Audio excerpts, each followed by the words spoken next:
Shining is the land's light of justice.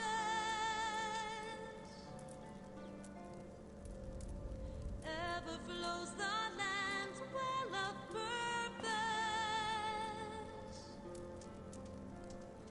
Walk free, walk free, walk free.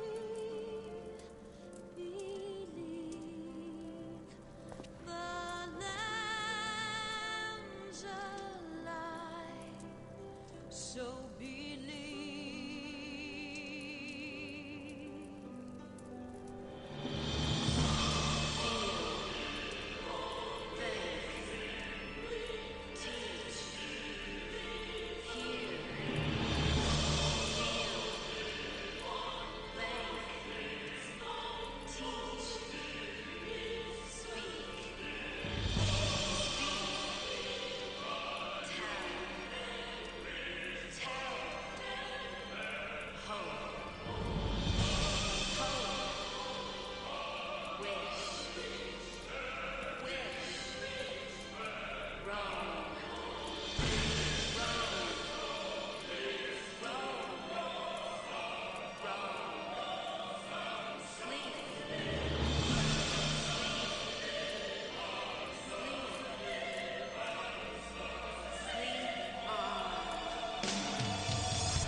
Well, good morning and a happy new year to everybody.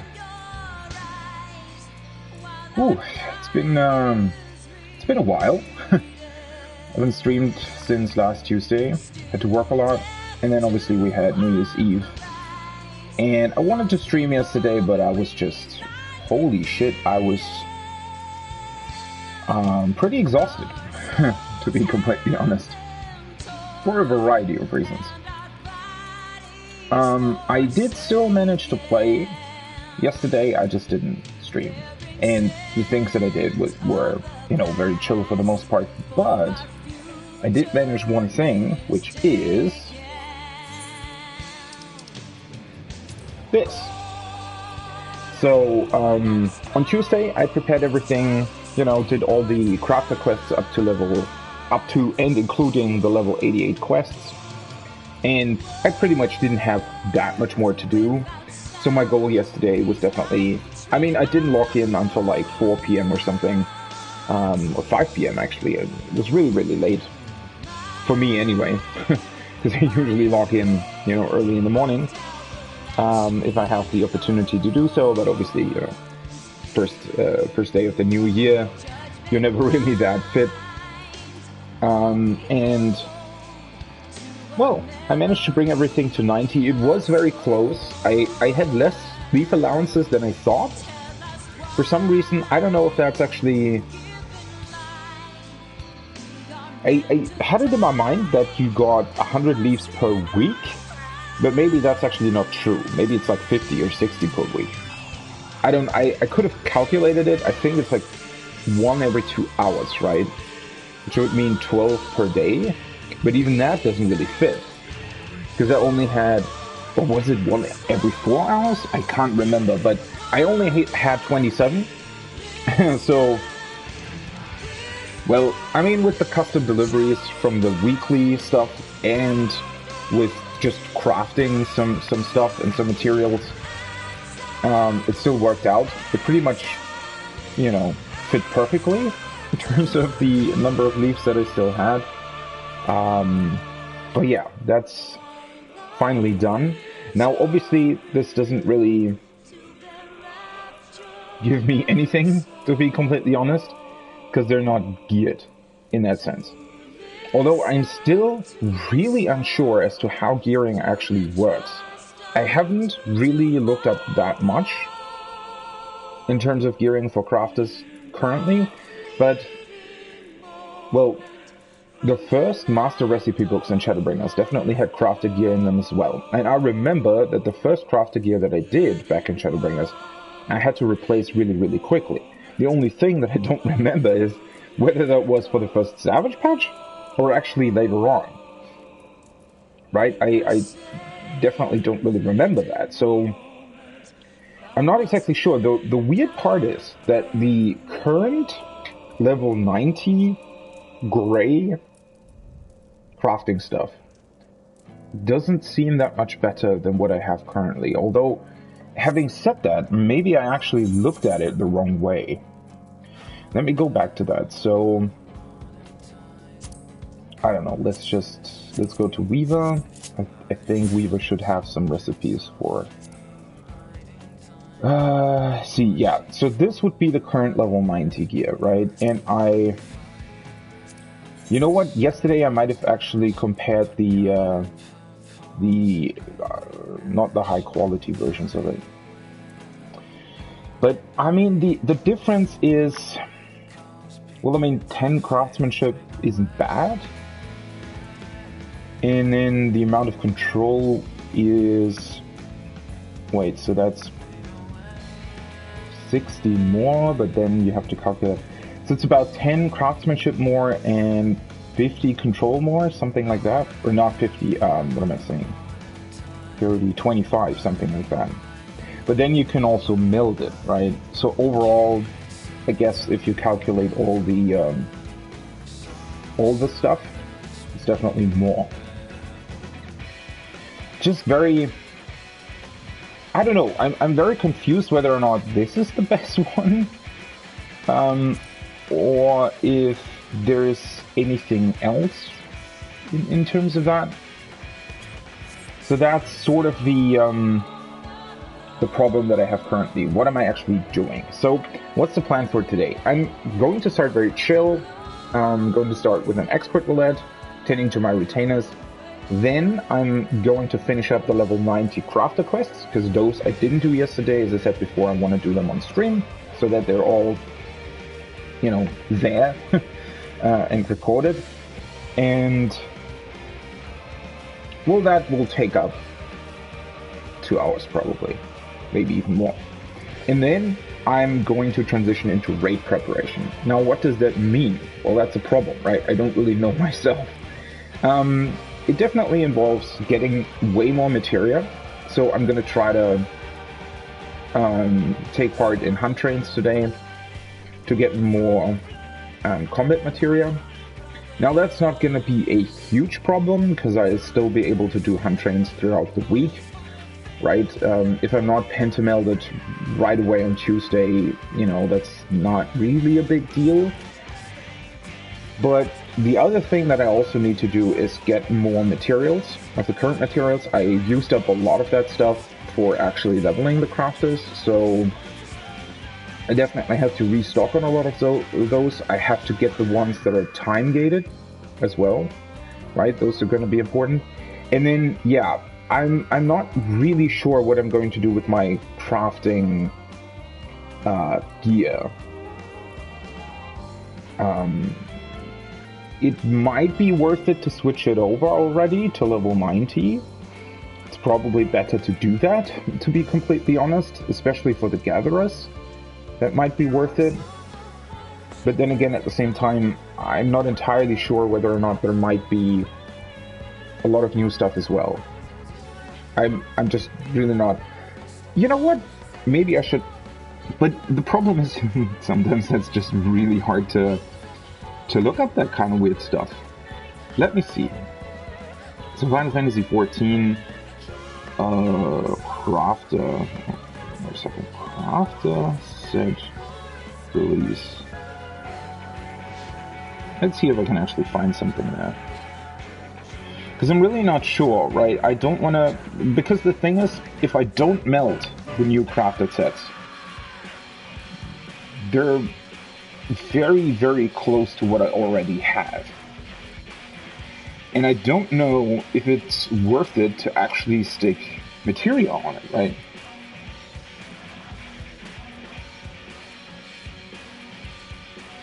So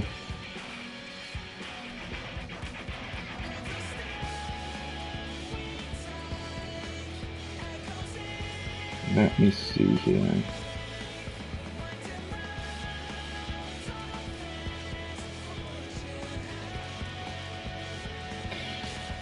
Da-da-da.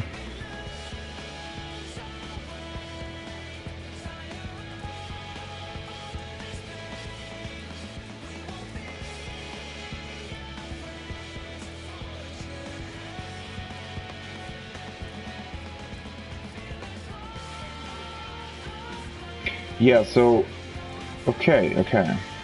As I expected, right? The crafting sets are obviously not obviously, they're usually released in the in-between patches.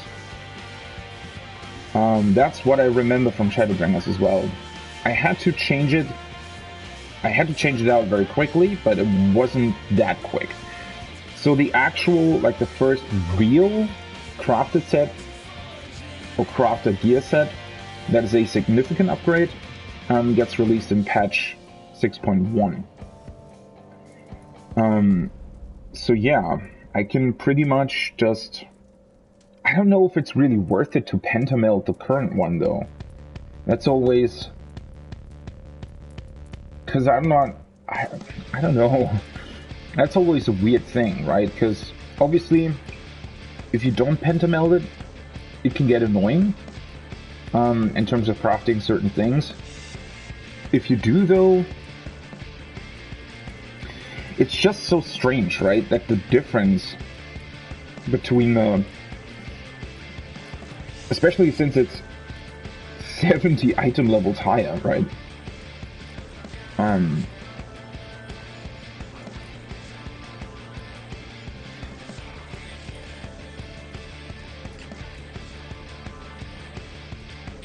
Yeah, but, I mean, well...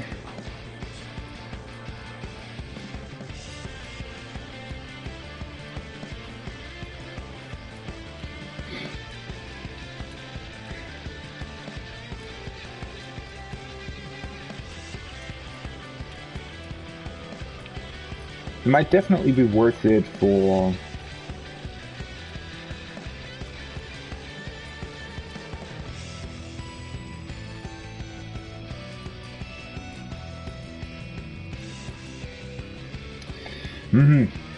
That's just really weird.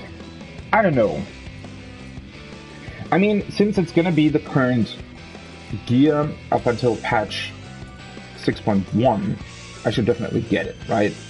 That will also give me the option to actually get rid of the old stuff and sell the material, a bunch of stuff like that. I'm just really unsure as to what to do in terms of materia and how to meld it and all that kind of stuff.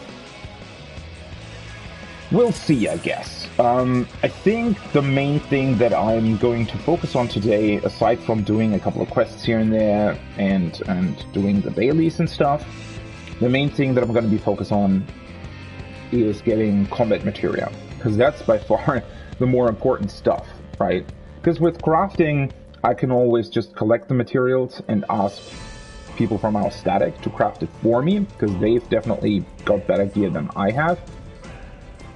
So that's always one option, but having enough materia to actually melt my stuff myself, that'll be the more important thing. So that's what I'm going to focus on today. And then, depending on how that goes, I can always just...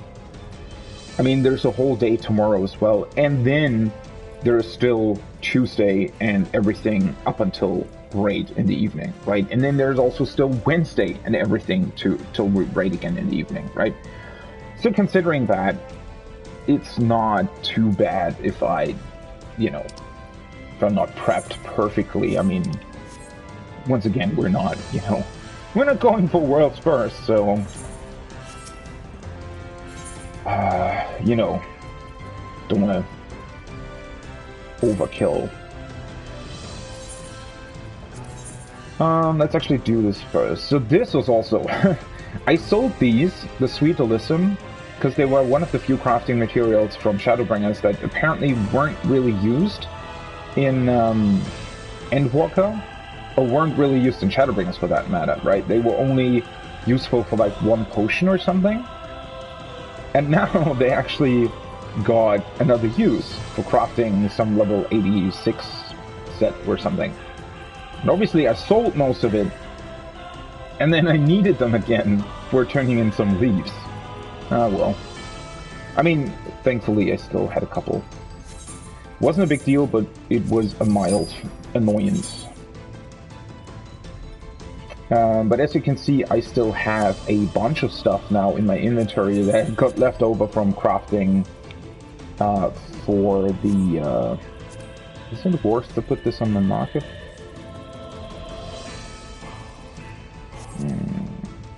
Let's just try. But yeah, these things that are now in my inventory, they're all left over from just crafting stuff.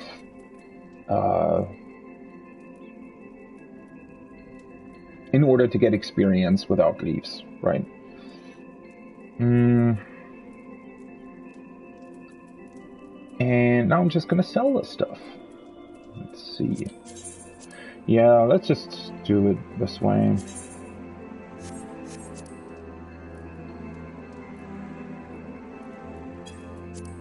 I mean, I expect this to sell fairly quickly, to be honest. A lot of people still need it. Let's see. These aren't... well... It's always kind of a close thing on whether you're not, whether or not you want to put the old material on the market board or not. It's not really worth it, but I have the slots, so why not? Let's put this up as well. 3, yeah, that's 2.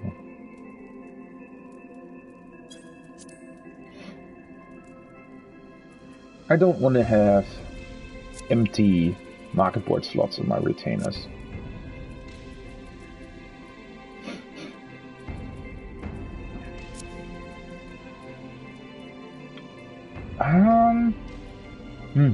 Let's see here. I don't want to...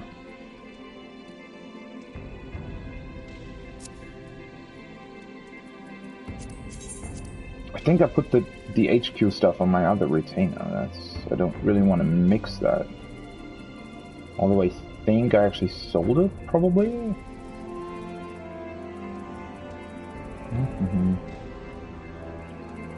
249. It's a bit weird, right? They've put all the HQ stuff sort of in between. Let's try this for a while, though. Oh, wait. This is not HQ. Then we'll do this.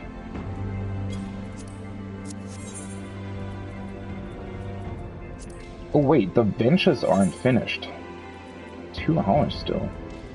Ah, right. Because I logged in so late yesterday. That actually confused me for a second there. Wait, what? Didn't I do them yesterday? But yeah, I did. Oh yeah, I sold the HQ stuff of those 2. That's perfect. But let's put these.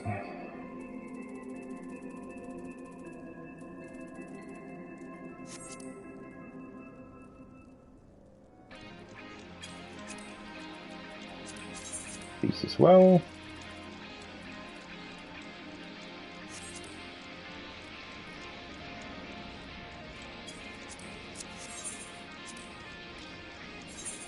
Okay, and then I guess I sold a bunch of materia here. Savage aim, command, 1 cunning.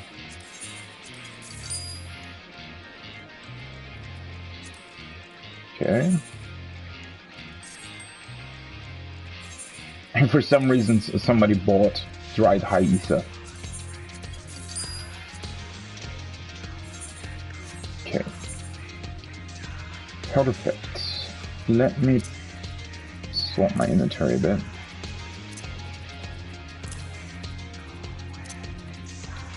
The gear I can turn in Gridania in a second.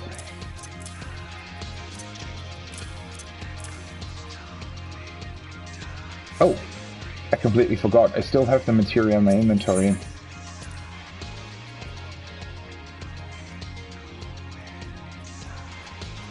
Did I actually sell? Oh, I guess I did, huh? I actually sold the rest of my Savage Aim stuff, apparently.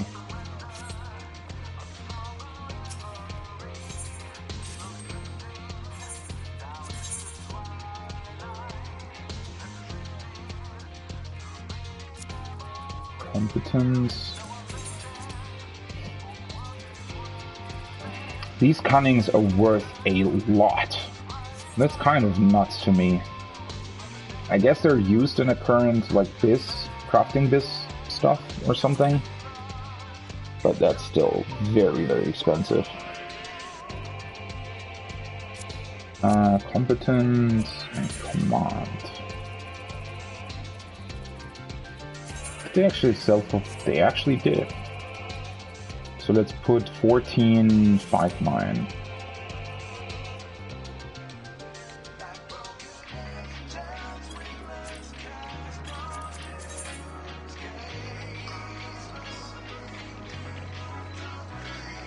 Still, that's pretty nuts, right? How expensive these things are.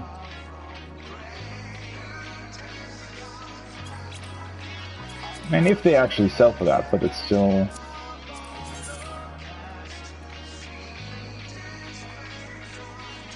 Well, if they are in fact used in a current sort of Craft Abyss set, I guess it makes sense. Although at this point with these prices, aren't the new materials maybe even less expensive?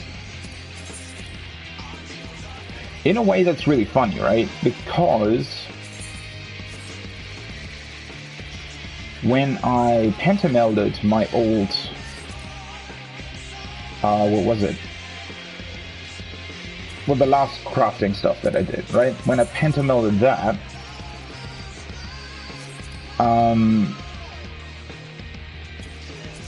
I think the listed best in slot gear had like a what was it? I think, well, whatever gives you CP, right?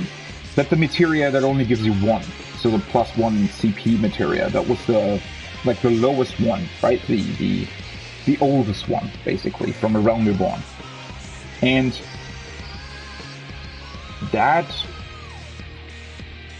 you know, according to the best in slot calculations, you needed that in a couple of things from the gear set.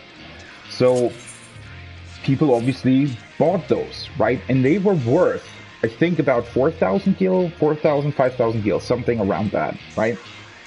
So fairly expensive, especially for an older material, right? But not a lot of people, I guess, really farmed them or bought them, whatever. So the supply was obviously limited, and, well, people needed it for best in slot. And you know what people do? They look up best in slot and they just buy exactly what it says. But obviously, you could also put the level 4 material, whatever it was, right? The higher ones. You could have also put that in. Obviously, they had more CP on them, so that CP was technically wasted. But, you know, I just looked up the market board, and you could literally buy a 99 stack, or like really, really high, big stacks of the level 4 CP materia for, I don't know, 50 gil per piece, something like that, right? You could buy literally a huge stack of them for the same price that one level 1 materia would cost you, simply because the level 1 materia was listed in the best in slot gear. Well, people obviously didn't think about the possibility, at least most people apparently didn't think about the possibility of, well, I can also just buy the higher level stuff and put that in, right? Obviously the chances of inserting the higher level stuff were lower, but for those kind of price differences, obviously it was worth it. right? And that's sometimes a bit weird to me. Or not weird, like in a way, it's very understandable, right? People look up the best in slot stuff, and I guess, you know, a lot of people might not even realize what that really means or how it works or what other possibilities there might be, right? They don't understand what they see, they just do that and then look up the best crafting macro that they can find. And if it works, they do that, right? But they don't really think about, well, what goes into that, or how does it work, or whatever, right? There's a whole bunch of other stuff that just most people, I guess, don't really want to think about or something. Yeah, I just thought that it was really interesting that that's definitely also a possibility, right? These are the old Shadowbringers materia, and they might actually be worth more than the current ones just because they're listed in BIS. And, well, the current ones are too, but not in the same sort of quantity. That might be it, right? But then again, I haven't actually looked up the new materia, so that might also be just insanely expensive. Who knows? Okay. But, having said that,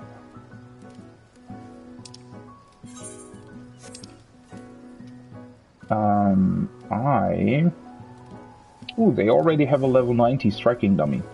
I still have my level 81. It's just not worth it to swap them out if you haven't leveled everything to 90 yet.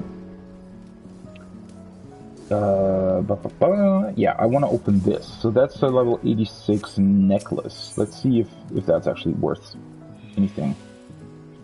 I have a feeling that the gear this time around isn't worth that much anymore. It doesn't really get bought. It's a bit of a shame, but 15 would still be alright. Ranged. No, never mind. Still worth quite a lot. Melee. So might be worth it to go for ranged in this case.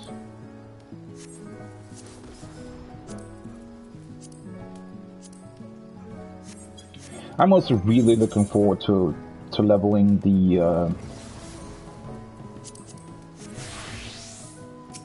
all the other jobs. Because obviously, because I focus on crafters and gatherers first. Oopsie. I need to open the coffer first. I wasn't actually able to do that much, right? In that regard, so...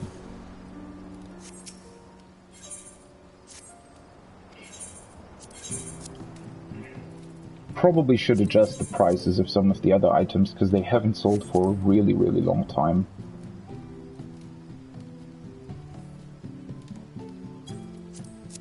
Which is a bit unfortunate. And they probably all fell, yeah.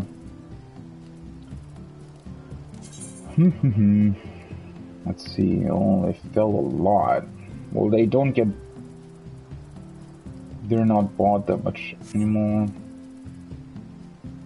Then again, I don't know why people bought them in the first place, right? Let's see.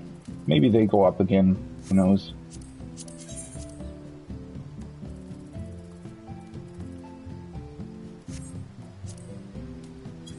Wait, what was that? 90 something?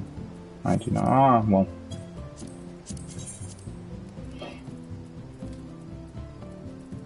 $64, $63. I mean, I don't have to sell them, right? I'll change the ones that are clearly... like, where there's a lot of stuff that got put up, right?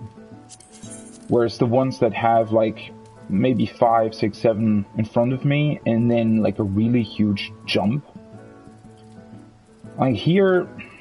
It's always kind of hard to say, right, whether or not you want to do it.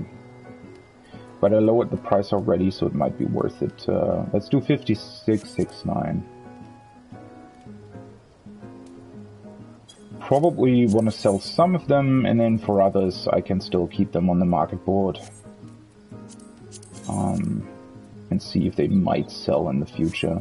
Like these ones, right, where they like fell in price really far.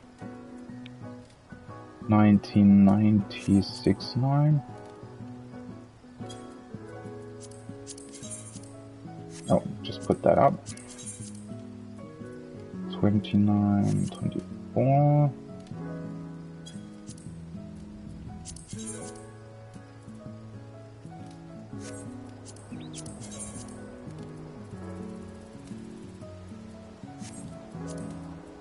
Let's see if they sell at some point. Might be worth it to just sell, 3 or 4 things, though. I mean, at some point I do want to get rid of the coffers, right? So, don't want to keep them in my inventory for forever. Although then again, it's not that many coffers anymore at this point. Alright, let's get rid of the other gear, and then I'll start with the export roulette, then the crafter quests, and then raid prep, hopefully.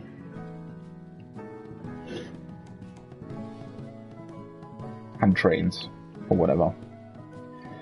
I guess, if there isn't a current hunt train going on, I could probably just gather some materials for the time being. I mean, as I said, I definitely need to stock up on a couple of those.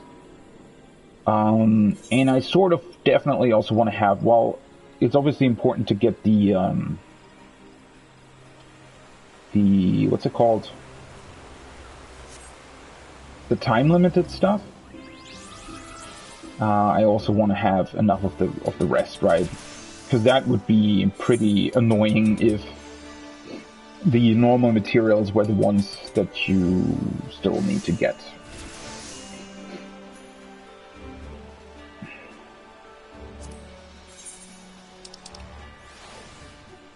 Mm-hmm.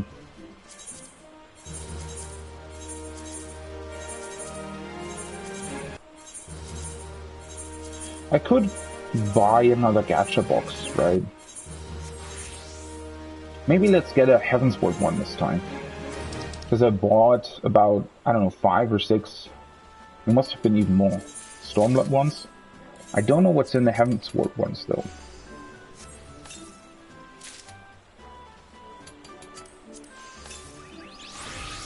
Oh, nice. There's probably a bunch of especially minions that are from who knows where in Heavensward that I just don't have. While you may not hear many of the realm's mages admit it, magicking a household broom to become a self-propelled sweeping servitor, albeit one which does very little actual cleaning, is far more complicated than it sounds, requiring no fewer than 7 cans of binding. I like the, what's it called? Like the footprint? The footprint of it? Just looks like somebody painted. Well, I guess that was pretty good. Let's actually do export on Red Mage this time around. Because I've never done it on Red Mage so far. But don't have to wait too long.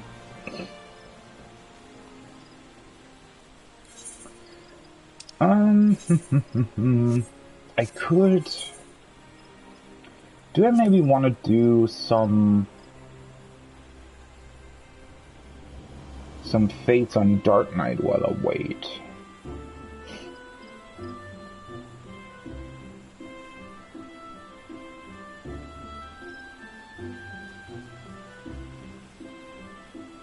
The Heaven's Turn event always starts in Limsa, right? That might also be a good idea for now. If I'm doing the crafter quests next anyway.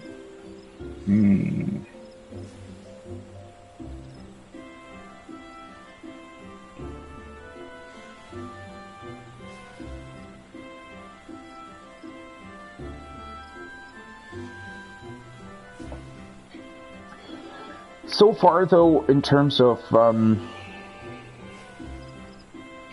how the casters play, I'm not really convinced of anyone in particular.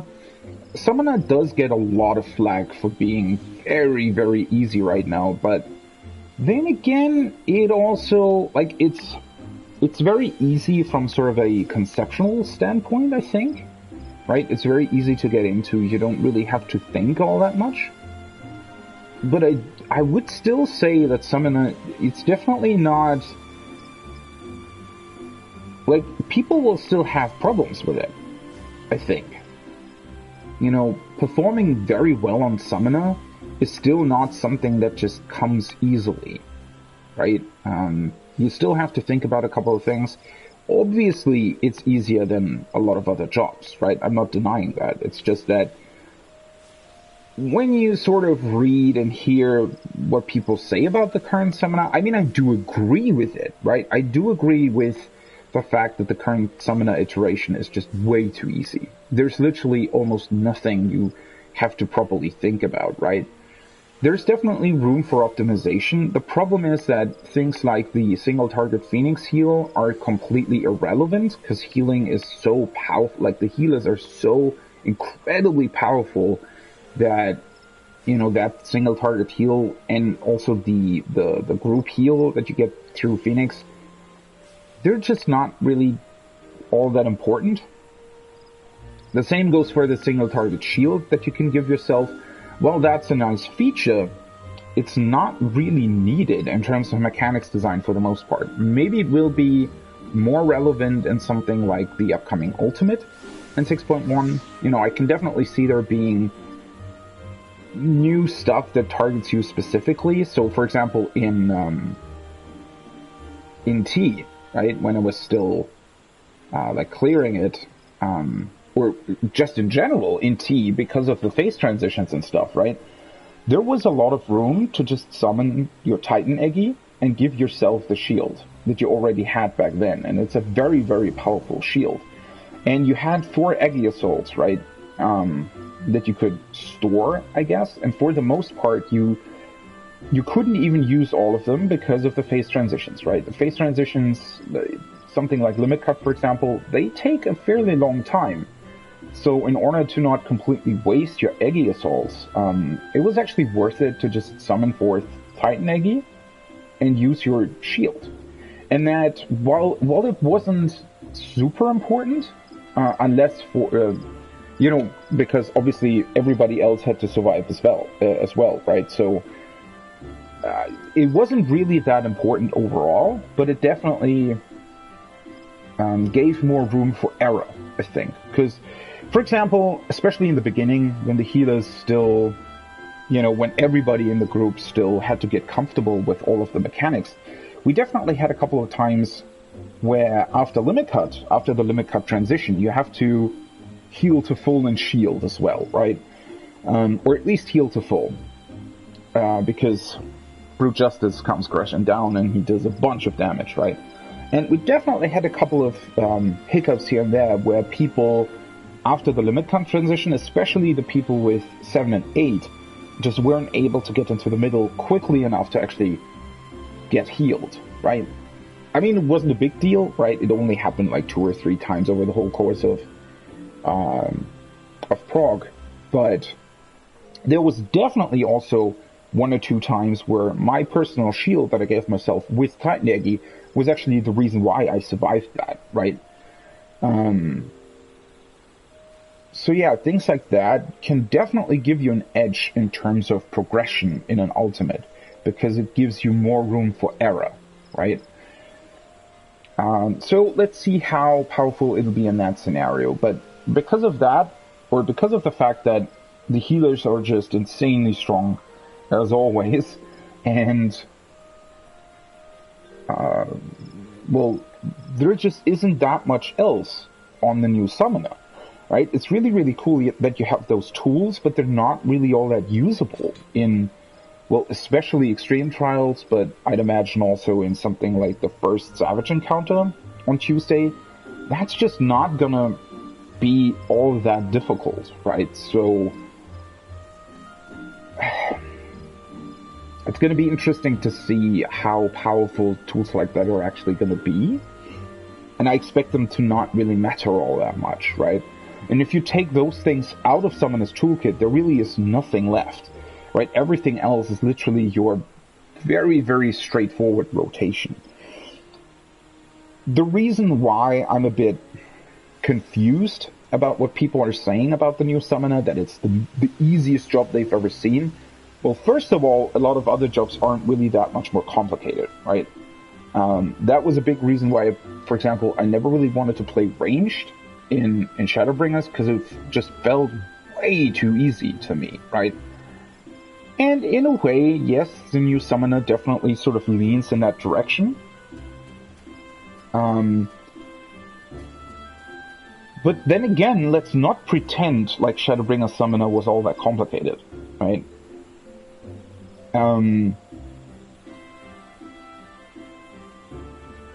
The thing was,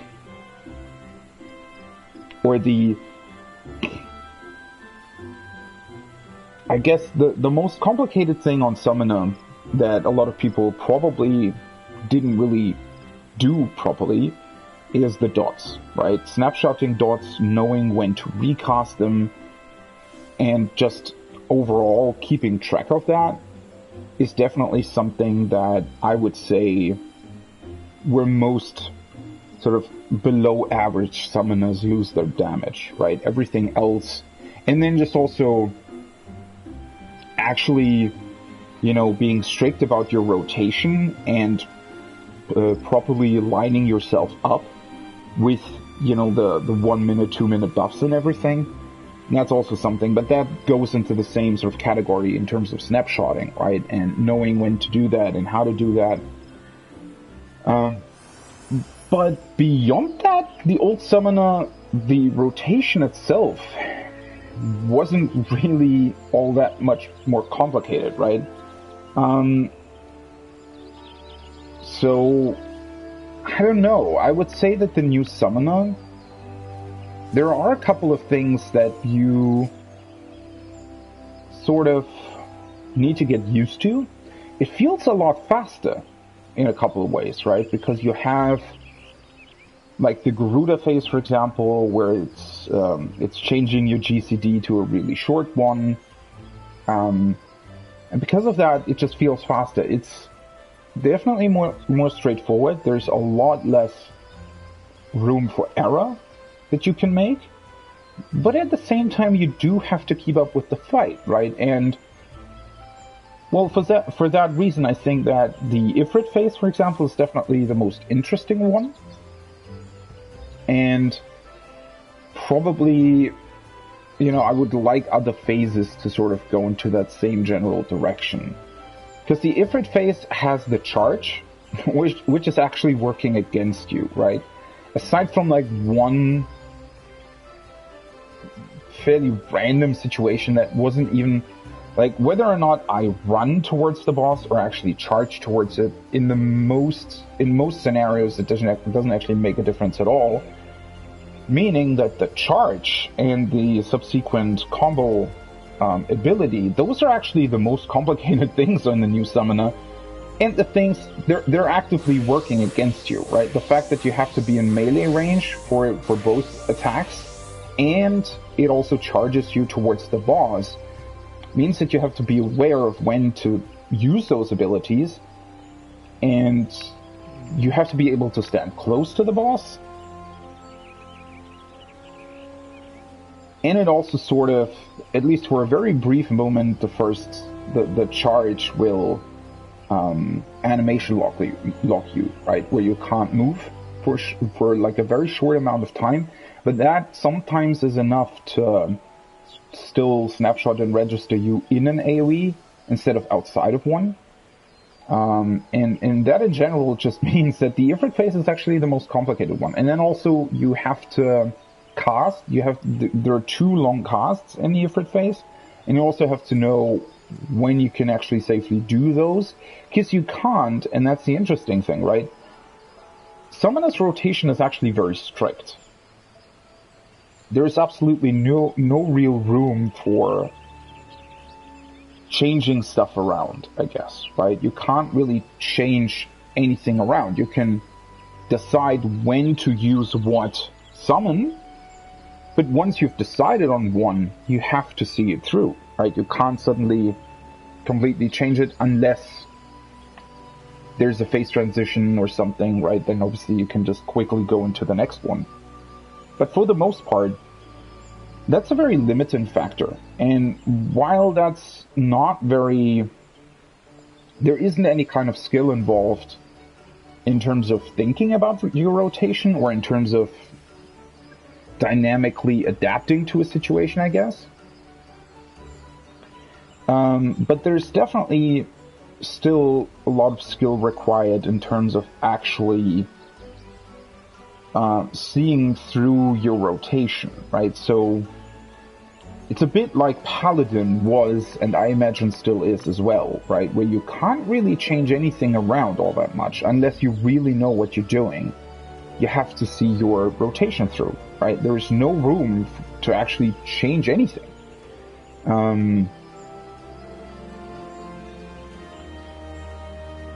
So yeah, that's definitely still an aspect that is interesting on the new Summoner.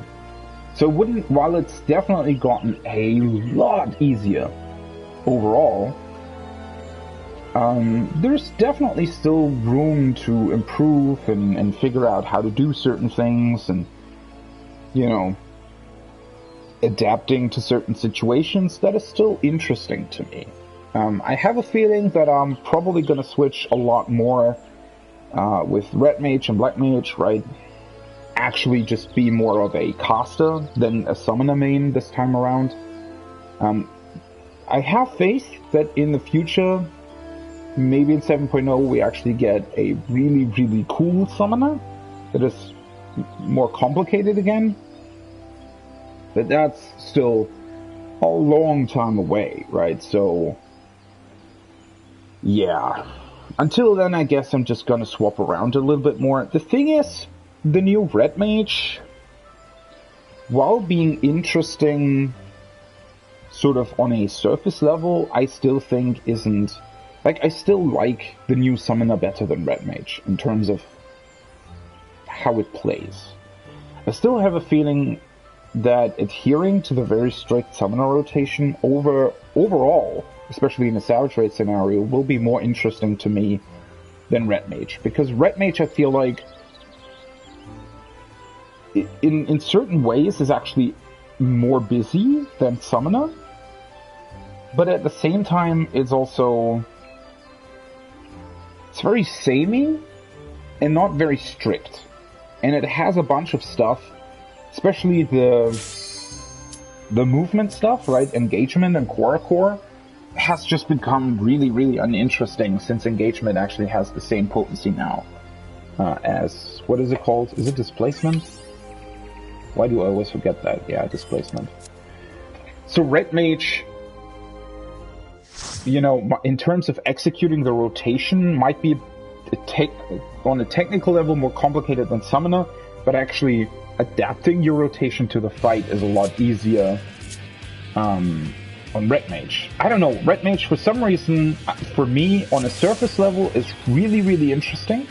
More interesting than the current Summoner. But when you really get into it and play it for a longer time, I think it's actually less interesting.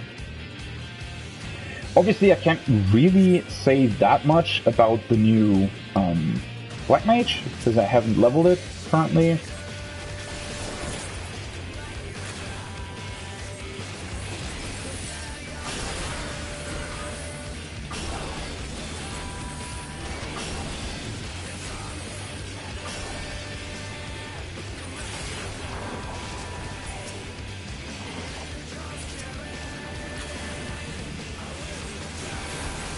I don't know what the tank is doing here.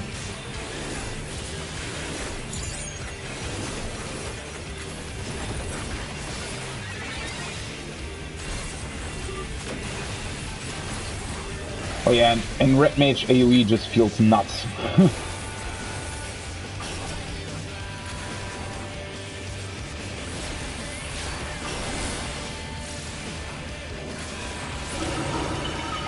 But Black Mage is still an interesting one to me. Black Mage, in a lot of ways,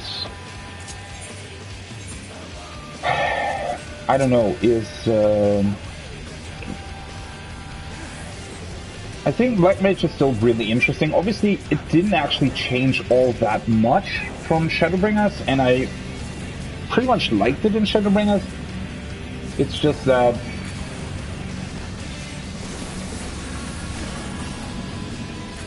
I don't know.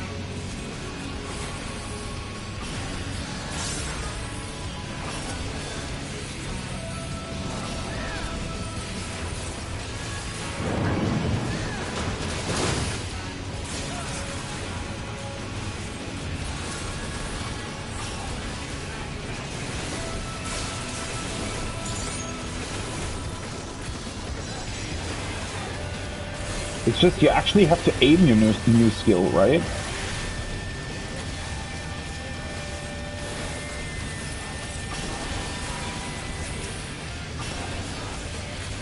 It's just kind of nuts to me that you can just use your strongest AoE skill right away with the new acceleration. Definitely an interesting choice. Now he sprints, of course. What are those tanks? Like, he's incredibly slow going through all of this, right? But now that we're getting to the boss, of course he's actually sprinting.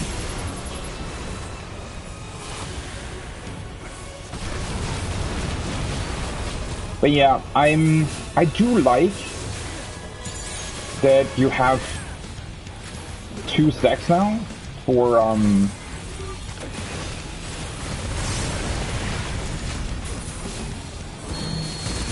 engagement and Core, but that change is almost completely unimportant now because of how the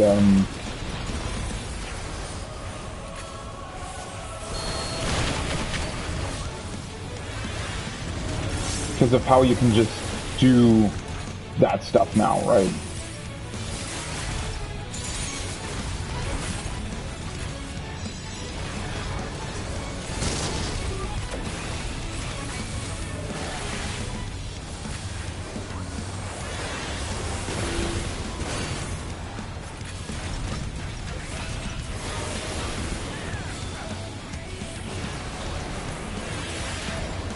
I don't know.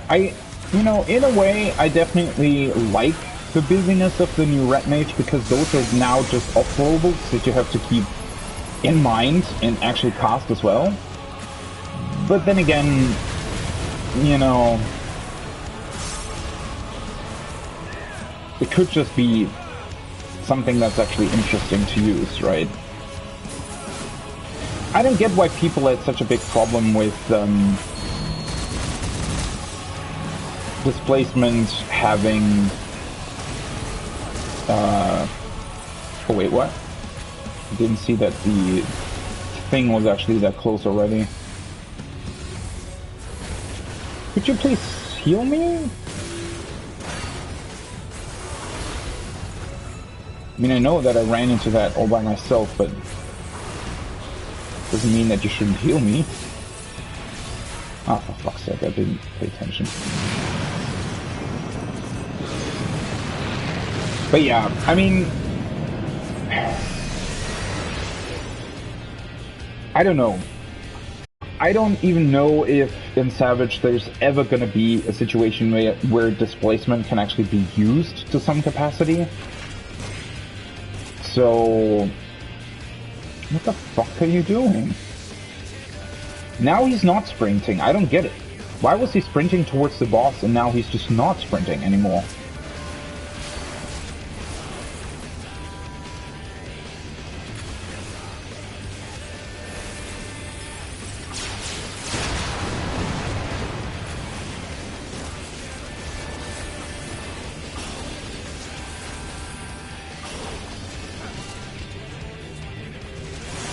You have sprint, right? You know that.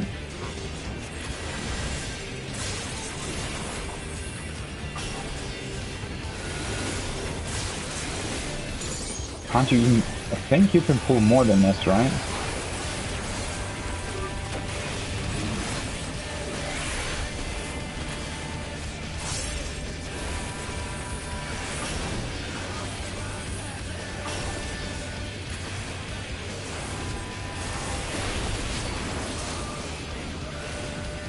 But yeah, that's also something that I don't know. Displacement is such a cool ability. I don't get why people don't want to use their freaking movement abilities. Right? I mean, optimizing that and figuring out when to properly use it to actually optimize damage, I don't know why that's not really liked by so many people.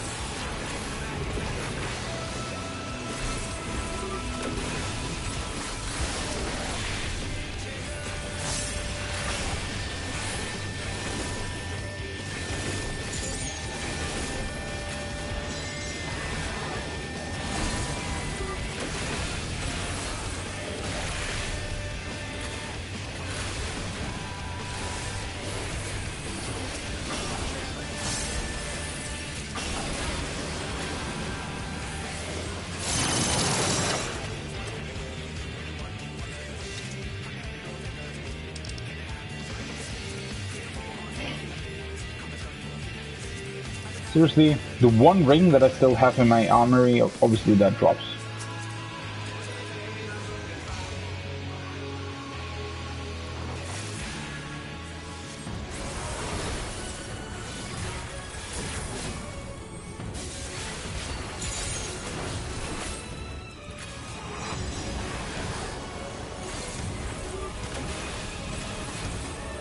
But again, I wish they would be a bit more interesting than just being off globals now that you just use.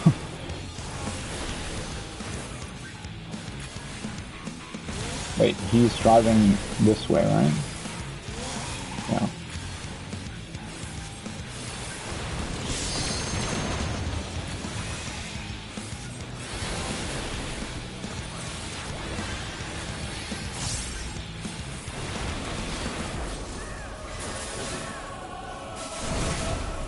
Probably could have battled that, but whatever. And I also think that the finisher could actually be more interesting on Red Mage, right? One thing that I am forgetting constantly, though, is the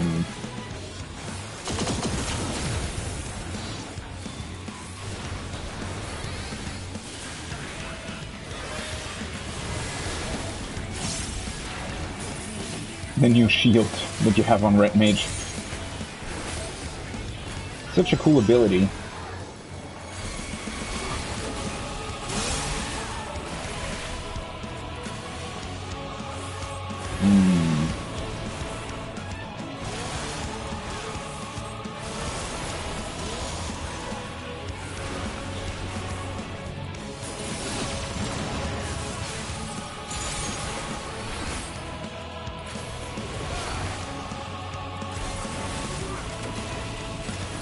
Now, for example, that actually makes sense.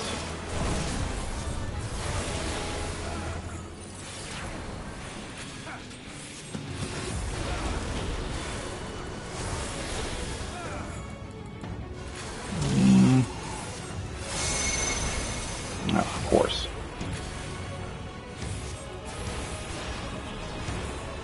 I also hate how this actually puts you out of range, right? I don't know how they decided to do that. But that shouldn't be the case, I think. Like, the mechanic in and of itself is cool and fine, it's just...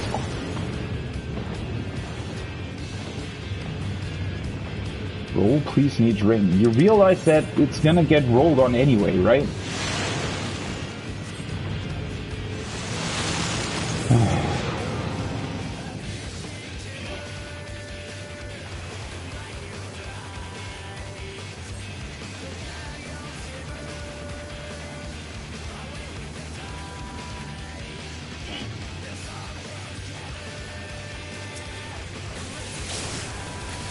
Black Mage, the thing with Black Mage is just, it's really, really weird to level. It just is. It's such a weird thing that they've done with Black Mage in terms of how it feels when you level it. It has so many weird things going on.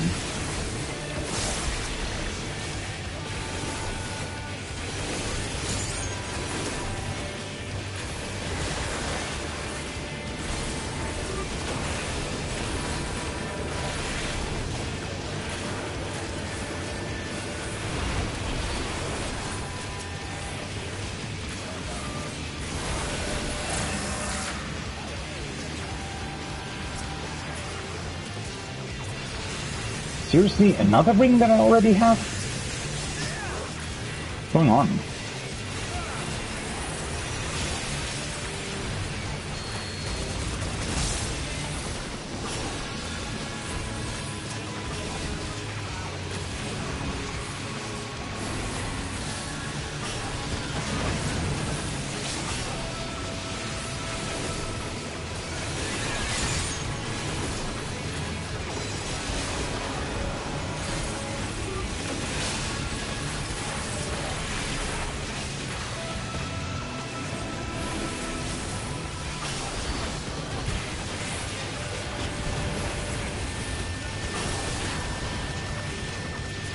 I also hate these huge hitboxes on Red Mage. Like, when normal mobs have really big hitboxes, sometimes you just can't hit the other mobs, depending on who you target.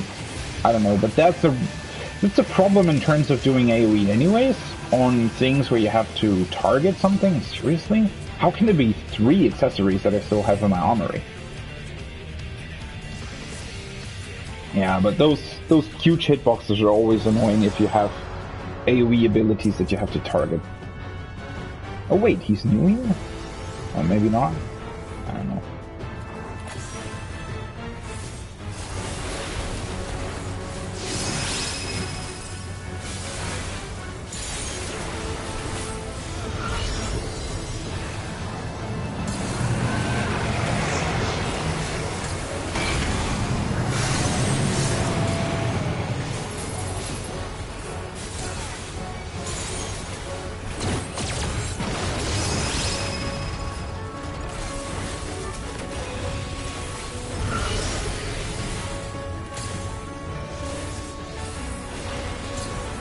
That's the dragon, right? Yeah.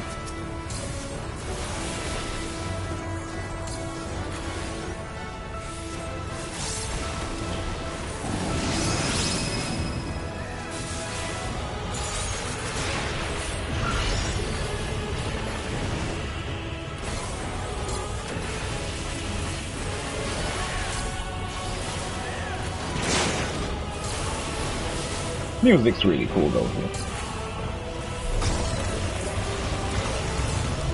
That's out or in? I think, isn't that out? Yeah, it's out. Nah, whatever.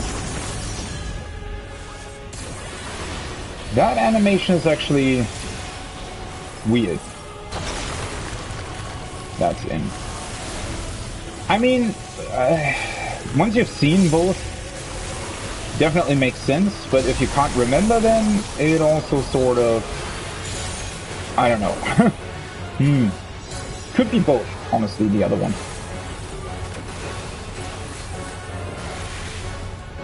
Mind tag. Oh, I was wondering what that was, but no. The forced march. Now we have to go out.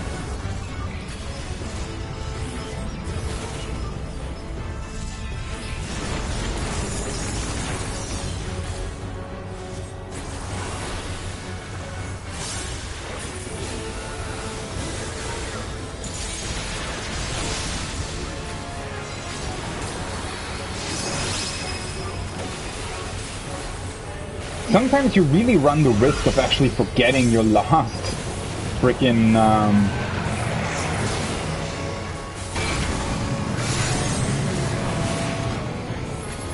last part of your finisher, because it's just so, I don't know. Not because it's new, but simply because it's, I don't know.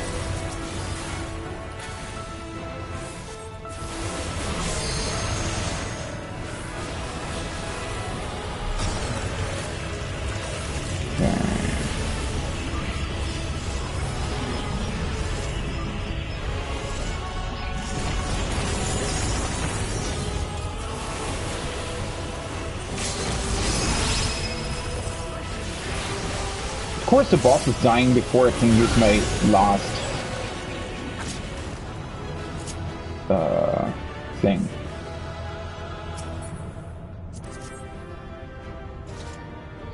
Well, I mean, that was fun.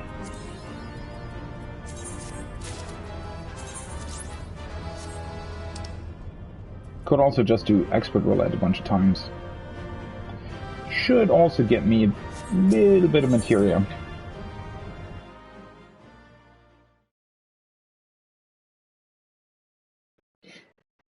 Problem is just, I don't know, I'm really not a fan of running expert roulette on Scholar. It's just really annoying. Because you have way too many, I said that before, but I don't know. In a couple of ways, the problem with expert roulette on Scholar is that you can't plan for anything, right? You have to keep your ether flow stacks in case something goes wrong or somebody makes a mistake. But then, if nobody does, you're suddenly stuck with 3 ether flow stacks and your ether flow already coming up again, right? Or dissipation being ready. I don't know, it's just... Scholar feels really weird in expert roulette. Definitely feels like it's more designed for an actual raid scenario than anything else.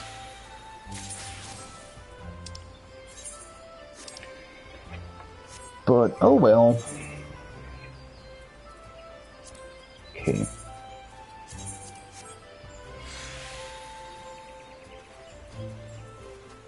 Ooh, I spirit bombed some stuff. Nice.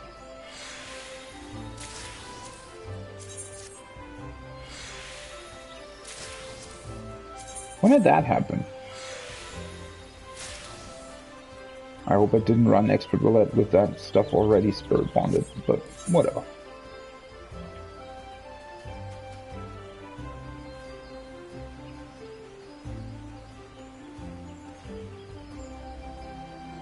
Well, there was an S rank posted. Anyway, let's continue with the quests. The crafter quests, I mean. So that's actually finished.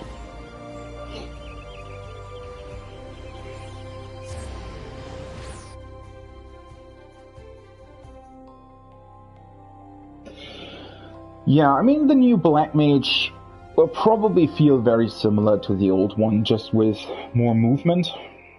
The same as Red Mage, basically. Although I have a feeling, because of the new Paradox ability, and because of all the movement that you're now getting on Black Mage, I don't know, that's why I don't really understand that people say, "Ooh yeah, Summoner's so brain dead." Well, the rest of the casters have so much movement now that they're not actually that much more complicated, right? I mean, Red Mage is literally the same thing, almost a summoner, in terms of just press what lights up, right?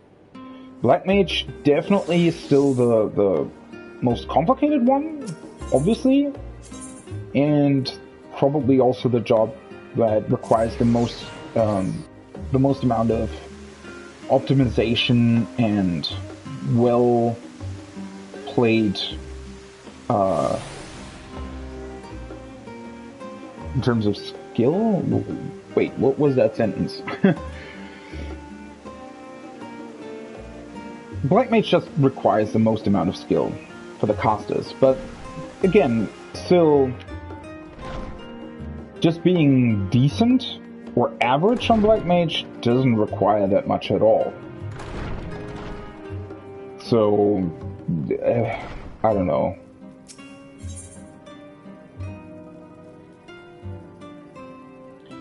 Charlian Cuisine.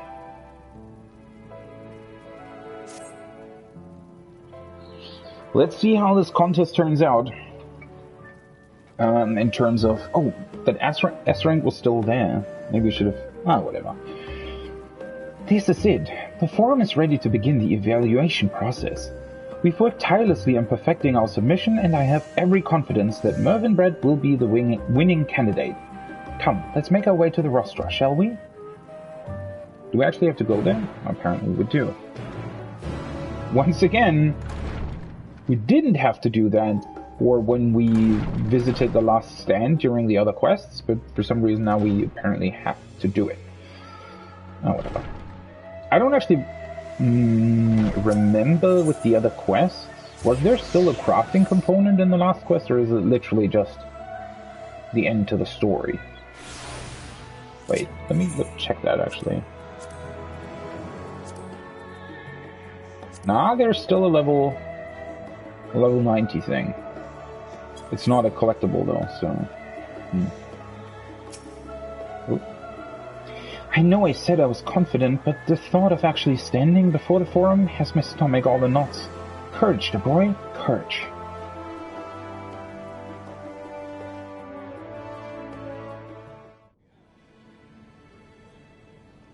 Oh, I was gonna say, are they actually getting the whole forum together for this? But no, it's probably only the forum members that are closely connected to this particular area of expertise, I guess. Esteemed colleagues, we have convened today to evaluate and select a suitable candidate for our proposed meal substitute. As previously discussed, this meal substitute will serve as an emergency provision, such as when our usual sources of food are restricted or otherwise unreliable. To be considered viable, a submission must satisfy our stipulated conditions, namely that it must be possible to prepare the meal using only the ingredients available in Labyrinthos, and that it also provides all the nutrients necessary to sustain day-to-day survival. Our first of two candidates is the Paneloaf, submitted by Professor Galvaroche, with whom I'm sure you're all familiar. The second is Mervinbrett, submitted by one Miss De Broy, a student of the Faculty of Medicine. Members of the Council of Culinary Assurance will select one of these candidates following a thorough nutritional analysis and trial consumption of the samples provided. Council of Culinary Assurance. Okay. For a nation that doesn't really give a whole lot of crap about what they eat, they sure have that nailed down.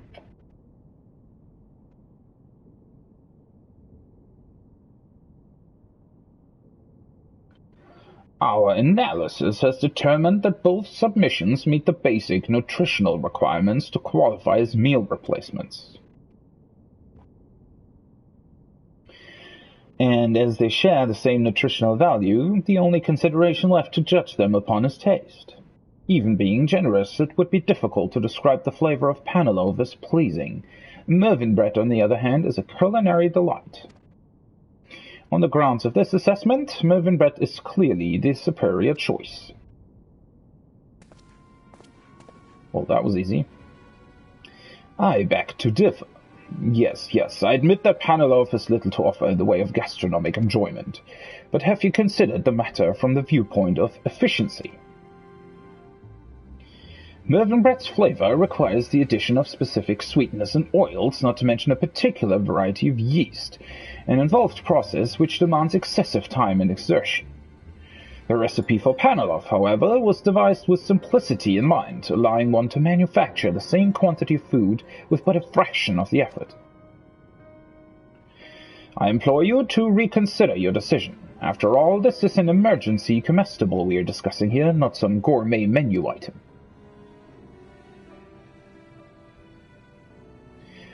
You raise a valid argument, Professor. We have indeed overlooked the question of efficiency. Should a situation arise that necessitates a supply of emergency rations, then ease of manufacture would certainly be a primary concern, and in that respect your Paneloaf holds a significant advantage.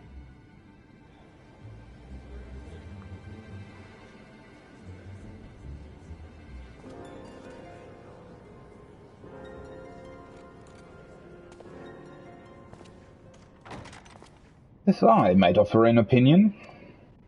Who are you?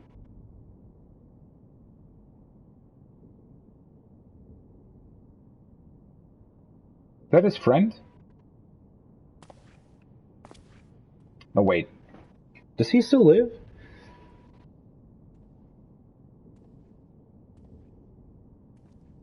Is that the founder of The Last Stand? Is he still a foreman? Or is that somebody else? Master Flagustard, to what do we owe this unexpected pleasure? Curiosity, mostly. I may be retired, but all this talk of a perfect meal piqued my interest. Wait, I know you.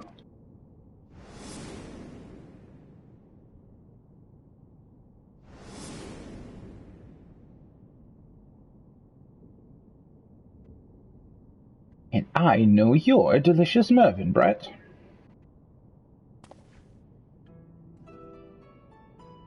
It is an unfortunate fact that fine food is oft regarded with contempt here in Charlian. Many see the pursuit of gourmet cuisine as a trivial distraction, an inefficient use of one's precious time. Yet when a tired researcher craves a refreshing cup of sweet tea, is it a question of simple desire? Or is it the body's way of signaling the lack of a certain nutrient? And what of the comfort afforded by those inefficient tastes and flavors? Surely we have all experienced the calm and reassurance provided by a hearty dish. The same principle can be observed with the soothing familiarity of home-cooked favorites. Why, when my academic cogitations are frustrated by some intractable problem, it is for that very soothing effect that I visit my beloved Last Stand. As such, I submit that tastes plays a far greater role in our well-being than simple enjoyment. Imagine, if you will, a prolonged crisis, and then tell me which of these foods you would prefer to consume day after day after day. Faced with the struggle to survive, which of these meals would best serve to bolster your mental and emotional fortitude?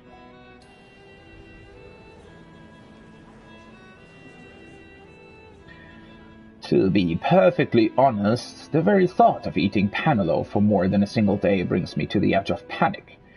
Hardly a state one wishes to be in when dealing with a crisis.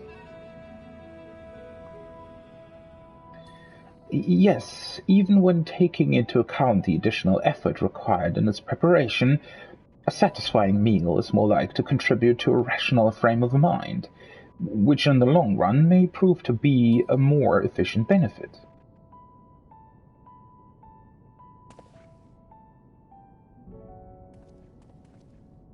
Now that all interested parties have made their arguments, the time has come to put the matter to a vote. To be honest, both things are actually valid, I think, which is really interesting. Obviously, you kind of want to vote for what we've done and prepared, but to have sort of a backup that is very, very efficient in terms of its production wouldn't be the worst thing either. Right? I think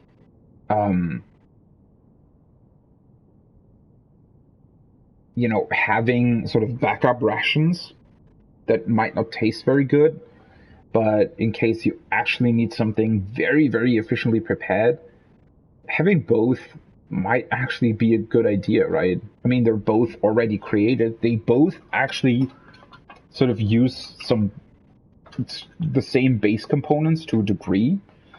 The results speak for themselves.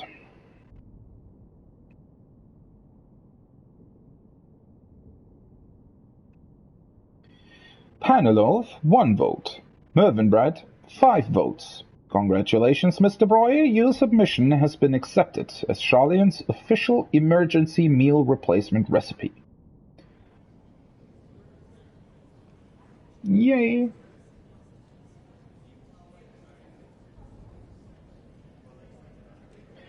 Professor, your research is still very much a part of...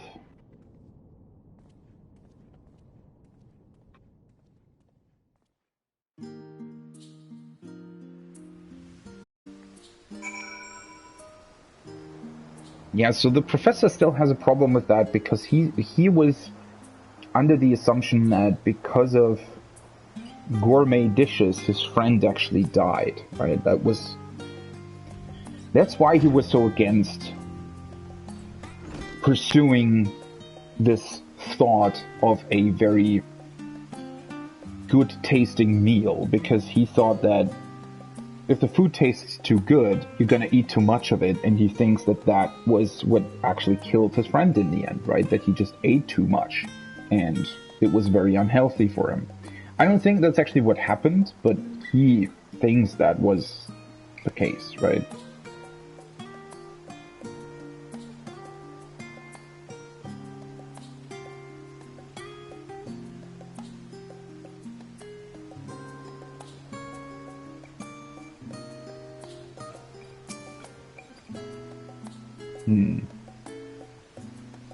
Well, that was a near thing.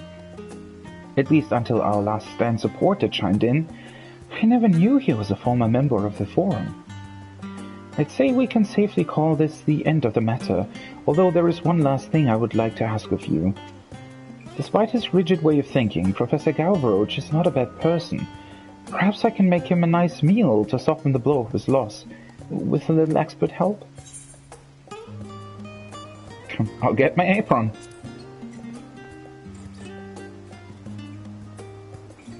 I knew you couldn't refuse. When you have a moment, come and meet me at the last stand.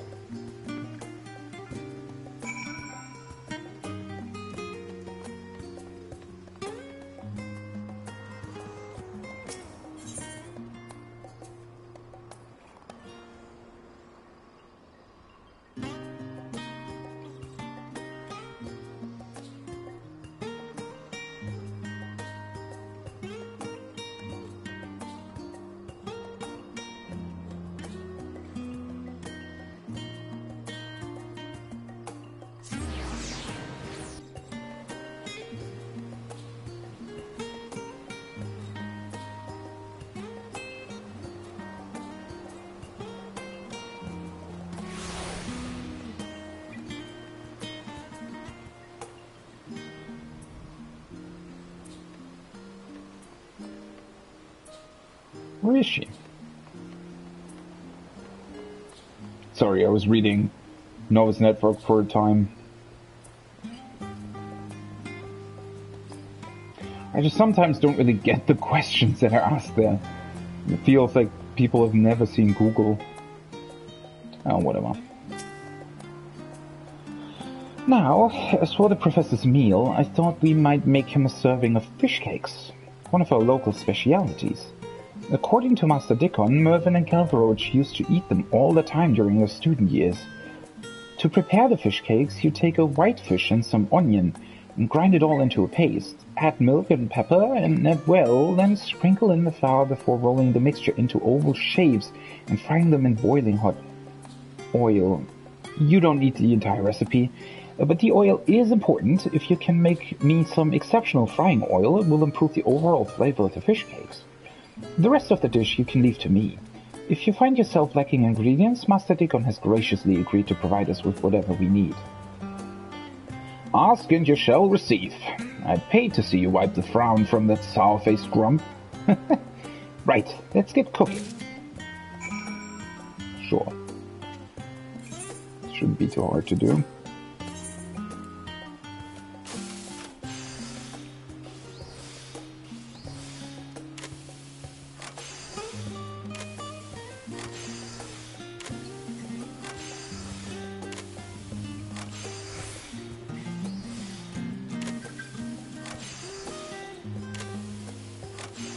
Yeah, that's more than enough.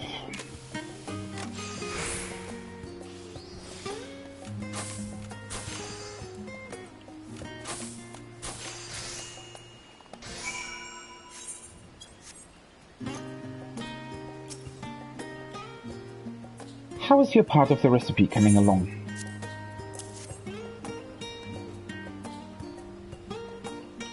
Perfect. This will be the ingredient which brings the whole dish together. I've already sent a message to Professor Galvaroche asking him to meet us here. Hopefully he hasn't eaten yet. And he actually wants to come?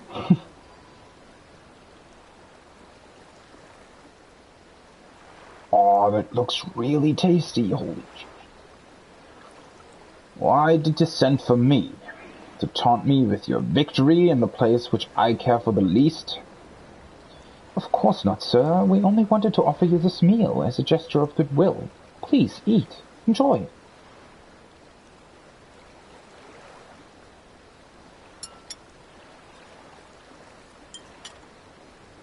That actually looked like a lot, by the way. It looked like a portion for at least 4 people. That was good.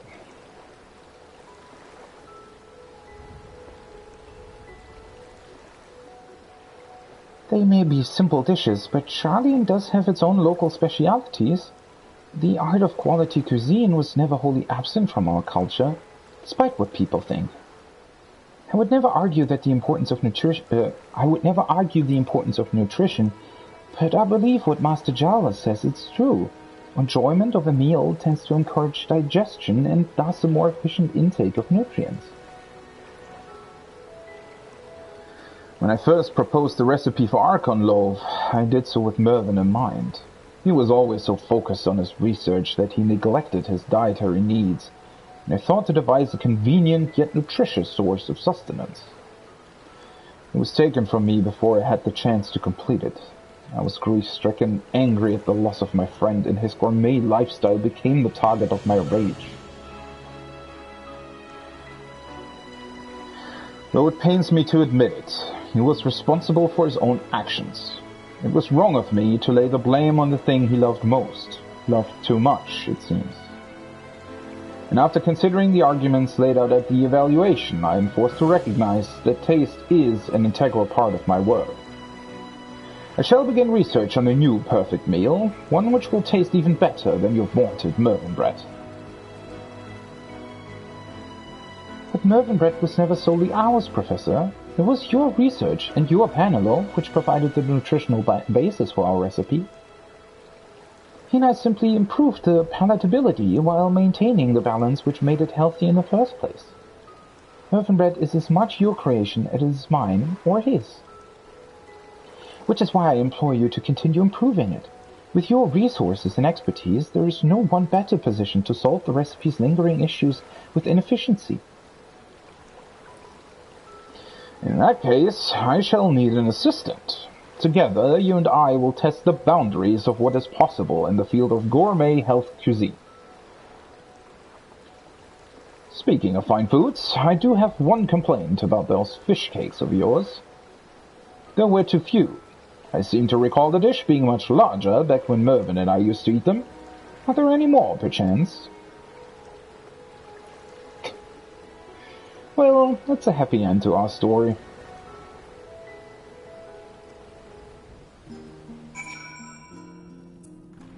Although still, you know, there is one sort of lingering, well, I don't know if you can call it an issue. Oh, actually they teleport you back, that's nice. But if this Mervyn bread is as tasty as it is described here, I mean, maybe it's supposed to be tasty in comparison to the Panalov. But if it's actual as nutritious as they say, actually, and at the same time tastes very good, why would you ever eat anything else? I mean, I guess you still want some variety in what you eat, but definitely an interesting conundrum, right? If they do come up with even better recipes. I do believe that was the first time I've seen the Professor smile. I'm glad our fish cake special had the desired effect. But my work at both the studio and the last stand has just begun. I have an entire city to convince of the benefits of fine dining. Fortunately, it seems the Professor is on our side now. We can expect the laboratory's research to expand into taste-related fields, and as part of my ongoing mission, I will do my utmost to see that it succeeds. And there he is. Ah, yes, this place is well suited to the study of flavor-based nutrition.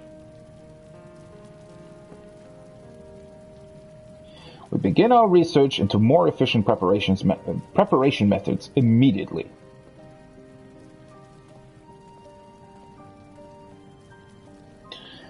And here I thought my days of frantic baking were over. I better wash out my mixing bowl. Thank you for all your help. I could not have asked for a more perfect kitchen mate. Please do come and visit me from time to time, both at the studium and as a valued patron of the Last Stand. Of course. Craftsmanship, CP control. Probably want to have the control stuff, huh? For now, at least. Did she just wink at me?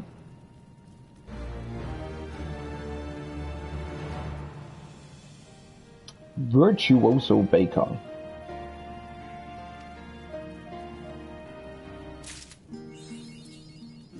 Winning bread. Alright, I just remembered. There's probably also like a quest that connects all of these at the very end.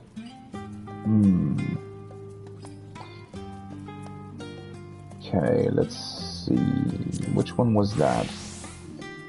Not this one. Wait, what? Did I do this at the... I guess a leather worker will be fine? I didn't even realize that. The Promised Star. They finally found it? Thanks to you, the completion of the Starlands is in sight. Without you by my side, I would have no doubt given up before the journey even began. I speak not just of finding the Azure Star, but also confronting Jeremiah as to why he quit astronomy. Words are not enough to express my gratitude. Now here we stand at the finish line, and I have one last request to make of you. Channeling magic into the Starlands requires a wand. Would you please craft one for me? A wand? Okay. We're truly Hogwarts now, huh? Should you ever find yourself short of materials, please help yourself to whatever's in the trunk.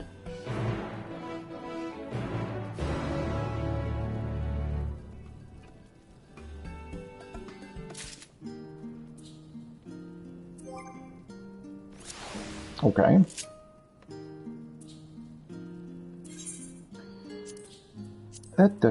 Story. Starlands Wand.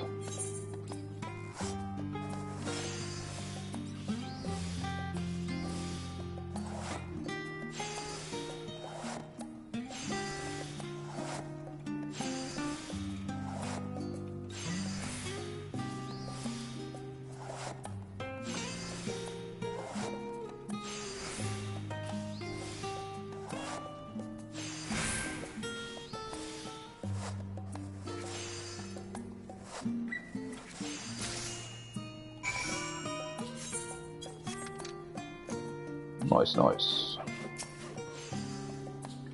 Have you finished crafting the final piece? I have indeed. Here it is. Wow.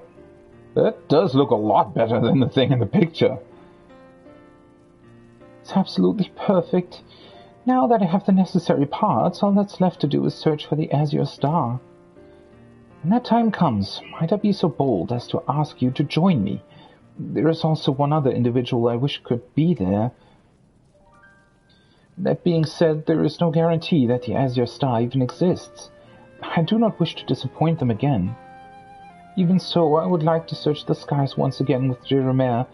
After all, it is a dream we've shared for a decade.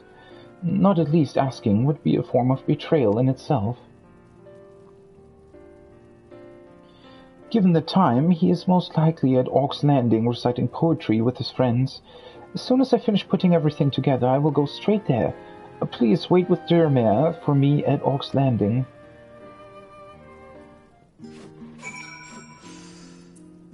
Okay.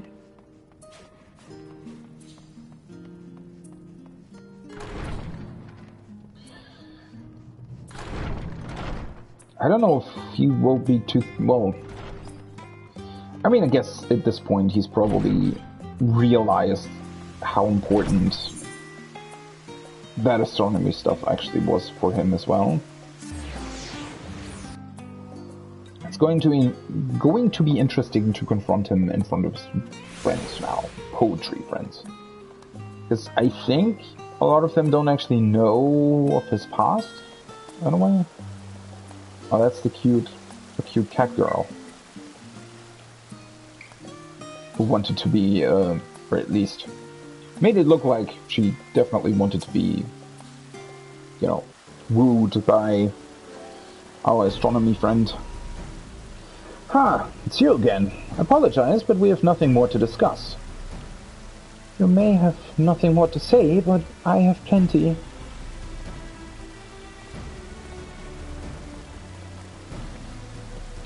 Jude. The Starlands that he and I have been working on is now complete. It would mean the world to me if you came to watch me begin my search for the Azure Star. I'm sorry, Jude. I'm afraid there's something I cannot do. What do you mean you cannot? This is your childhood friend we're talking about. Finally, somebody who says it. You should go with him. If the Azure Star truly doesn't exist, isn't it your duty to be by his side when he learns the truth? You don't understand. I searched for a decade for that star. It is nowhere to be found. A decade? Surely you jest. What an absolute waste of time that was. Oh yeah, those are some great friends you got yourself there. To think you were this close to throwing out all the best years of your life chasing a figment of your imagination. If such a thing existed, the top academics in the Faculty of Astronomy would have already found it. Did you not even take that into consideration? By the gods, you must be even dumber than a sack of rocks.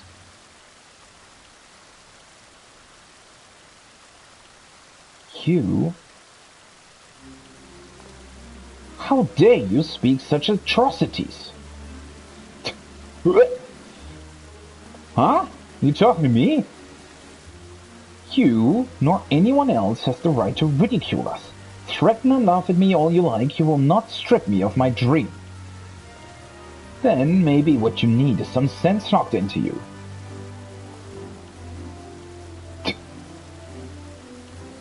I'd strongly recommend against that. You see the craftsman there? He's an adventurer from overseas and certainly not someone you want to pick a fight with. Even you don't stand a chance. You'd best watch your back.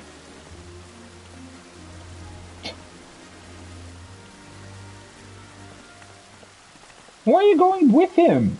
He's the idiot. Let him go. Jude, in all our years together, I don't think I've ever seen you so upset, much less speak up the way you did. I'll admit I surprised myself a little. My heart is still pounding. I just couldn't let it go when I thought about everything you had invested.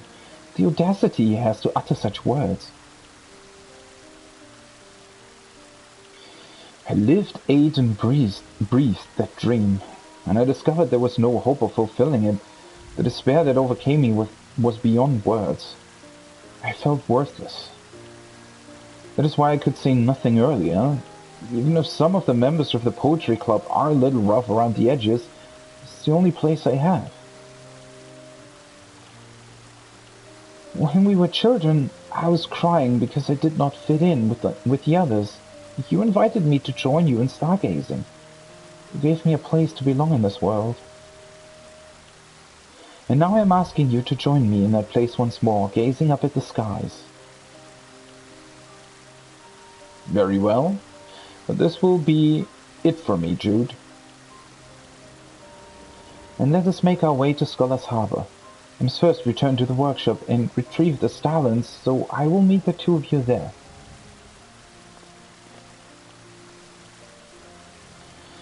To think that Jude has changed so drastically in such a short span of time. It seems what he needed was not someone to take him by the hand, but rather coax him forward from behind.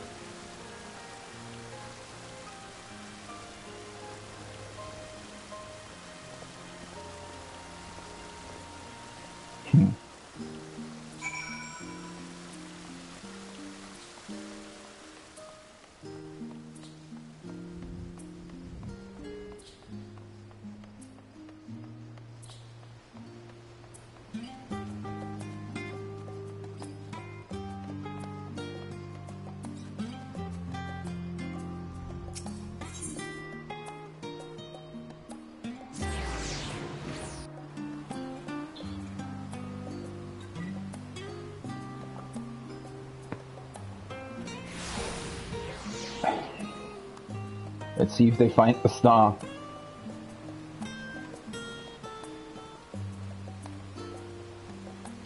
I mean, in a way, it would be probably not that logical if they actually found it. And then again, I guess this quest is leading to the Starlings being sort of an old instrument that hasn't really been used in a very long time. So in that regard, I guess they could be able to find it. Oh, that's the Starlings. I was gonna say, wait, what is that? And where did he get the other ones? I thought I only crafted one of them. Huh. Or are they sort of, what's it called?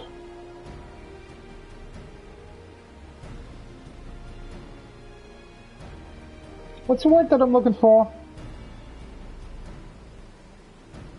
Are they sort of summoned by the staff that he has on his back? I guess they are. And here we go.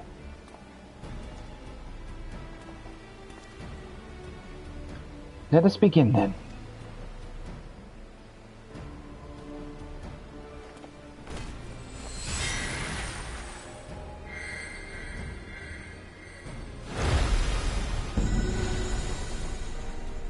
Wow.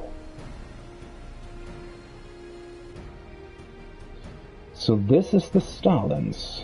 It doesn't look like much. You think? He just created a giant mirror on the surface of the water. I don't know, that looks like a lot to me. 10 years ago, on that fateful day, we were attempting to observe the constellations aligning with the fifth heaven's gate. I will begin by positioning the Starlings in the same manner.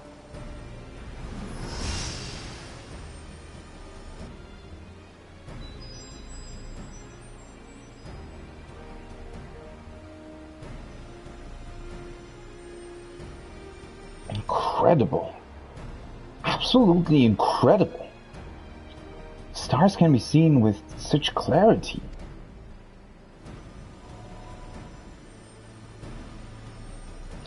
However, the azure star we saw back then does not shine among them.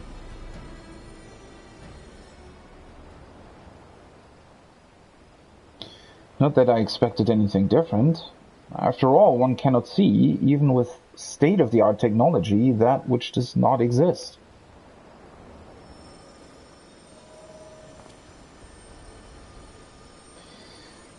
You did well, Jude. Starlings is quite an impressive piece of work.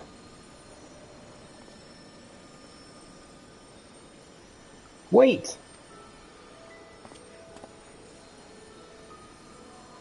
Just for this exact reason, the amplifier exists.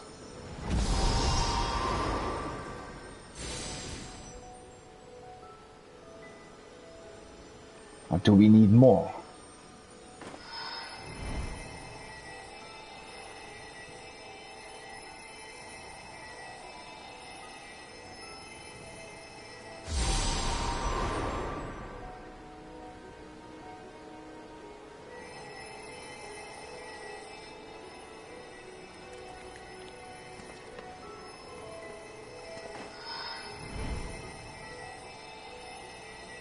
Jude, I want to believe it exists just as much as you, but...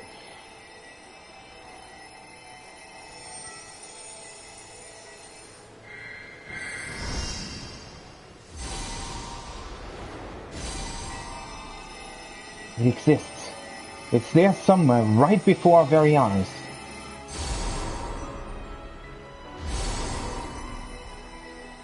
Please, reveal to us your brilliance once more. Just as you did 10 years ago.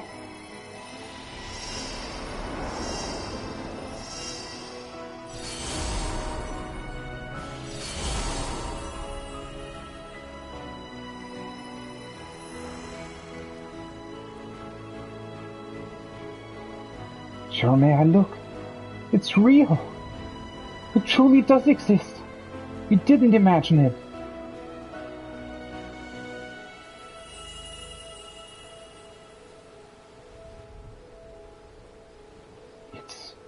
Real. Why did I give up so easily? Jude, you are extraordinary. Aww.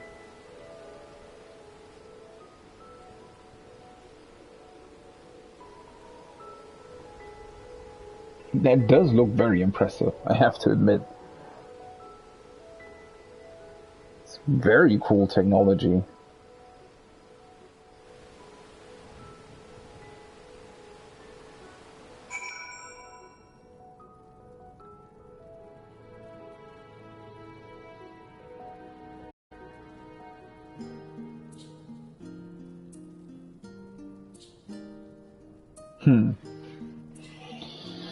Very impressive indeed.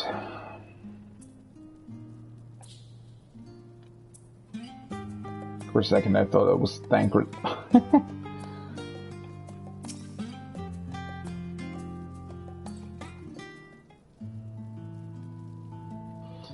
It is all thanks to you that our decade of hard work did not go to waste.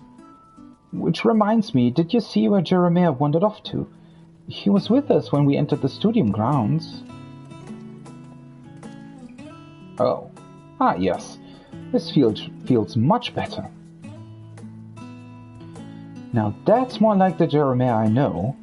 Wouldn't you agree this style suits him better? It does indeed. Looks good.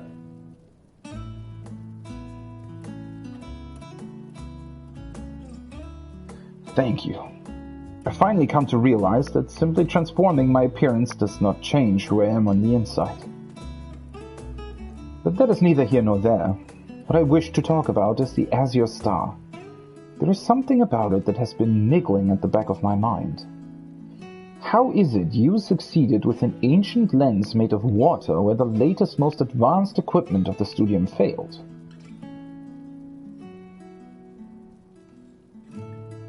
Ah, of course. The star lens allows us to see by capturing not the light of stars, but their ether, correct? I see. You believe that due to how far away the Azure Star resides from us, a traditional telescope would have had trouble capturing the light it emits. The star lens, meanwhile, can capture an image of its ether, the very life force of the star. I can scarcely imagine how much further our technology must advance for telescopes to perceive such distant celestial bodies. Strange, then, that we were able to see the Azure Star all those years ago. How do you suppose we accomplished such a feat?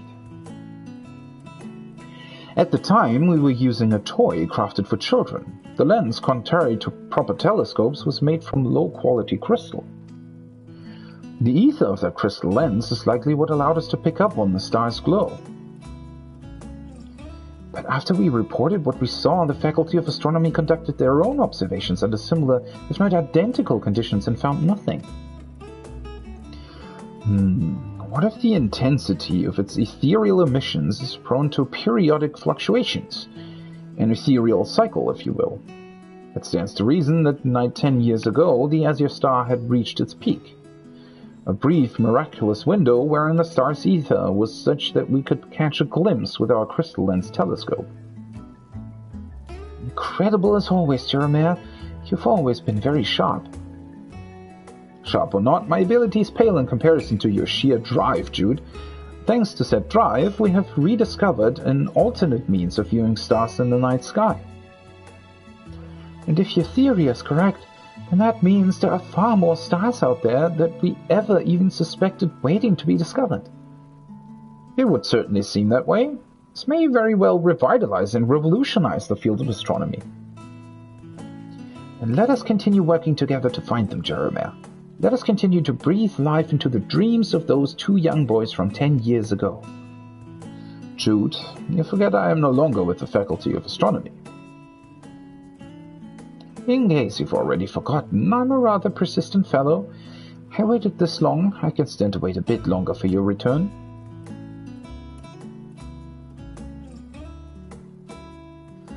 Cannot argue with that.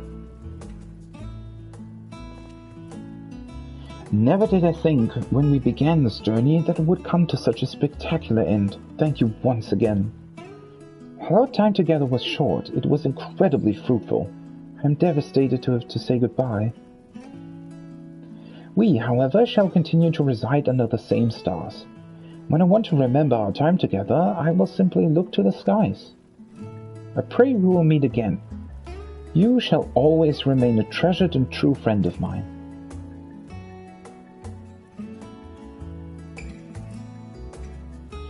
The fires of Ifrit, nay, a phoenix, have taken up residence in my heart, where they will continue to burn forevermore. That's quite a cool analogy. Started with a... Wait, did he start out with a chocobo? No, he started with, what was it again? Something weird. I mean, let's just grab one of each, to be honest.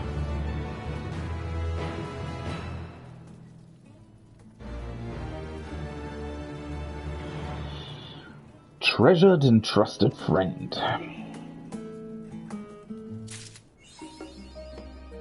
Starry night. Beautiful, beautiful, beautiful. Now on to the last one. And then there should be a quest that combines all of these, right? Probably? Oh wait,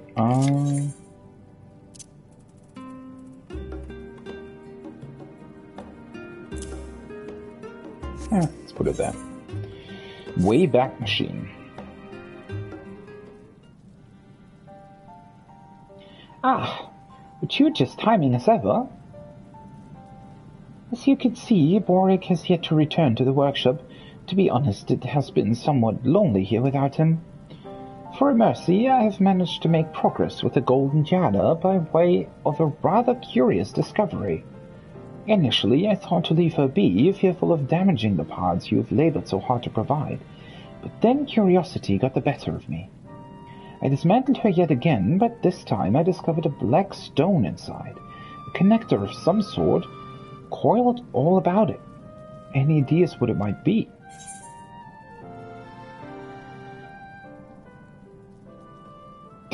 Are you sure that elegant tombstone didn't drop from my pocket?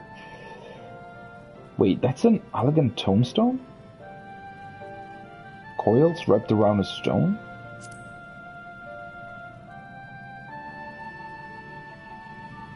Is that an iPhone inside?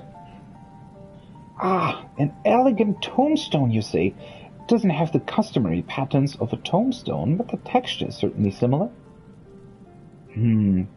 Based on where we found her, I very much doubt our friend here was created in the 3rd astral era. No, the 5th astral era is much more likely. Perhaps even the beginning of the 6th. It is entirely possible that people of that age, after unearthing elegant relics, repurposed the technology, or perhaps they merely drew inspiration from elegant designs to their work. If this was meant to store records, which I believe it does, I would have expected it to serve as her core, much like the mammoths of Ul'dah.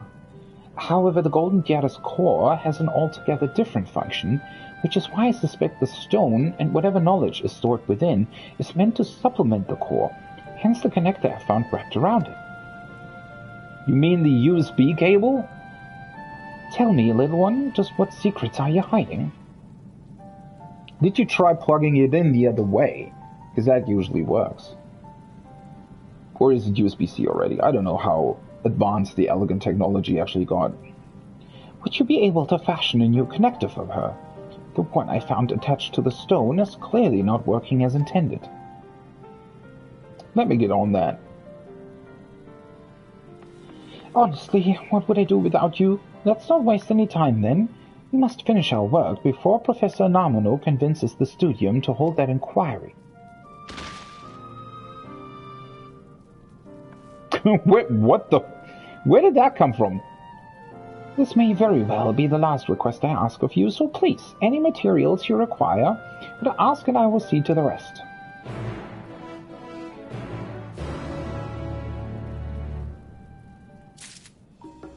So that's... Wait. Oh, there it is. For a second.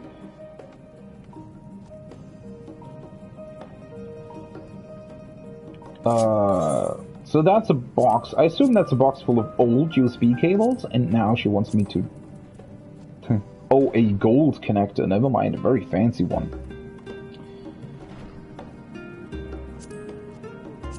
Gold-plated, even though it works the exact same way as everything else.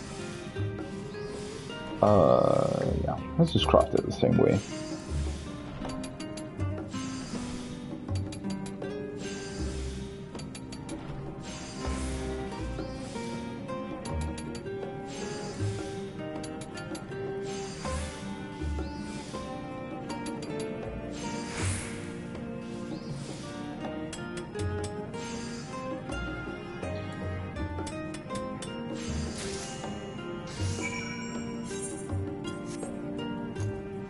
I have finished your gold-connected USB cable.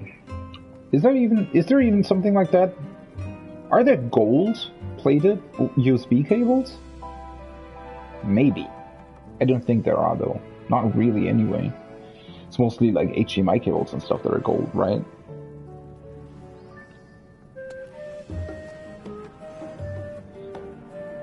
Pray make that gold connector as quickly as possible.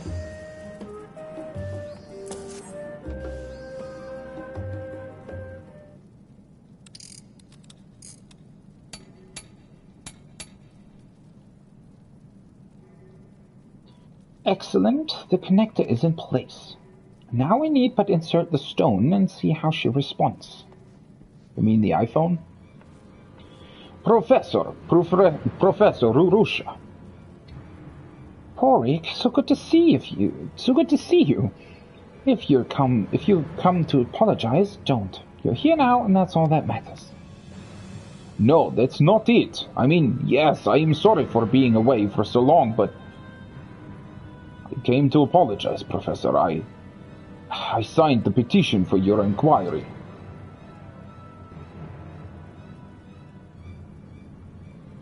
Your research is leading you nowhere, Professor, and I thought it better you resign than tarnish your legacy with this final project. So I signed the petition, and now Professor Namano has the signatures he needs to submit his petition. I was only after I signed that I realized my mistake. If that relic yet holds secrets of a bygone era, it is our duty to find them. But now we may never have that chance. And there he is. I take it you've heard the good news. Professor Namano. The faculty are ready to hold their inquiry, Professor. I suggest you make your way to Learner's Meet, lest you miss the ending of your own career. You two may as well come along too. The more the merrier, as they say. Evil Olafel is evil.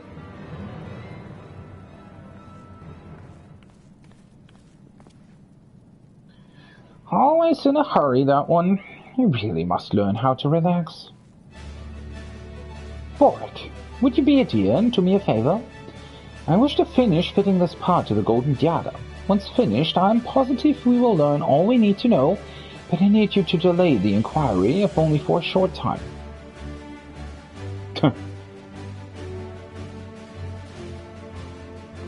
No need to worry. I suspect it won't be long before the old girl stirs to life this time. Go ahead with Boric and wait for me at Learner's Meet. What's that music? Where's that theme from? I haven't heard that in a really long time.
Okay. Sorry, I was once again distracted by novice chat. Nobody's being helpful again. But I just can't be bothered with it right now, to be honest. What's this? Only the two of you? You're not going to tell me that the great Professor Arusha took the coward's way out and fled, are you? No, her legs simply don't move as fast as they used to. Would you care for a cup of tea while we wait? Better yet, we could pay a visit to the last stand. Boric, we are far past the time for guilt and regret, would you not agree? But you needn't fret, I'll be sure to look after you, so please, there's no need to delay the inevitable. At any rate, all necessary parties to this inquiry will be here soon enough. Professor Arusha's absence merely proves that she has no intention of defending herself.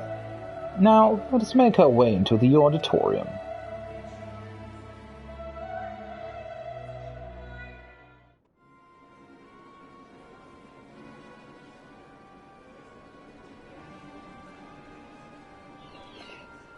Where are all these people coming from?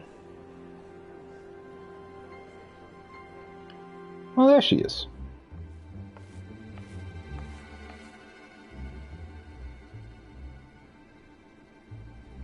Wait, what's Monteshane doing here? Allow me to preface this hearing by stating that I have the utmost respect for you as a fellow academic, Professor Arusha. However, given the support behind this recent petition, we have no choice but to consider the matter of your continued tenure here at the studio. You stand accused of squandering studium funds on the restoration of a relic of questionable origin. And she has refused time and time again to heed my requests to cease her activities.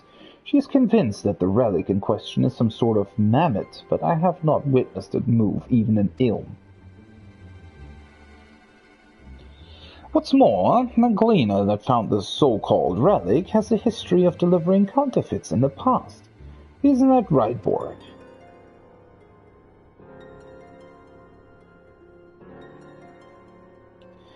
Come now, Professor Namano, nobody's perfect, and for the 100th time that mammoth is something special. You just need to be patient with her. Come on, little one, show them.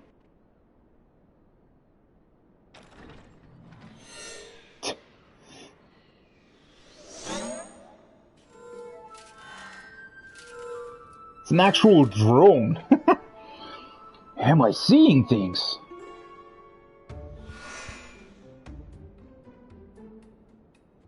It does look a bit weird in terms of its design, though. That proves nothing. How do we know you didn't ask this helper of yours to contrive a means for it to move on its own? Well, I suppose it falls on me to confirm as much. Tell me, did you do as Professor Namano suggests?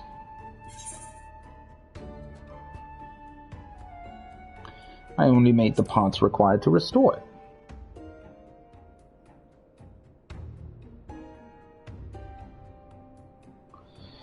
It's a bit, as always, right? The fact that the hero of the world, right, who literally went to the moon and to the edge of the universe and fought who knows how many creatures and is literally the savior of the entire universe, right? And I'm standing here saying, well, obviously he's lying, right? Or he's like, she's not lying, right? That relic is an actual relic and we just restored it. How would anyone ever accuse us of lying about that? I mean, I guess Professor Namano isn't really that intelligent. He speaks the truth. Naturally, someone of his ability could doubtless make modifications to allow rudimentary movement, but I don't think even the best in this field could achieve this.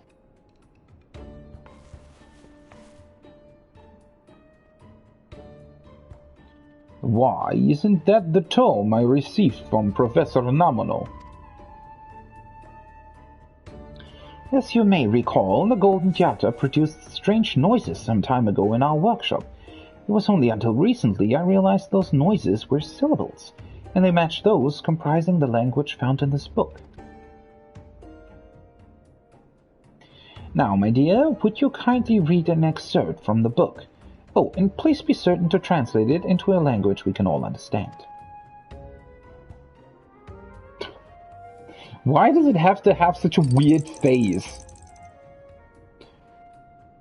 The serpent that sleeps in the deep slowly sheds its skin of old.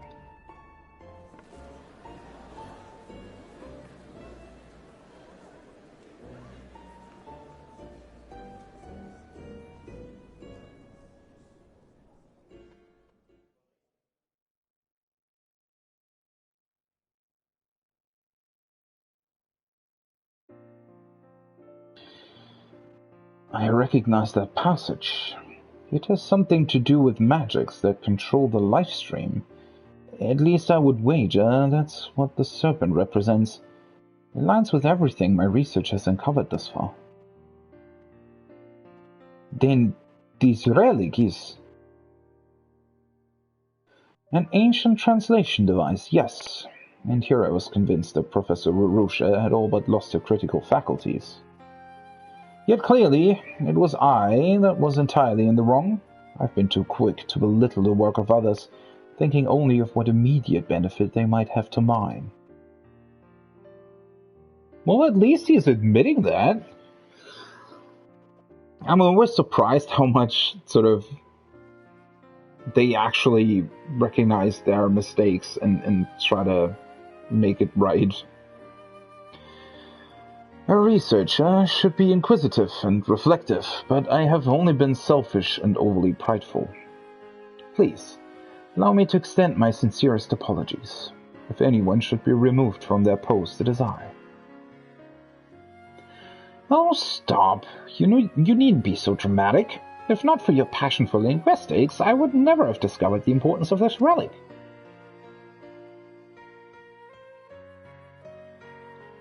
Well, it would seem there is no further need for these proceedings. If I may make a suggestion, would you two consider working together? It is clear to me, at least, that such an arrangement would be mutually beneficial. What a fantastic idea! I would love nothing more than to work alongside Professor Nomino.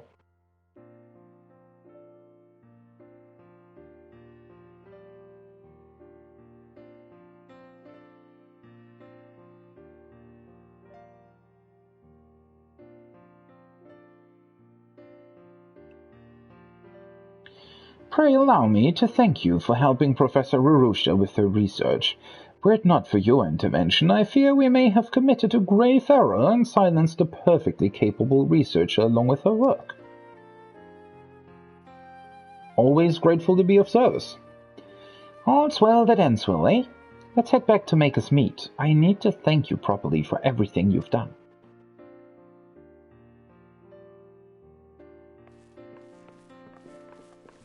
That being said, though, why would they design a translation device to be able to fly? I mean, I guess that way you don't have to hold it over whatever you're trying to translate yourself. It can just fly, but... Huh.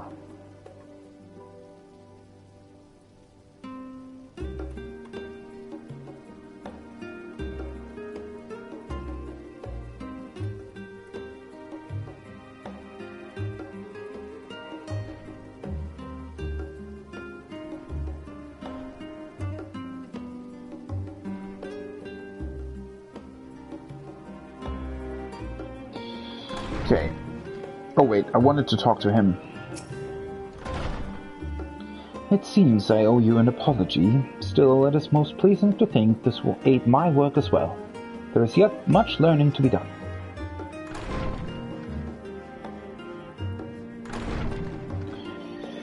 Guess there is, huh?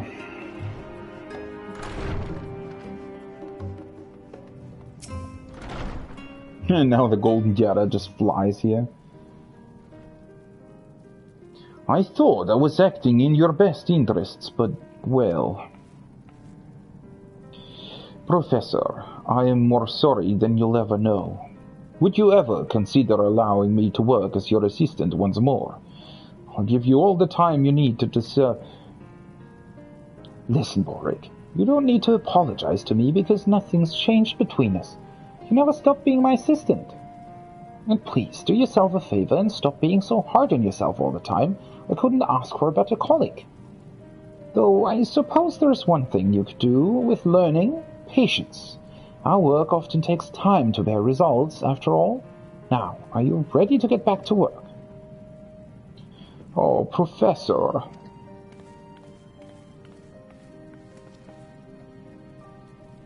Ah, what a nice surprise. And you here to ask for our little friend's help. Something like that, yes. The book I gave your assistant was merely an abridged compilation of works on ancient languages. What I have now are complete inscriptions of the texts I am presently studying. I simply must know what is written here. I've spent far too long toiling away to decipher their contents to no avail. I'm all too familiar with that feeling. I suppose all researchers are spurred on by that thirst for answers. Perhaps that answers will even help with these recent anomalies in the life stream. I'm sure some of the other professors at the studium would love to hear your findings.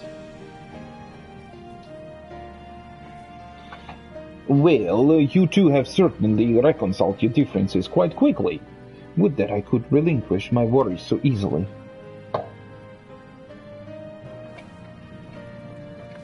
Thank you once again. If you hadn't stuck around to help as long as you did, I might have lost an irreplaceable assistant and countless colleagues.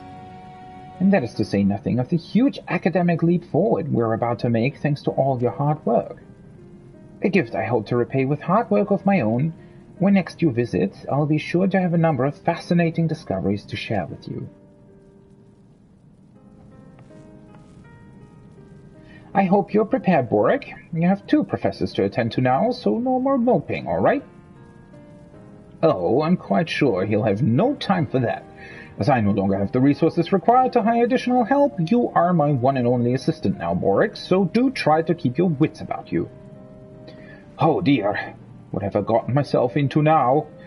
Well, at least the subject matter is interesting.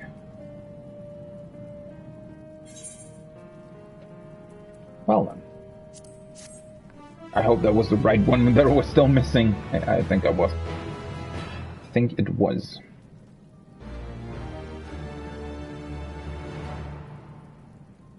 Masterful Relic Restorer.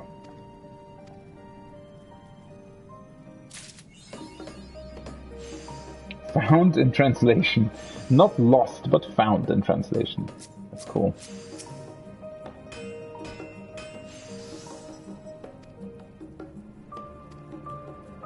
Oh wait, what? The serpent that sleeps in the deep slowly sheds its skin of old. Eventually, the serpent devours its own tail and renders new flesh using its own. The pain felt will cause the earth to quake, the mountains to crumble, and the rivers to run dry. Thus, 7 wedges must be driven into its back. What the hell is that thing talking about? The serpent devours it. Earth to quake, mountains to crumble, and rivers to run dry. That sounds like the 4th Umbral Calamity, doesn't it?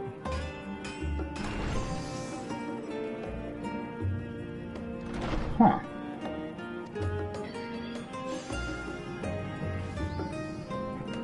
Okay. Ah, there's the final quest.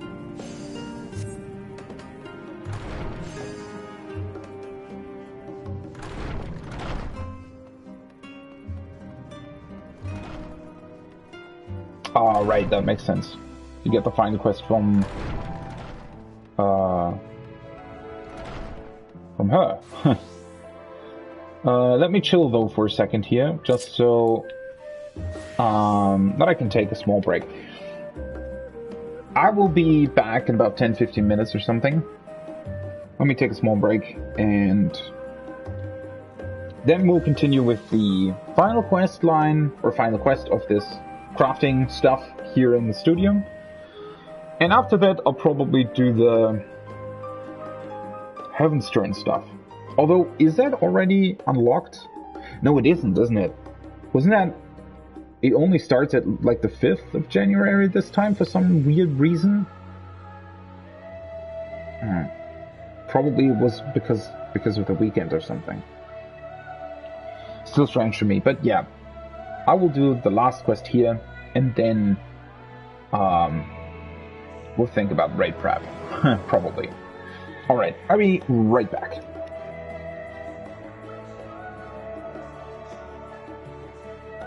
Okay, I'm back.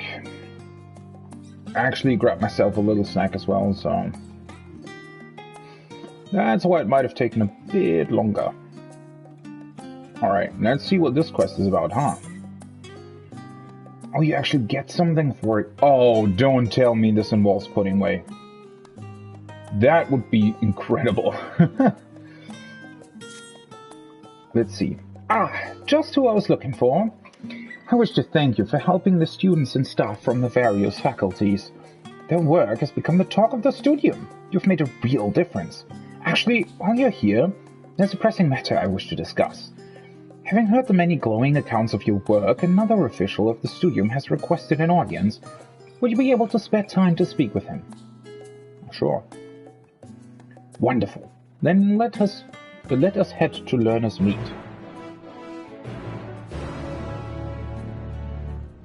Or maybe that's another Loperate altogether.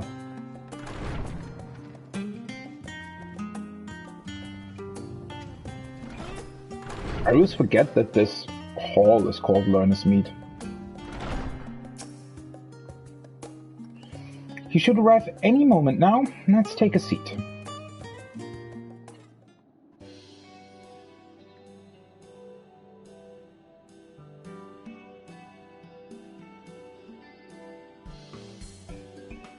My apologies for keeping you waiting.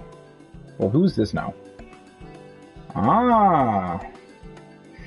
Before we proceed, I wish to extend my sincerest thanks on behalf of the Studium for all you have done to aid our faculty and students.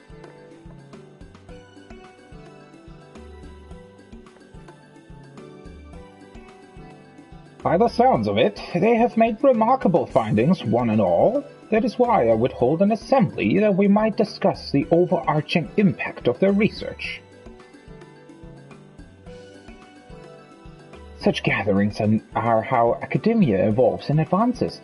The shared knowledge of our works, be they successes or failures, that all may strive to improve. Precisely. Knowledge begets knowledge. Amassing and combining findings from a host of fields often leads to the creation of entirely new disciplines, one of the very reasons for which the studium was founded. Which brings me to the reason why I asked you here. Might I prevail upon you to speak with the faculty and invite them to this meeting? Would be my pleasure. Is there no one else who can ask them? Excellent! I can think of no one better suited to the task. You were, after all, a key factor in all their successes. Splendid. You have my thanks. Well, that's that then, and you needn't rush to deliver these invitations. Pray speak with the faculty and students in your own time. When you've finished, return here and I will see to readying a chamber for the meeting.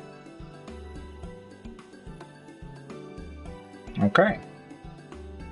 Sounds good.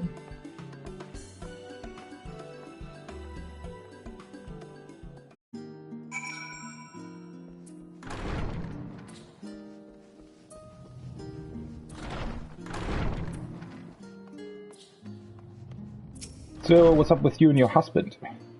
It's so good to see you. Lest you wonder, Professor Tankin and I are doing quite well. But to what do we owe the pleasure of your visit? Is that so? I suppose the Professor and I could share what we've learned from the various cultures we emulated. Come to think of it, we've yet to share the news of our union either. The proposal was so sudden, we scarcely had time to invite any of the faculty, let alone hold a reception. All the more reason we should attend. Yeah, of course. That's the most important thing. I mean, for you it is, but for the rest, I'm not quite sure. We will be there, absolutely. Professor Tankin should be most glad to hear about this. Why is she still calling... Is that a kink? That she's still calling him Professor? Or maybe it's just professional decency, I guess. My, what a surprise! Don't tell me you've come with a souvenir from some far-flung land. Aha! First I'm promoted to tenured professor, then this momentous opportunity presents itself to me. Of course I shall attend. Were it not for you, I never would have proved my theory. I wouldn't be a fool to overlook a chance to present my findings. Yes, a bold first step in honoring Professor Nelly's legacy. Cool.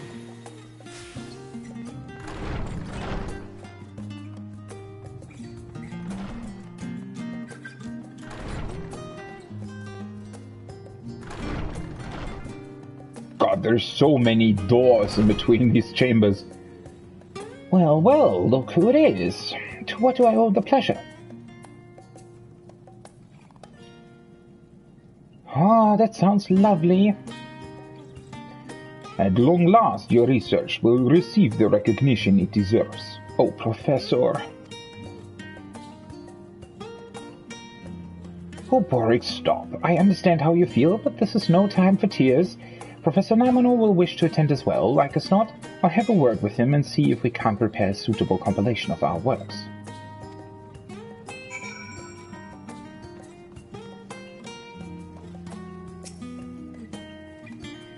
What a pleasant surprise! Would you care for a quick meal at the last stand to commemorate our reunion?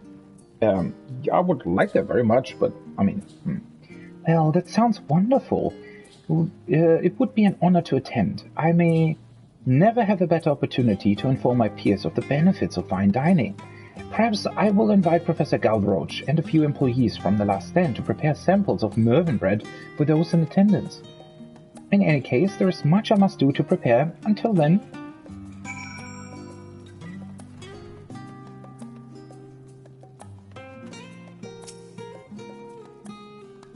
Ah, I must admit, I did not expect to see you here again. I see. I have certainly heard of such events, though I never dared dream a student such as myself would be invited to one. Don't tell me you're getting cold feet already. The Jude I know would relish such a challenge. Perhaps you're right, Jeremiah. This would be the perfect opportunity to demonstrate what a boon Mr. Islands could be to the academic community. All right then. Jeremiah and I will set to work preparing a presentation at once. Nice. I would actually very much like to see presentations about their works.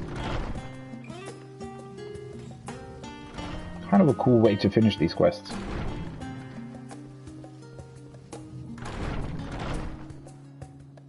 Oh, yeah, here. I thought for a second. No, whatever. Welcome back. What did they say? Very good.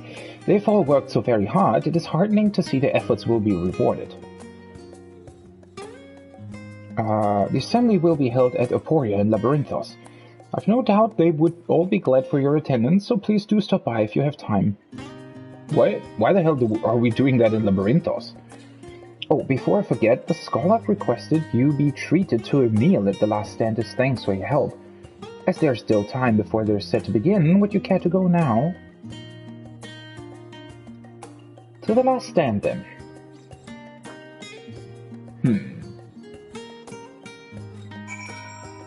Okay. What's this meal about?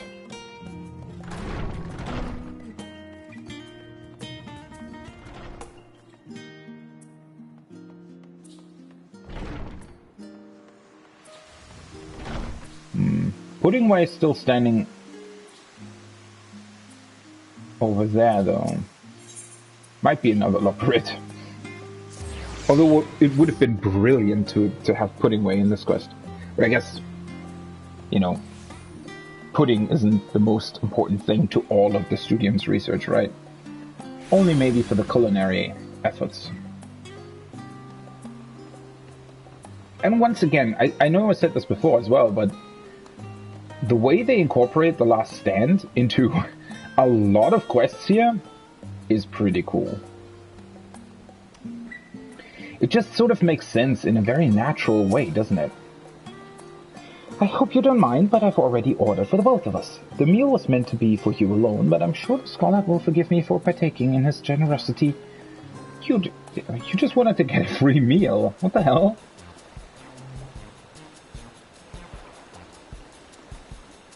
It's true, my sister has the diet of a savage.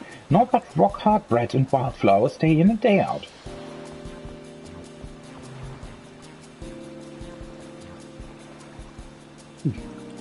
Forgive the interruption, but have we met? I swear you're the spitting image of one of those intrepid adventurers that visited the moon.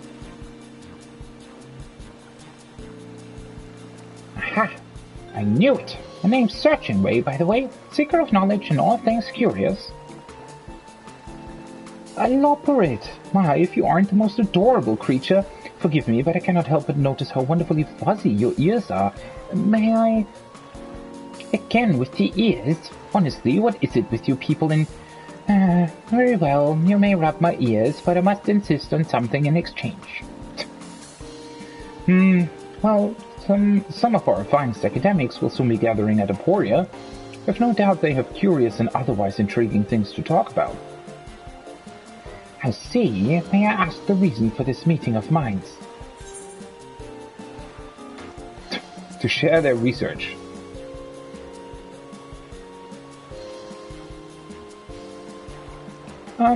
Perhaps further explanation is in order.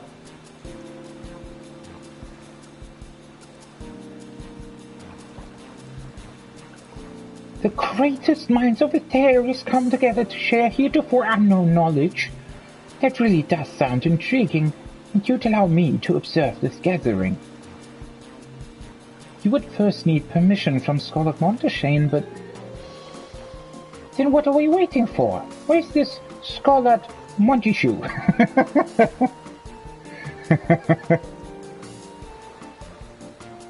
It's Scholar Monteshane, and please bear in mind there is a chance he may refuse you. Still, I see no harm in asking. If you would go to Lerner's Mead, I will have him to meet us there. Splendid! Let's hop to it then.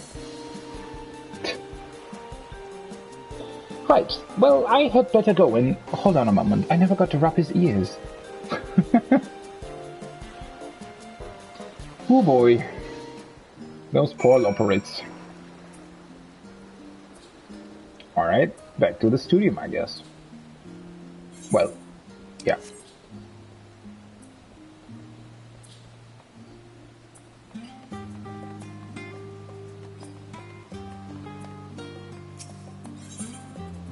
The studio.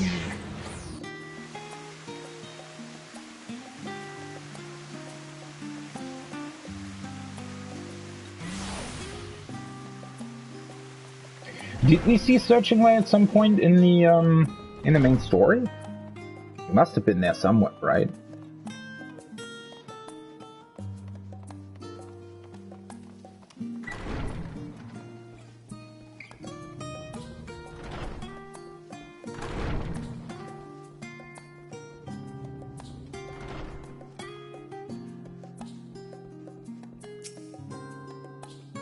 Why not? I will do my very, very best to convince this Monteshane to allow my attendance. Okay.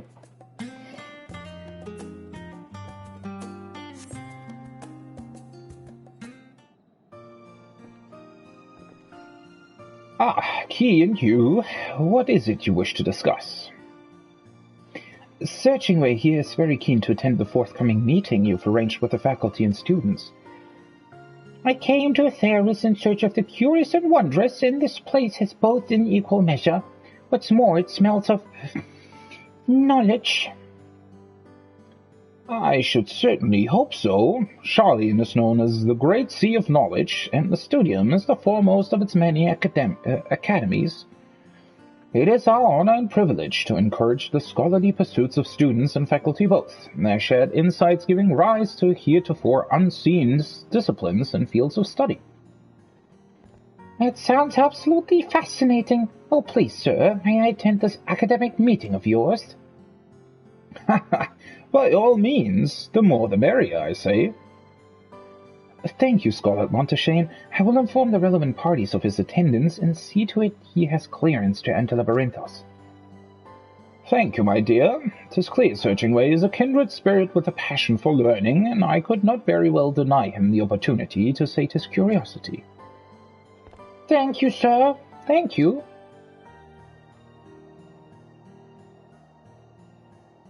We haven't much time until proceedings get underway. Let's get going, shall we? Are we teleported to Labyrinthos, or do we have to go there ourselves? It seems like they teleport us. I wonder if they have some sort of outline as to how these quests do that. Like, when do they teleport you, and when do you have to go somewhere yourself? Sometimes feels like they're saying, oh, a quest has to take this long, or whatever. Oh, this looks cool. Absolutely amazing. I've most certainly come to the right place. This actually does look like, you know, a university or university groups or whatever are sort of sharing their projects. It's very cool.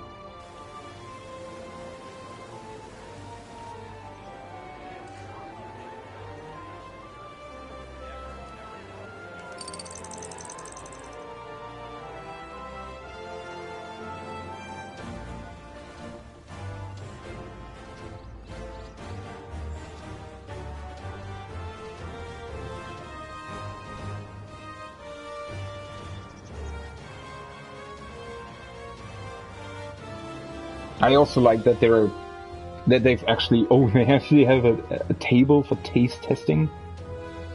Yeah. Oh, that looks cute.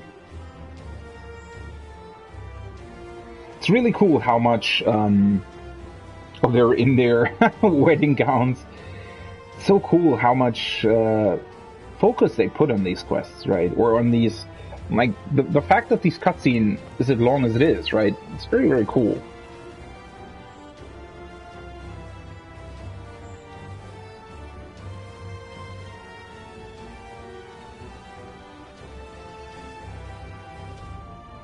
That thing still looks really weird.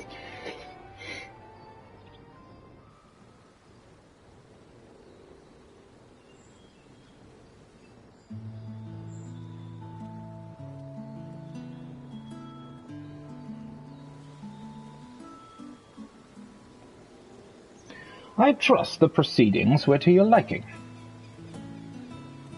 Oh, it was magnificent. There's so much we Loperites have yet to see over there. Is so much to learn. Earlier you mentioned how they create new disciplines by sharing. Does this mean you plan to have all these people working together in future? I do indeed. That is precisely why I suggested this meeting of mine in the first place. The exchange of knowledge and ideas will invariably lead to ever greater discoveries. But how exactly do you plan to combine their fields? They seem entirely unrelated to me. Any thoughts? Given all you've seen, I imagine you must have an idea or two as to how to further advance their work. Huh. That is actually...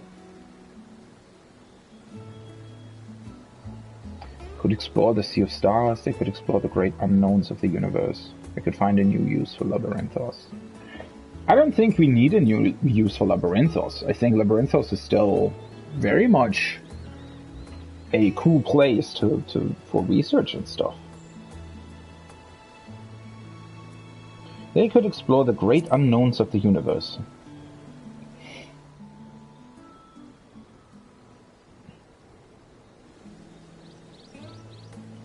Oh, you have touched on the very heart of learning, my friend. The desire to conquer the unknown is the first step to all great discoveries. I dare say there is no greater unknown than the great expanse. It is actually... So they have... Wait, we have a bread that will allow you to have healthy meals, essentially, right? That you can take on a journey like that. We have knowledge about gathering things, a translator device, and somebody to read stars or look for stars. I guess it's it's not entirely perfect, but could be a basis for a research party into the Great Expanse at some point, right? I mean, we do have a spaceship, why not use it? Well said, Scarlet Monteshane.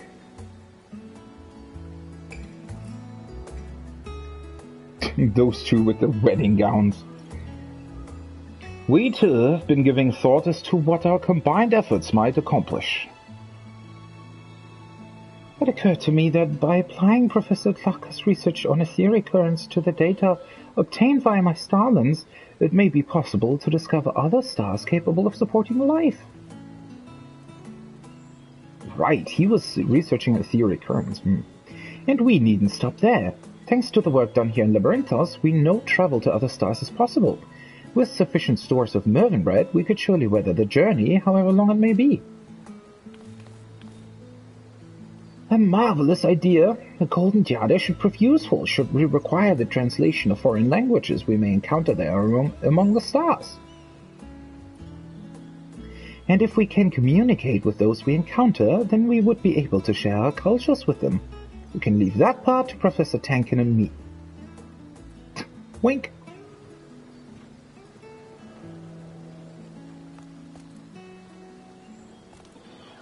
With you all working together, your chances of encountering heretofore undiscovered intelligent life are better than good, I'd say. But what would you say if you met them?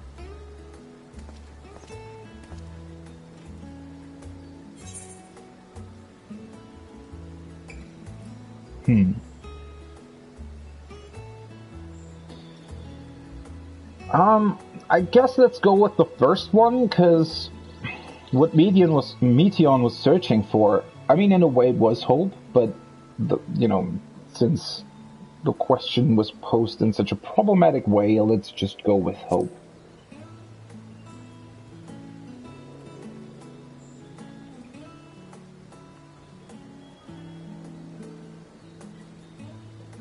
That's it. Meteon was sent out to explore the stars and search for the meaning of life. Sadly, her fruitless quest led her to the very depths of despair. But you could do things differently. You could go and spread the word that hope yet lives on.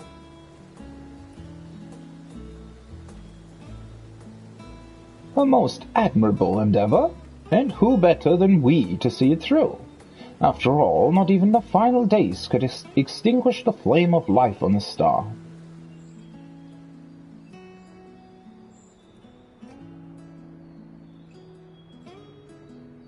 I wonder if that will become relevant. I guess so. I mean,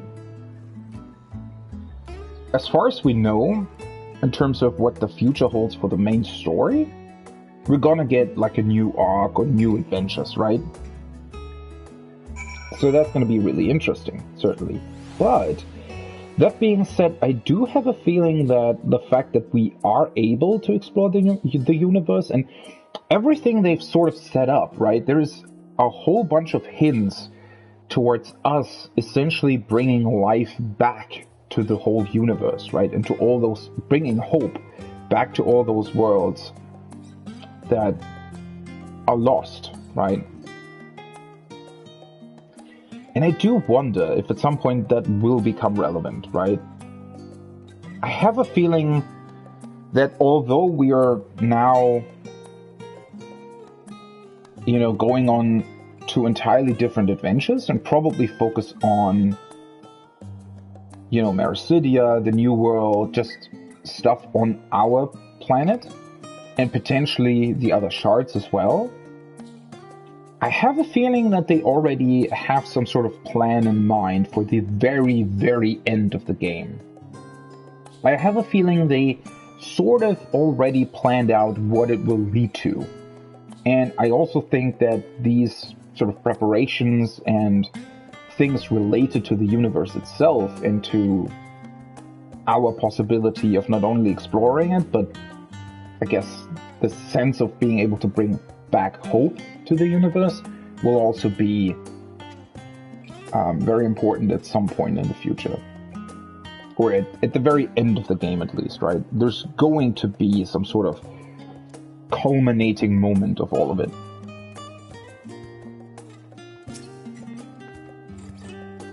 That was brilliant. Part of me is glad it's finally over, though. Organizing everything was no mean feat.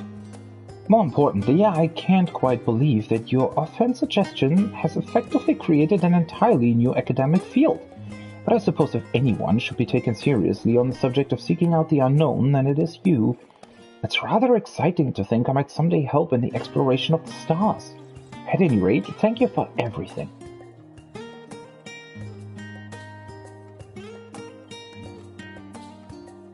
Oh, but wait! Where's Searching Way? I still need to rub those adorable little ears of his. Oh god, Searching Way, run! Oh, we get the golden Diada? That's so cool. Is it a bird? Is it a fish? No, it's a translation device. Overeducated. Well, that achievement is lying. You can't be overeducated.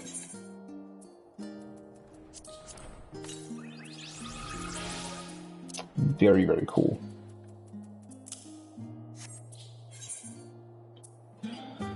Okay. Very good. Guess that's it in terms of these quests.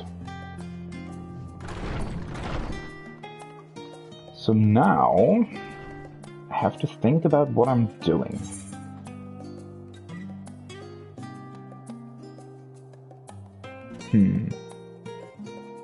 The thing is, though, that in terms of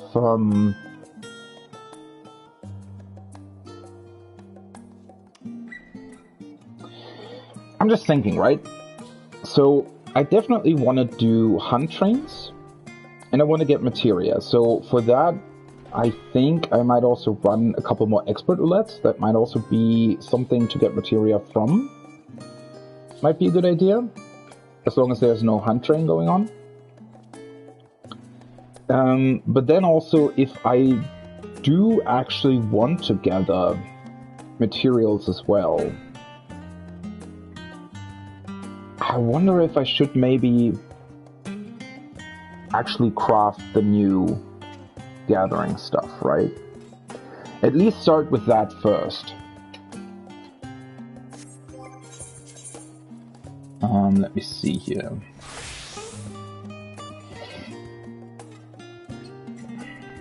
I mean, most of these are overmelded, and I don't have any of the new materia, right? And it's pretty hard to get those as well.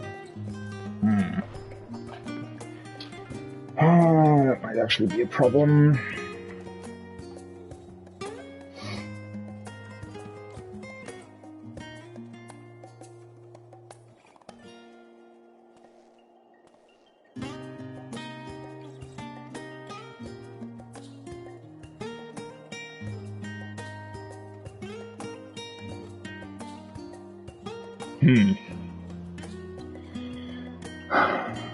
What to do, what to do.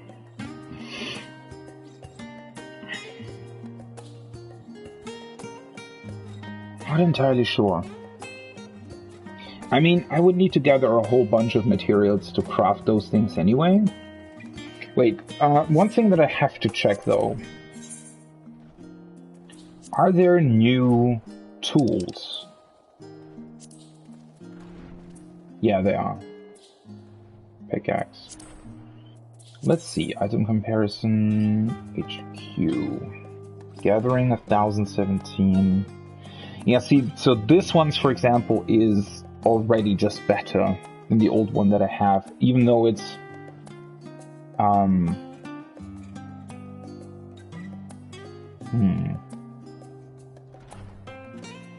So I should probably start with trying to get this one, trying to craft the new, gathering sets. And, that'll at least give me a good sort of baseline for the... Because gathering is never that big of a deal, right? Even if my stats aren't the best, I'd still be able to gather a whole bunch of things for the raid gear, right? And that's sort of the most important thing, aside from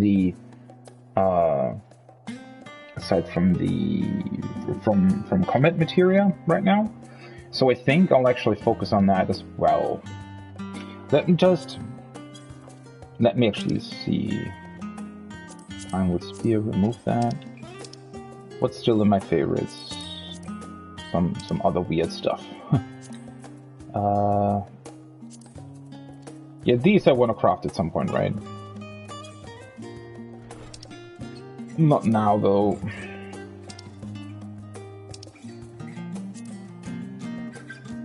Cordial. Okay.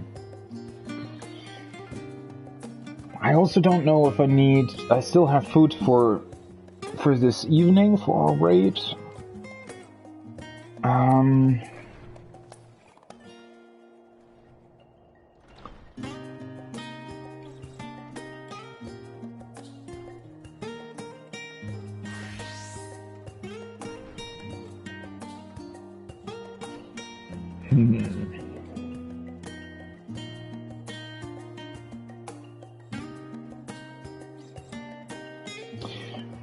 Let me quickly just put the new gathering set as a favorite. So.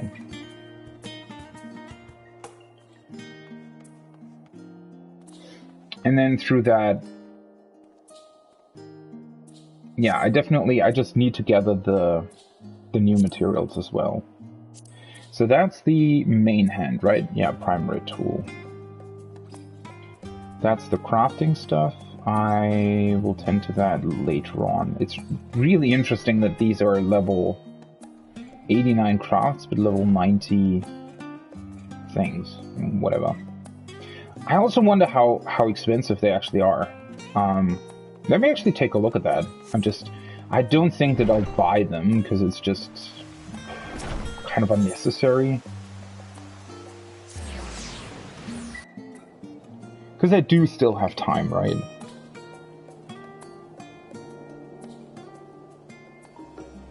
And again, it's not like time just stops when Savage releases. There's still more than enough time to gather more stuff on,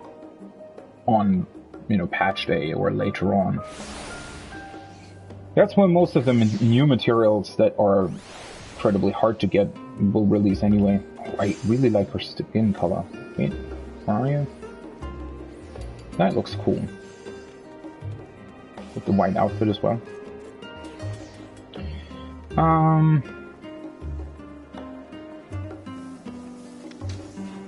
Are they... Oh, you know what? I could just look at this.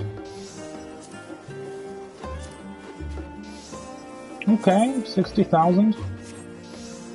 It's not that bad. I don't know, a whole set probably costs about 500,000, I would guess. 40,000, yeah, that's...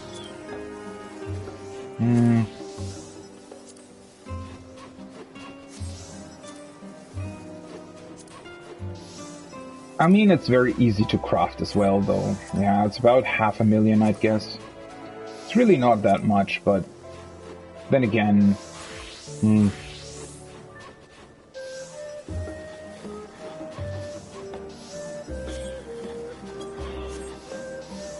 They probably take about an hour, a bit more maybe than that, to craft.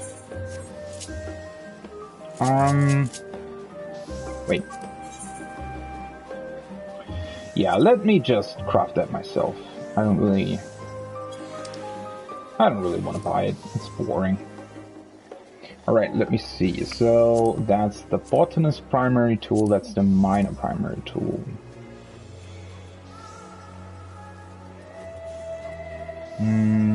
That's the botanist secondary tool. Miner secondary tool. The fisher secondary tool is still the same as it ever was, right? For some weird reason.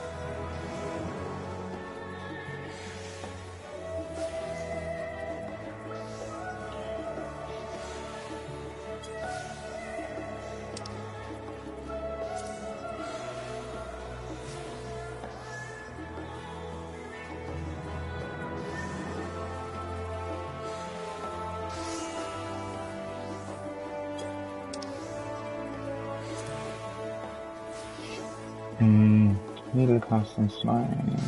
Sometimes a bit hard actually finding this stuff.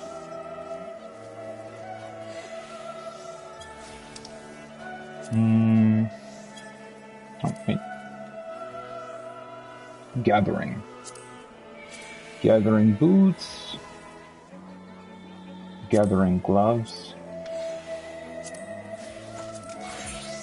Let's see how much better they are. So that's 436 gathering, 7 GP.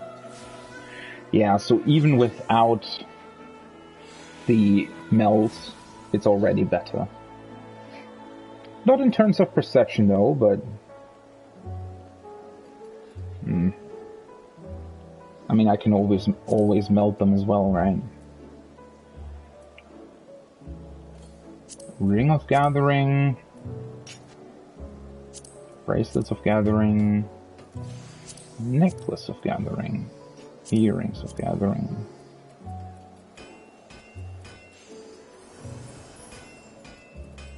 And that's 540 gear.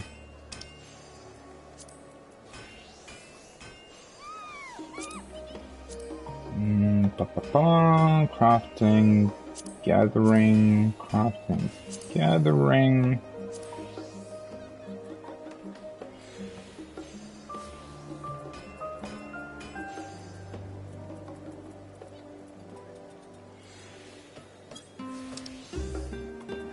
I think that's it. All right, let's see. So that's head, body, and legs.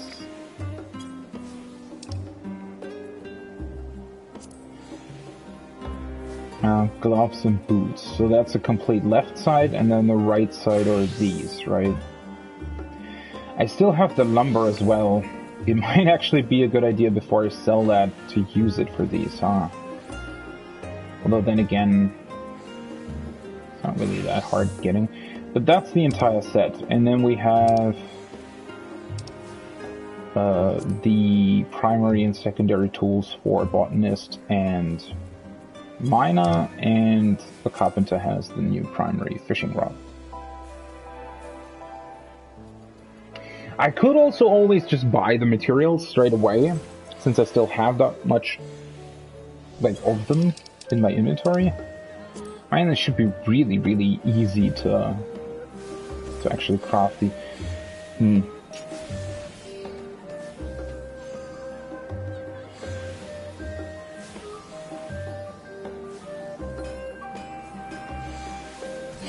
I should probably actually start with that, right? Now that I think about it. Doesn't seem to be any kind of hunt train going on right now.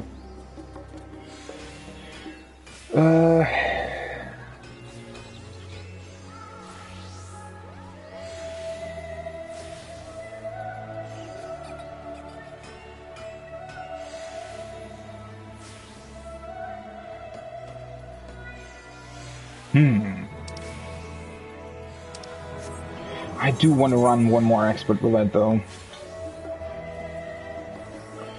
Let me... Wait a second. Yeah. That was reset. Let me just run one more expert roulette, and while I'm waiting, I'll be checking what I need in terms of materials. So I still have the integral lumber. Let's actually put that here.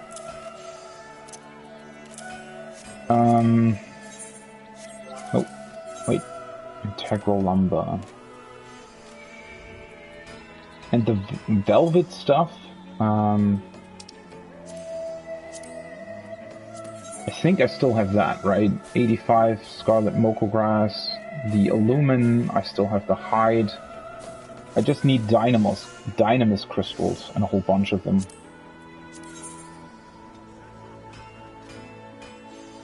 Should probably have most of what I need for these, actually. Except for the dynamis crystals. Tagalog, I still have the lumber as well.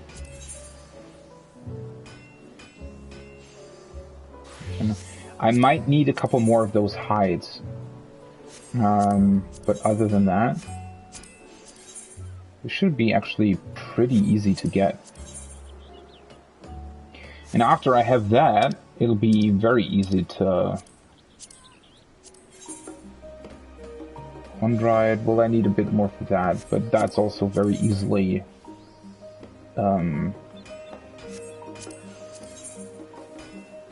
I can just start with the gear itself. Let me buy a couple Dynamis crystals. Dynamis.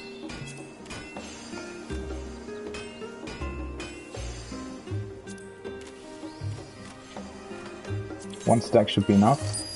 I mean, that's still 100,000, right? So, you know, at that point you could always think about just, like, literally buying the set itself.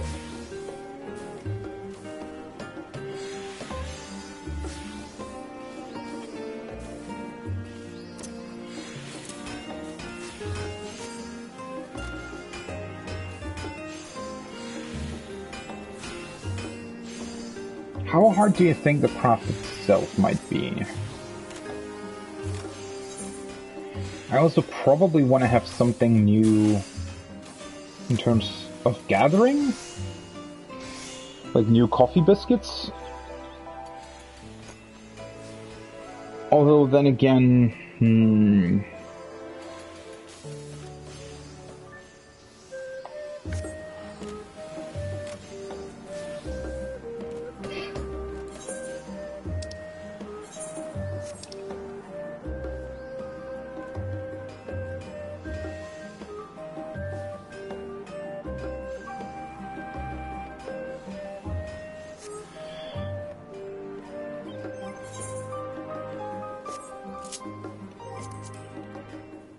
let me actually check once again. So I technically... Oh, I can go here as well. So if I start with these, I need 4, 5, 6, 7, 9, 10, 12, 13 leather, if I'm seeing that correctly. 13 times 4. 52. Yeah, that should be easy enough. Should I wait for the expert blade? It's always a... whatever.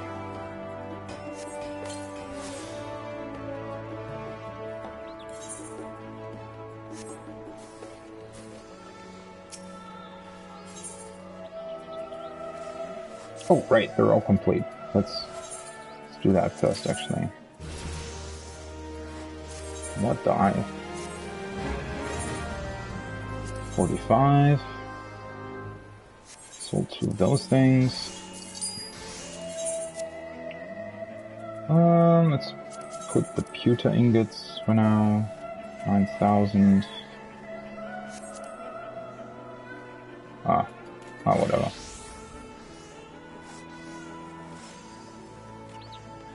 $790, and the NQ ones for 4,000. Sell these.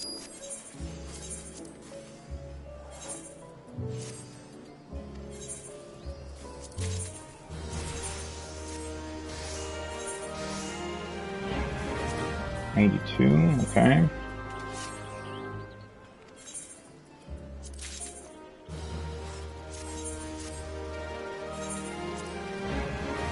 These two I'll tend to later.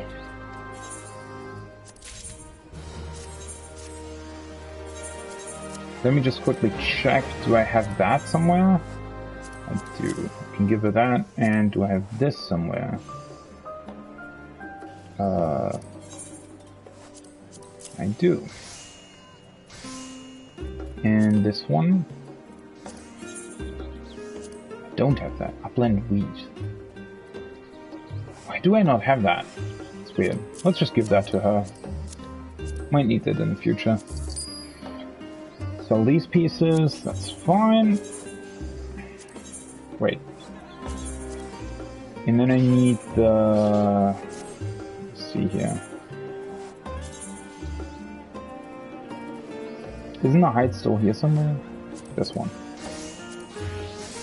What did I say? 13 of those? I mean, it wouldn't really matter if I crafted a couple more, but...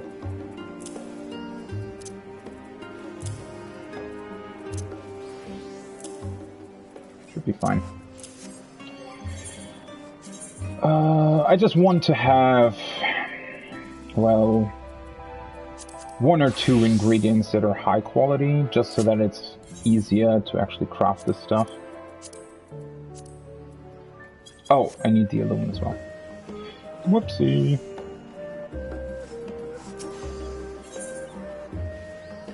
Yeah, and then I think I'll actually just collect stuff for the rest of the day, to be completely honest.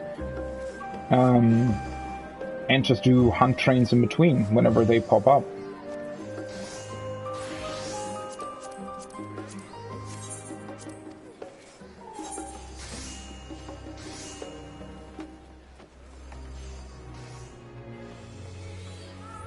And once I've collected a whole bunch of things, I'll probably still craft the crafting set as well. Just so that I have it, right? Oh, wait. Actually, expressly use the rationing manual.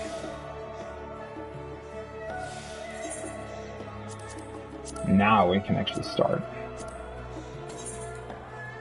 Yeah, since the other stuff is NQ, right?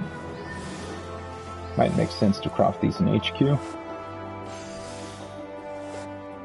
I mean, it's only 13 or something. Not that big of a deal.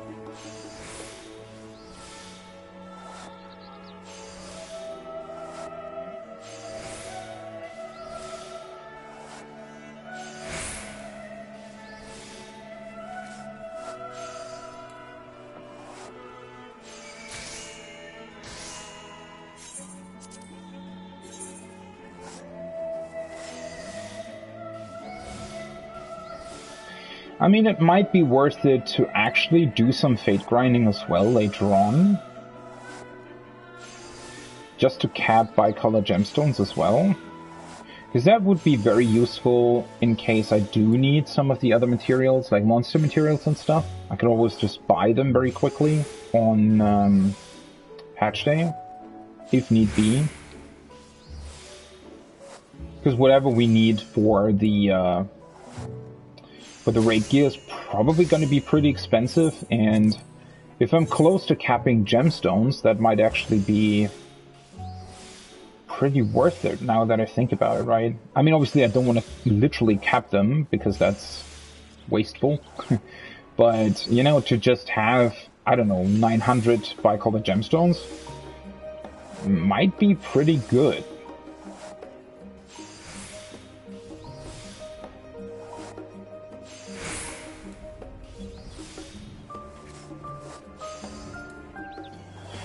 I mean, I could always just buy these materials as well, but I mean, Fates is pretty much leveling at the same time, right? So kind of worth it doing it that way.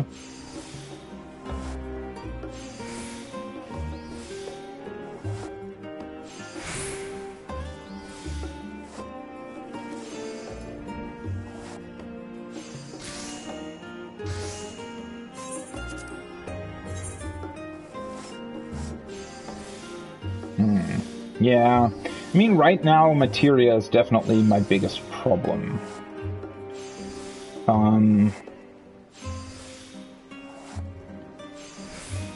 Then again, getting enough scripts for collectibles, just to normally melt stuff, shouldn't be too difficult. Just the over-melding part is what will probably be fairly hard to do. Because that would require a lot of farming, probably. But yeah, getting together a at least normally melded gathering set would probably be very, very beneficial for Tuesday. And having prepared, or preparing the other materials as well, right? Just having all stacks of the normal stuff lying around just makes everything all that much more faster.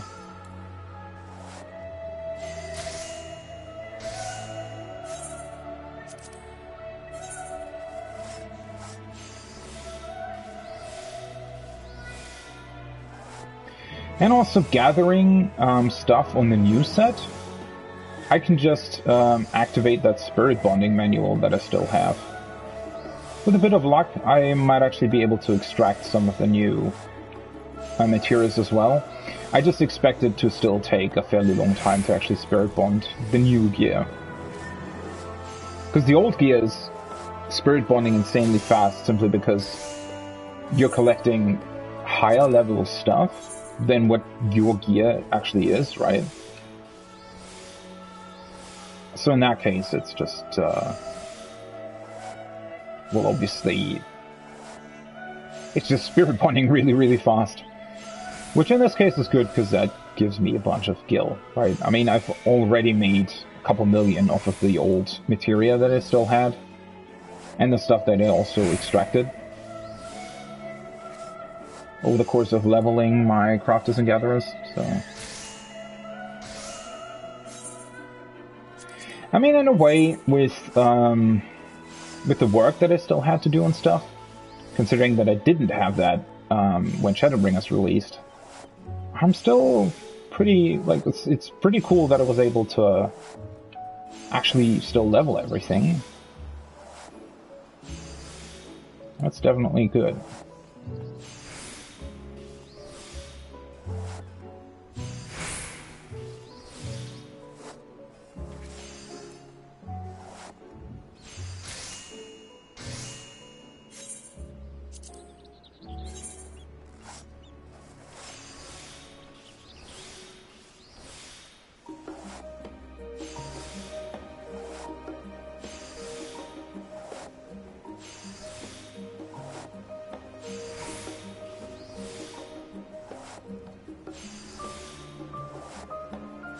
I could also check the market board for, like, A rank. Are they starting? Sometimes it's hard to see whether or not they're actually starting or just posting A ranks. I mean, well, I'm gonna go into expert roulette here in a minute, so...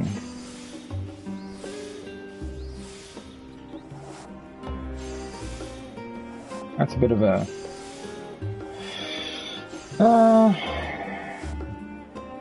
bad timing, I guess.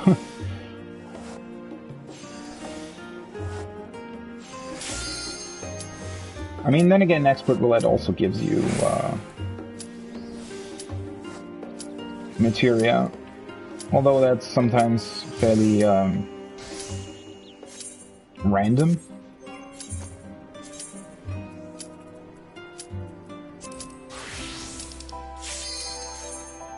I do want to finish my Chloe book, though. Might not fully do that with expert roulette. Let's see. And this time I definitely shouldn't forget that that thing also gives experience points.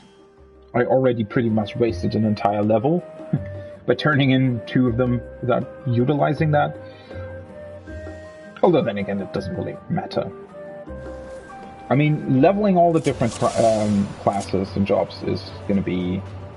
Once upon a time, you know... there was a beautiful blue star. God, I love this music. Definitely the coolest dungeon. Inside and out. The more its people clung to life, the more they suffered.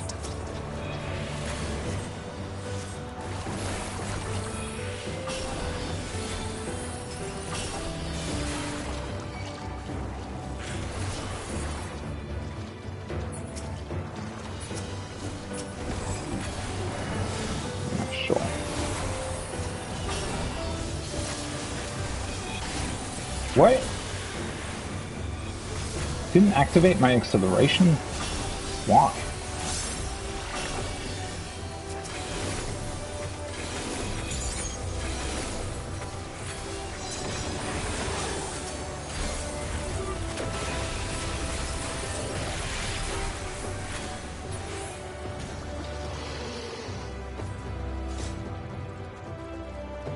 Until Definitely need to get my Burger King crown again as well. But their fellow But that'll be easy enough.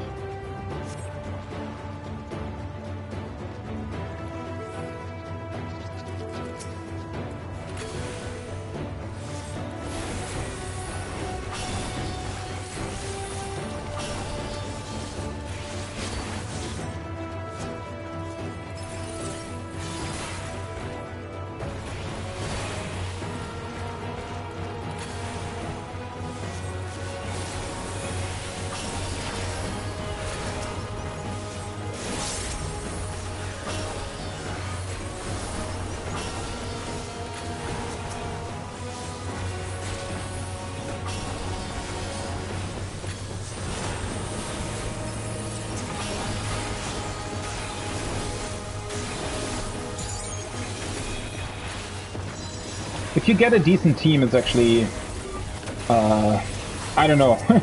I have the same problem on Black Mage sometimes where, you know, everything's just dying so fast.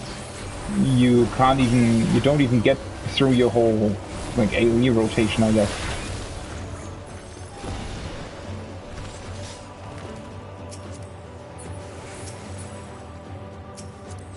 Those who lived and festered. Those who died and decayed.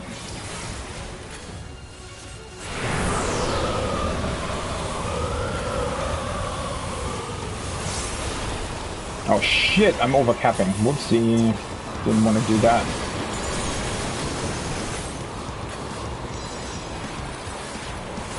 Oh shit, I'm on the wrong side. Alright, you have like a million years to do this. Interesting.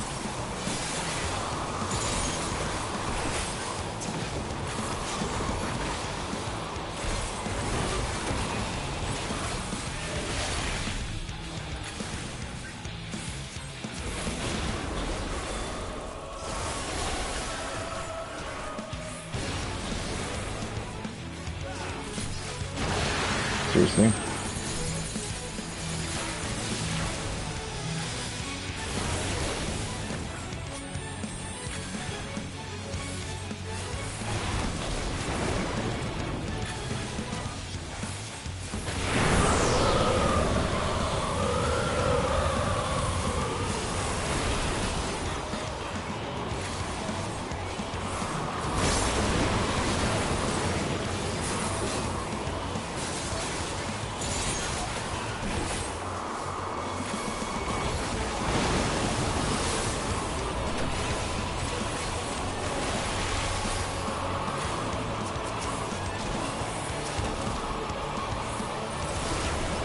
I don't know what that Reaper was doing there, actually.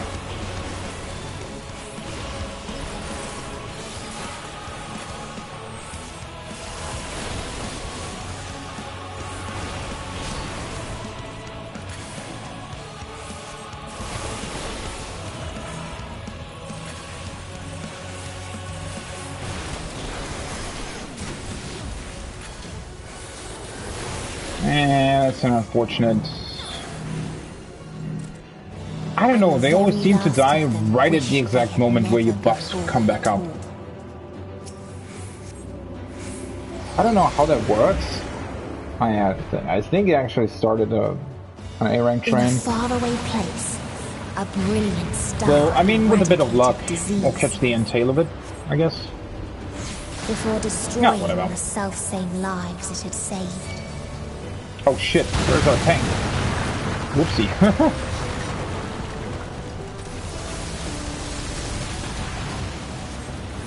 It's always weird, like, somebody is running to the front and for some reason the tank's missing. I don't know why the tanks are always this slow. I don't know what they're doing.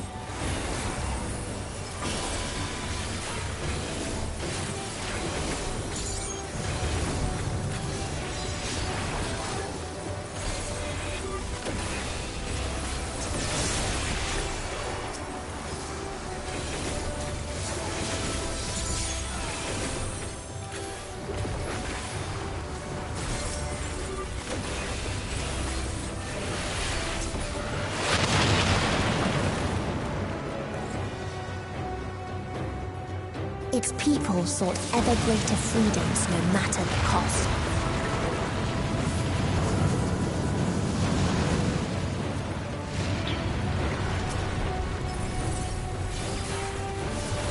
They tried to buy peace with fire and steel.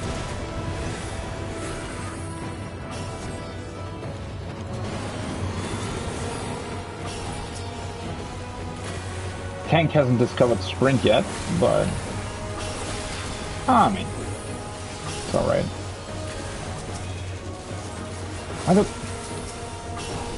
Why is it always so hard to grab a mob that's actually standing in the middle of the pack?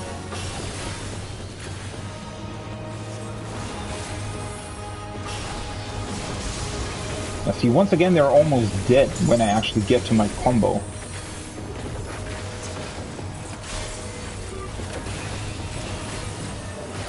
Boom! I do really like the animation though of that finisher. It's just incredible.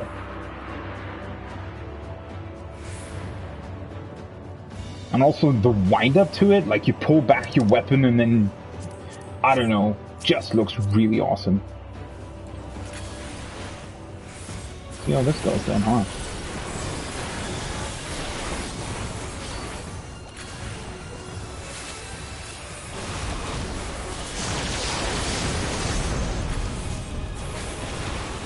Ugh. Don't want to stand in that.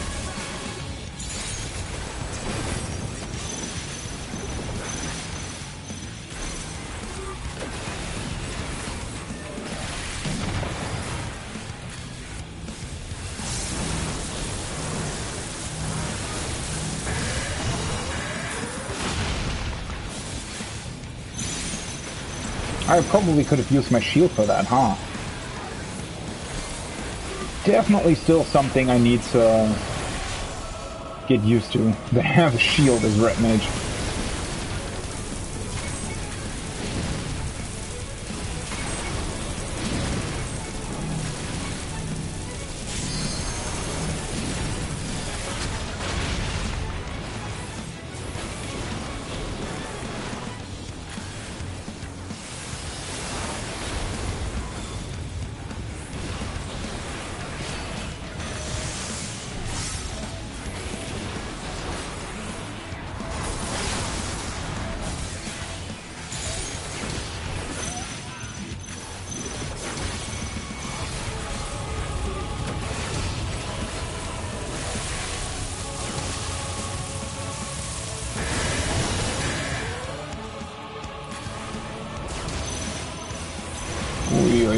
I actually do need quite a bit of movement for this.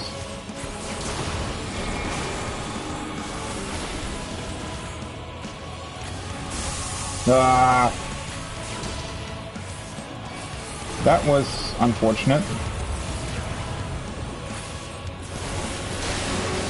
I didn't remember the knockback being that big. Oh, whatever.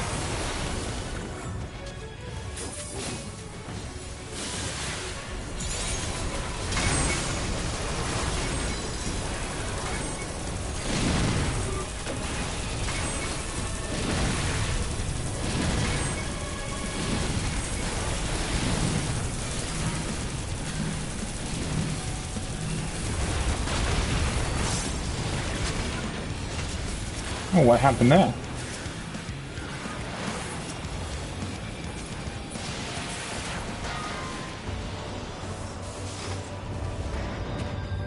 Yeah, that face is actually pretty... And when one asked, what is the point? That face is actually pretty complicated. For a dungeon, anyway. Because you have to spread out, right? At least I think you have to, unless you're like really, really good at reacting to something, or I don't know.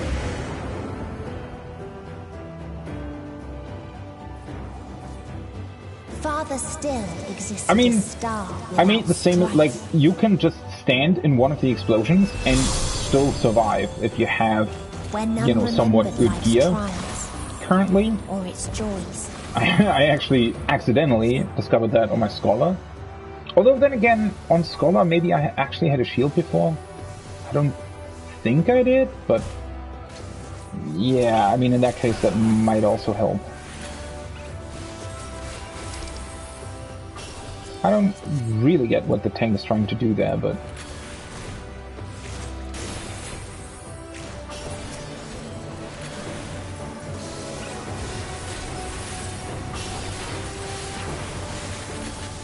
Oh shit, I'm overcapping.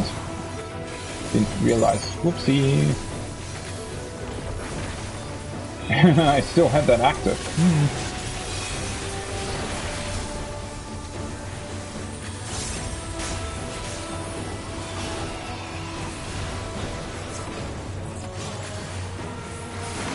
What its people had gained from ease, they lost to apathy. I also definitely want to have this orchestrion roll.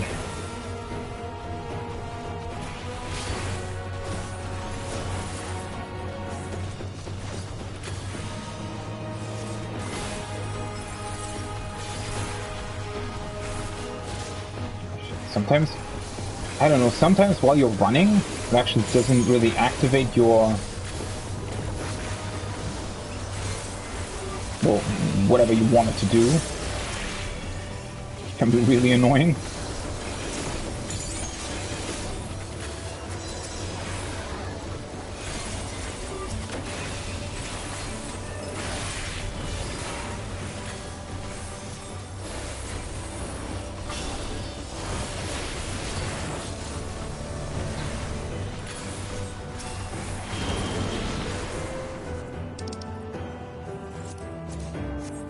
And the white mage is also opening all the treasure chests for a change. Which not all people do that either, right? For some weird reason. Although that's technically the only reason why you would even enter Expert Relay, right? Is to So farm they created the stuff. kindest, most gentle of beasts. Because, I mean, what are you supposed to do with the tombstones anyway? To get from these? Now let me see to not get Doom again.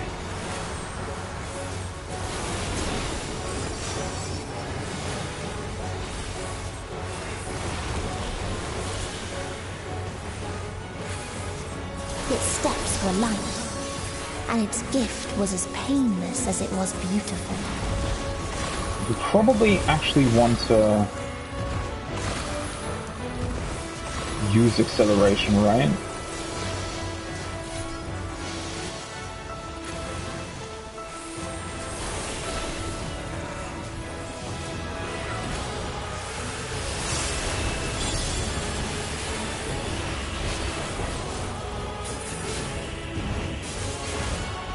Bathed in its golden glow. How far away did you They all jump? Holy slept shit. happily ever after.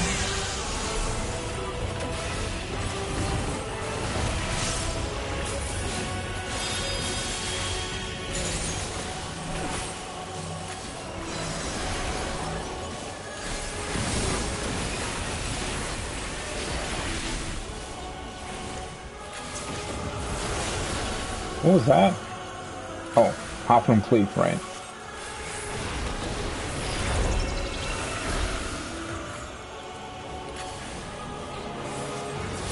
My shield has a 2-minute cooldown, correct?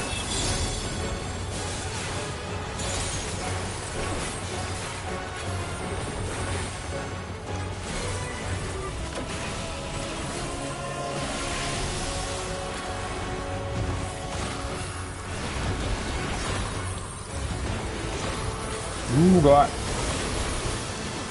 That was a little bit too tight. Probably shouldn't have done that.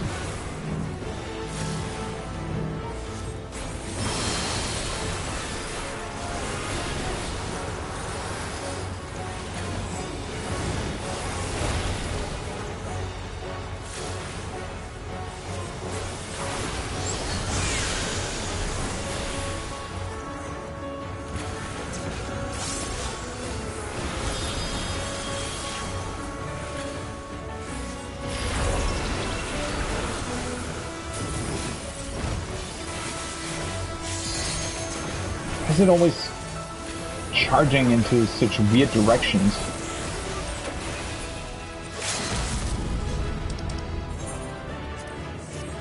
Well, that certainly was a late LB. Not that it really matters, but... Okay. No clue if I actually got anything from that, to be honest. It would be kind of cool if you could farm the current tombstones and buy materia from those. Although then again, what would be the conversion rate, right?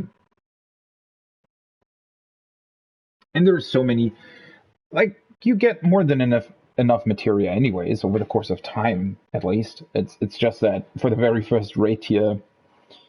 you know, especially in my case, it just took me, well, it didn't take me that long to play through the story. It's just that, you know, with work in between, it took me about 2 weeks, right, to get through everything, meaning that I only had the past 2 weeks to actually then be able to,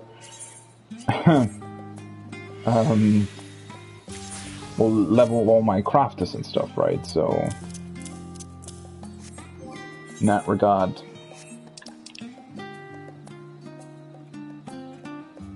Hunt train soon. Oh, they're on Zodiac currently. In terms of hunt trains. At least that link shell is. Then again, I could probably switch to Zodiac. I don't know when they posted that though. It's a bit older, I think. Anyway, let's get back to crafting this stuff. So I need 2 more leather, I think. And then I hope I'm actually able to craft the level 90 HQ stuff. Shouldn't be too difficult, I hope. Would be very surprised if it was. Especially with at least 1 HQ material as well. That's sort of the saving grace of all of this, right? I think that even though I might not have the best crafting gear, or at least overmelded crafting gear, it still, with HQ stuff in between, shouldn't be too difficult to craft the raid gear itself. And as I said before, the main issue isn't even the raid gear, it's more the materia to actually overmeld it, I think.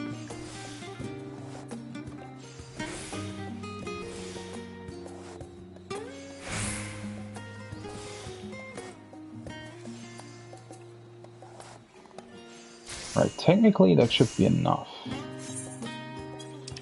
Let me see, what am I still missing for these ones? Some Weaver stuff. I think I need to take the materials with me.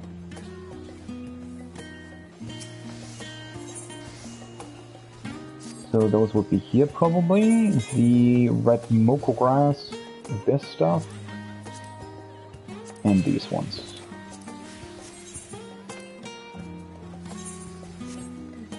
Okay.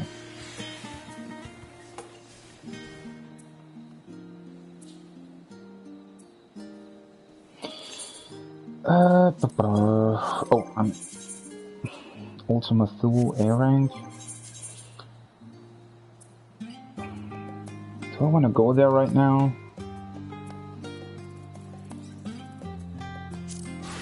Sure, why not? If they're posting it, that's instance 2, right?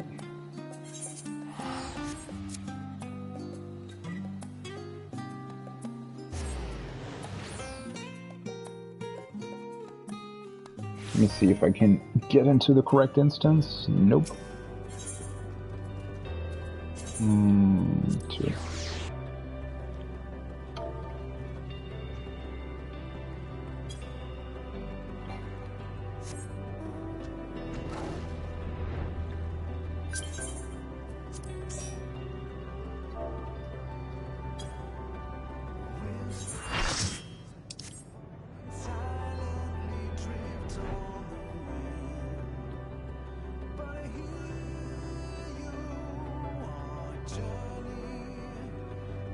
Oh, they already killed him? Wait.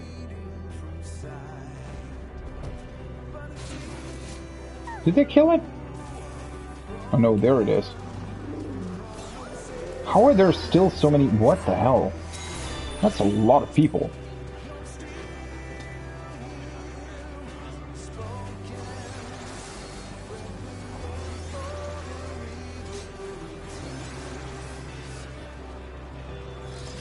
spicy snack is in my party. Why are there so many people? I thought they were doing like an A-rank hunt train on Zodiac or something. But I guess a lot of people are just not switching service now that I look at it. Not a lot of Wanderers going around.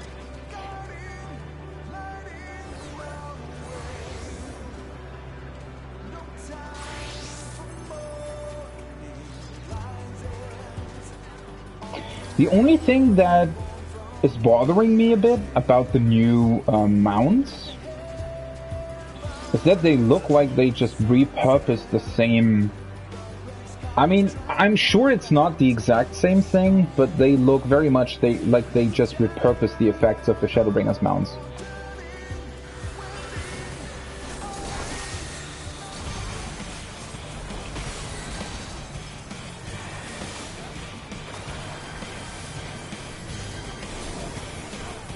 No idea what Cyclone Wing is actually supposed to be. I still have no clue about most of these mechanics, actually. Well, that I know. That's the Tank Buster.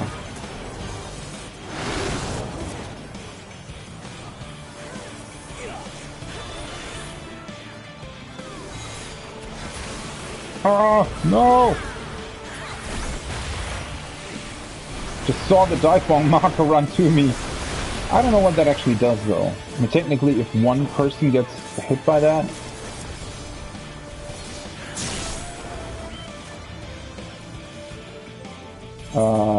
shit. I probably should have spent my poetics first.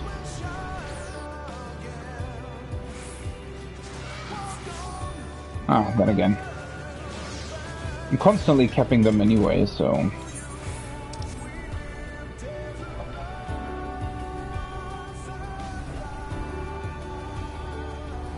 Wait, instance 1?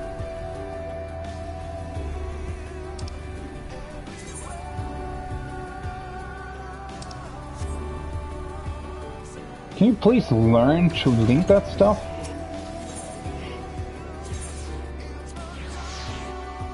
It's really annoying when they're linking the position in the current instance, but then specify that it's another instance after that. I wish they wouldn't do that.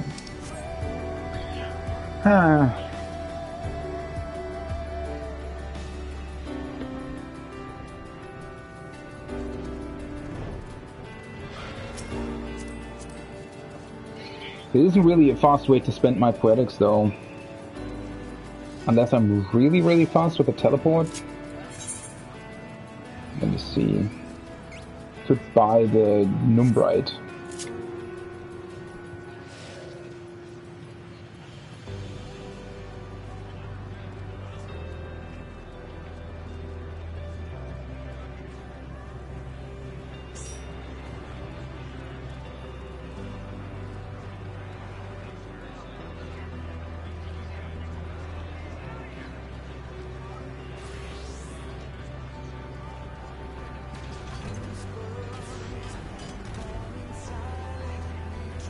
At least there's always good music here. I'm sort of wasting my... I'm just realizing... Oh, no, well, it'll be fine. Materia is the more important stuff.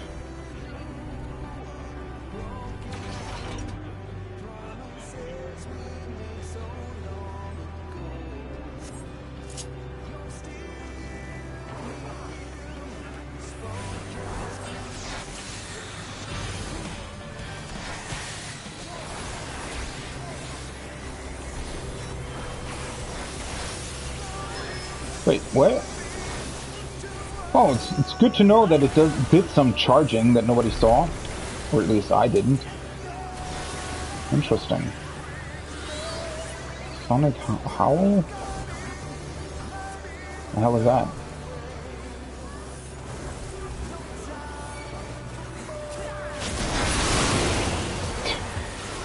Yeah, that wasn't late at all. What the hell is it doing?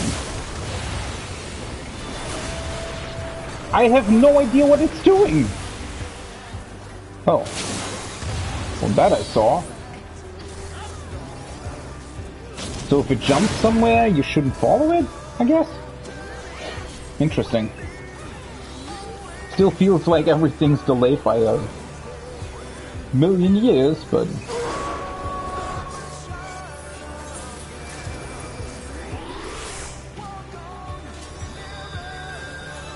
Well, I mean, not that it matters, it's just...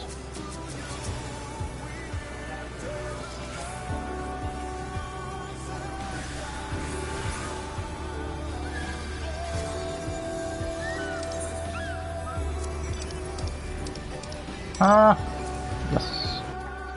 Help is instant too. Oh, I got 2 clusters for that, actually. Very, very cool.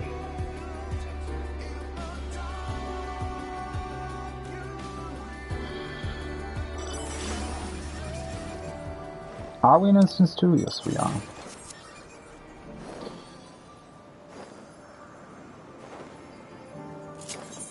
Well, the thing is, I don't have that much 10 materia, right? That's definitely going to be a problem for the first overmelt slot. I just need a bit more of that. I don't know how many though. Well, technically it's at least 10 gear pieces plus weapon and stuff, right? 12. So 10 materia per thing, I guess. I mean, realistically, right?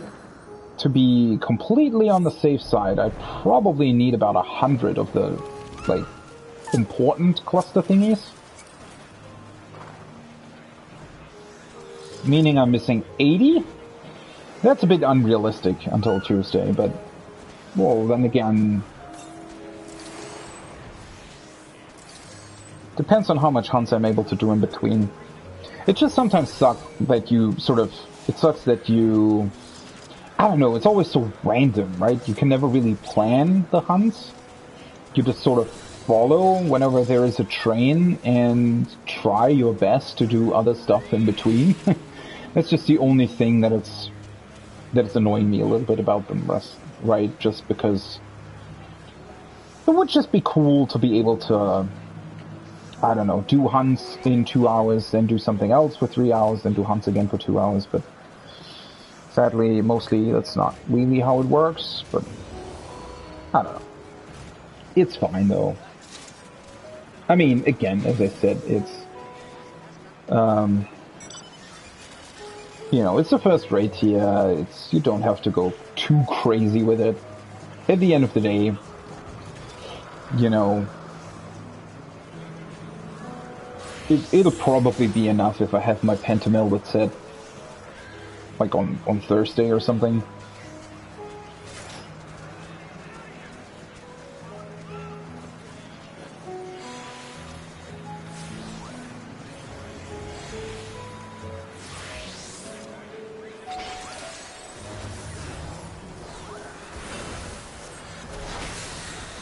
Oh.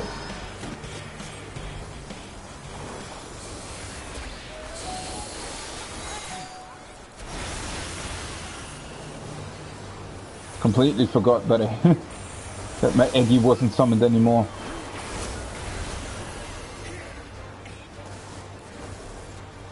Tidal gear tune. Once again, absolutely zero clue. What the Oh, okay. I guess. I have no idea where that goes, what it's doing, why it's doing it. Oh, oh, okay. So the blizzard is like a cleave in front of it? And the other stuff is the point blank, I think?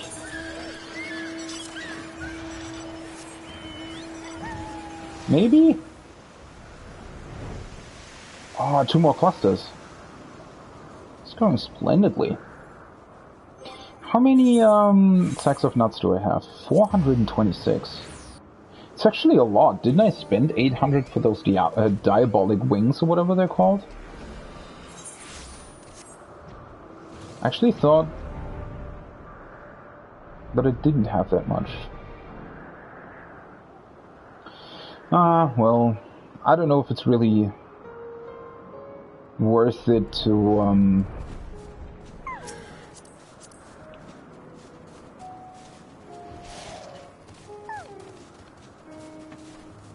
spend those on materia though. I don't know.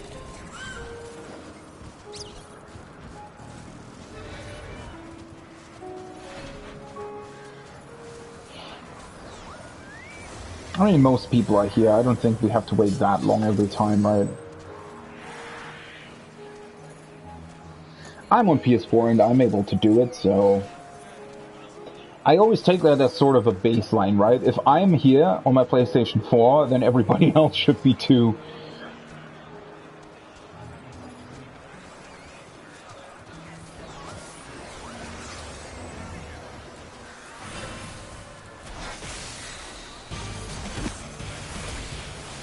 Well, at least with right hammer slammer, you know what that means.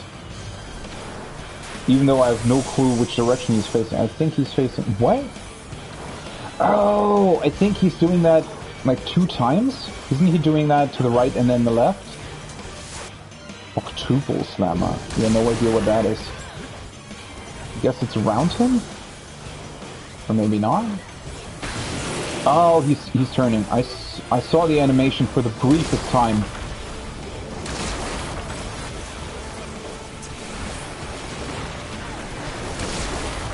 Which doesn't really help if you don't see any of the follow-up stuff. How? Wait, what? How was I alive in between? Things like that is literally... Like, that's impossible to see with this many people here. Ah, that's instance 1, right?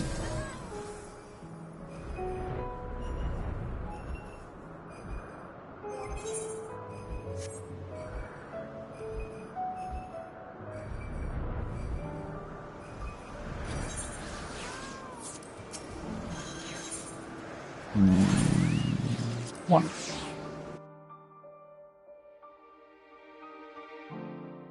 I mean, at this point, right, just take off the instance number behind the position. Wouldn't that be a lot more easy to link? And a lot less confusing? I don't get it.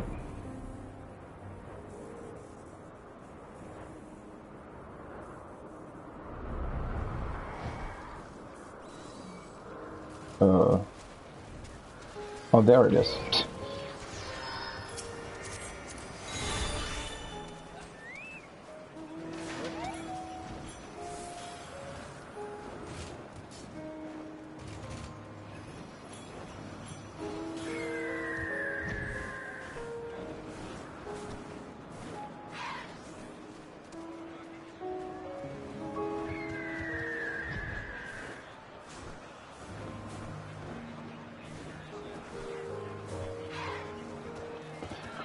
Well, yeah, in terms of instance congestion, I wasn't really aware that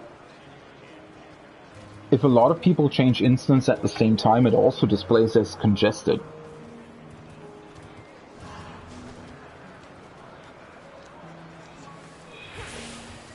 I always thought that was only the case when there's actually too many people in it.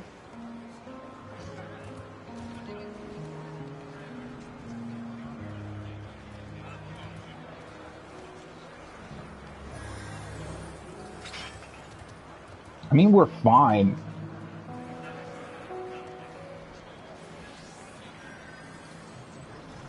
Thank you.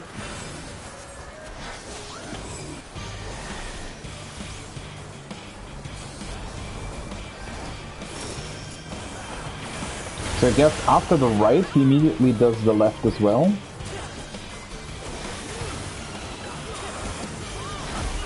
Seems like it, at least.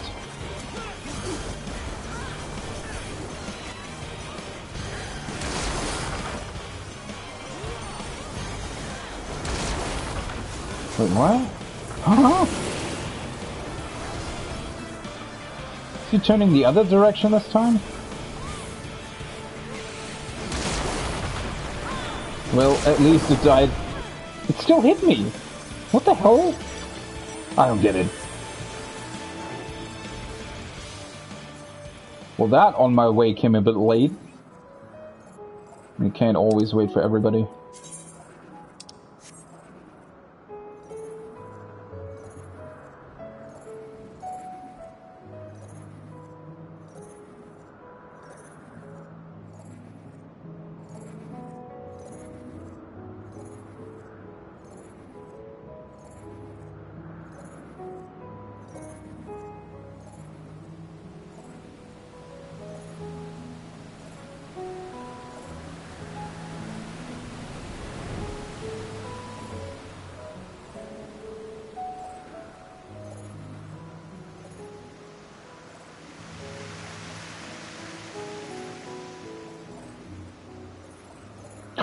I like how everybody's gathering on the plank thing here.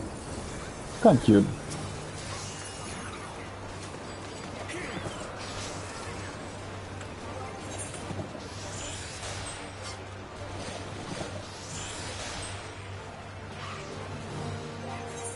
Right, I should probably look out for my spirit bond, but nah.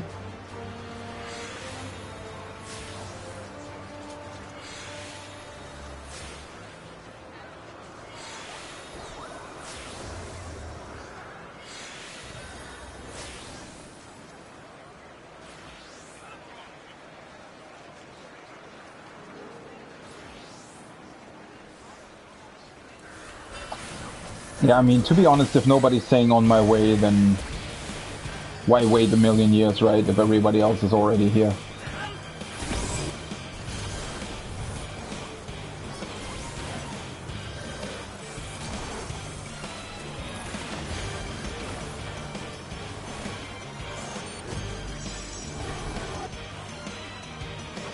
So that's, like, close to him, right? Yeah.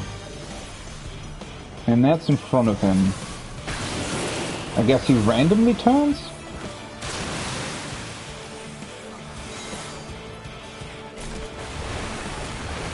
Maybe? Hard to tell, to be honest.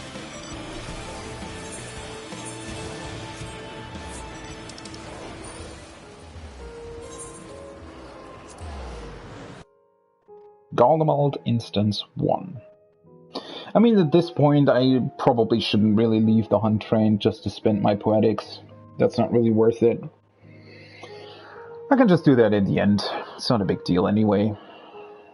I don't really, I mean, well, yes, technically, I should be spending poetics on the old relic stuff.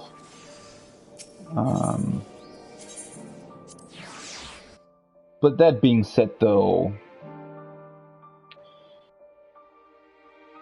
at the point where I actually want to do that, I probably have more than enough anyways. And also, like, poetics are so easy to come by. That's kind of insane in and of itself.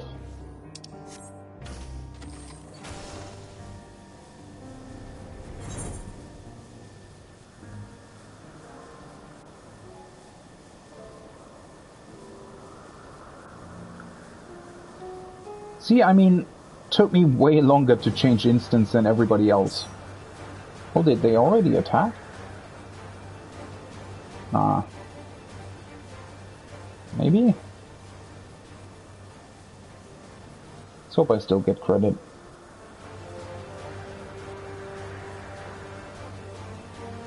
Is it in front of the building?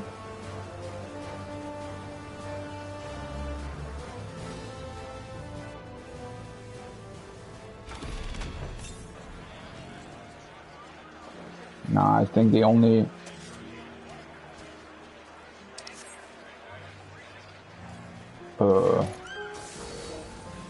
Is it still loading? Oh, there it is. Huh? Whoopsie. It's a big boy. I don't know why half the people need to have their chocobos out anyway. What do you need a chocobo for in a hunt party? Oh, hello there. Hey, that's an Ellison. Hi. Tricks Tacy Hip Hop.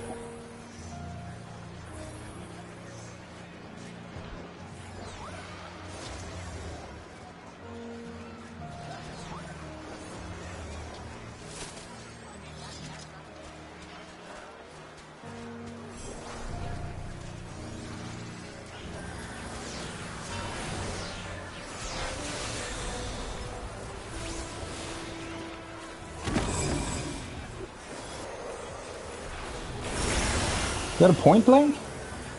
Why are people running away?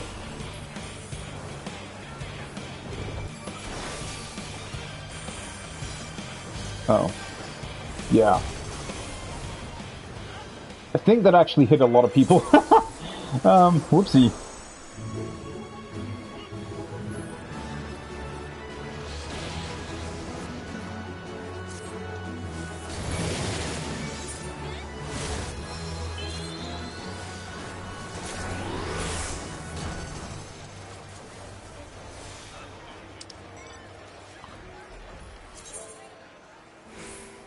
Okay, sure.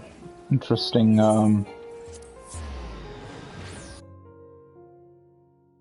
interesting way of doing this. Going to Garlemald for one hunt and then... Oh, I'm in two. Nice.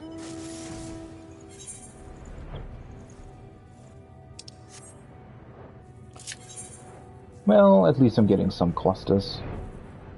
21. I don't know if I actually want to aim for a certain number. Not that I really have the luxury of doing so, since technically I'm pretty positive that I don't have enough time to actually get 100 of those until Tuesday anyways, so I don't know.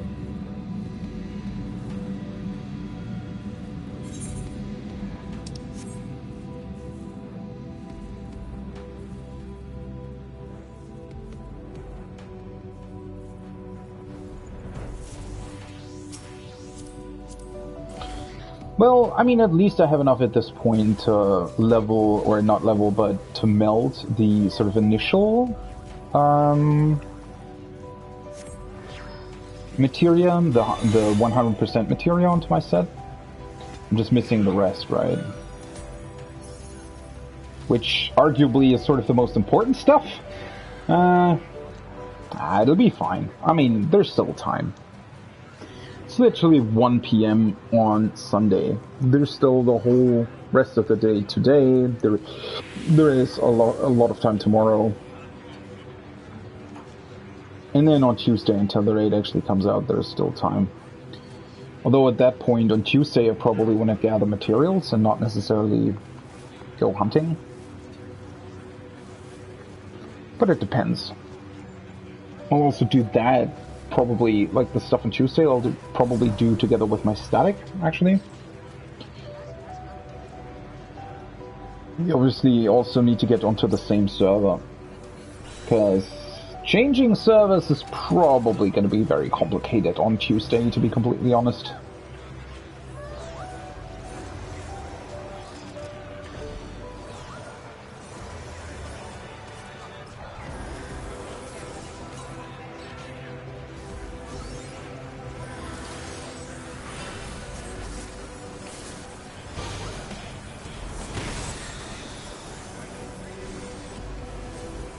Yeah, absolutely zero clue what that attack does.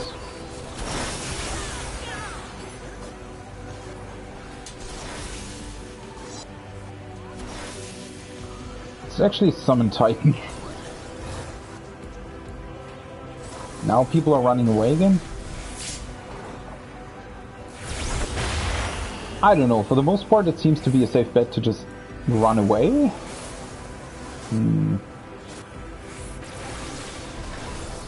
Now we're going to Thavnir.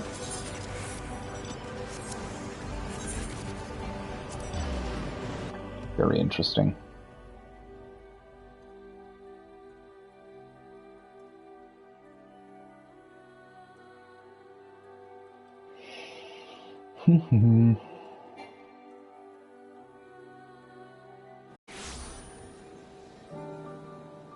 Ah, in the correct instance as well. That's always nice. Although technically that's also because they're trying to put groups together in the same instance, and I guess if a person with a really fast SSD or something has already changed instance to 2, then it'll just put everybody else into the same one. For the most part, that is.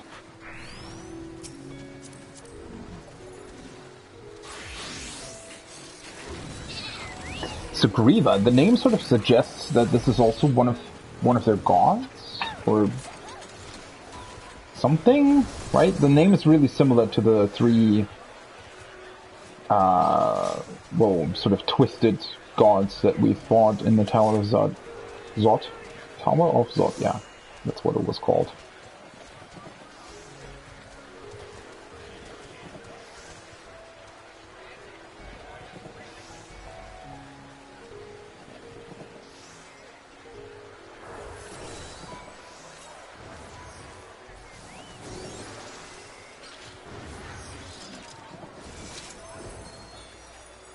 What is that weird animation that you sometimes see on the...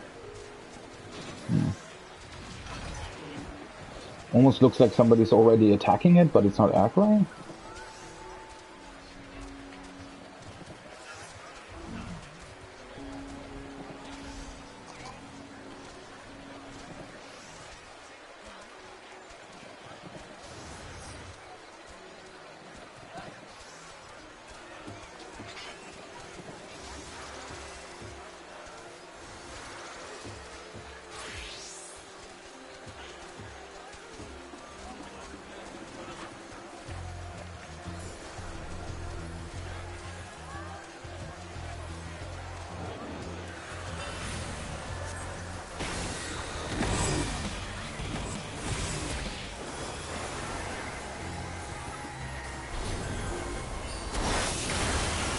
Can't even see the thing anymore. Alright. Forgot that it's doing Twister. And then he's also doing... Is that like an AoE Twister thing? What the hell is Spark?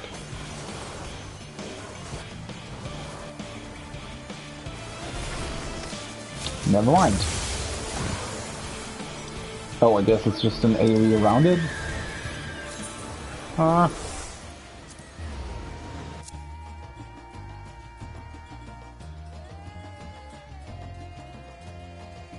Still haven't kept my poetics though. That's cool. Won't overcap by too much, I guess.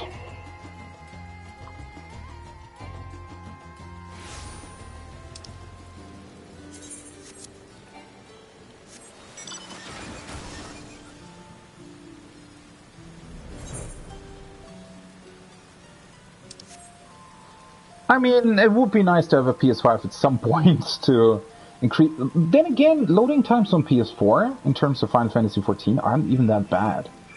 It's just, well, I guess the reason why it still loads fairly quickly is because it sort of dynamically loads the actual players or mobs, which is why sometimes it happens that you just can't see an A rank for a very long time, for example, if too many people are close to it, right? Like in this case, for example, I'm landing here and obviously there's still a ton of people and the A ring itself not loaded in. And I think that would probably be a lot better. Oh, hello there. That would probably be a lot better if you had like a faster console in this case.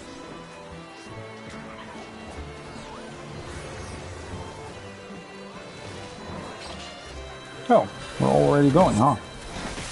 Well, that was faster than usual.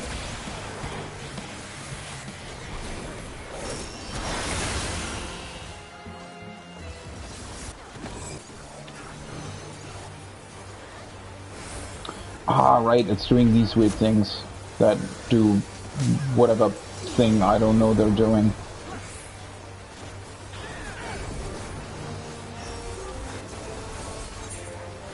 I don't know why nobody else is dying from that though, which is weird.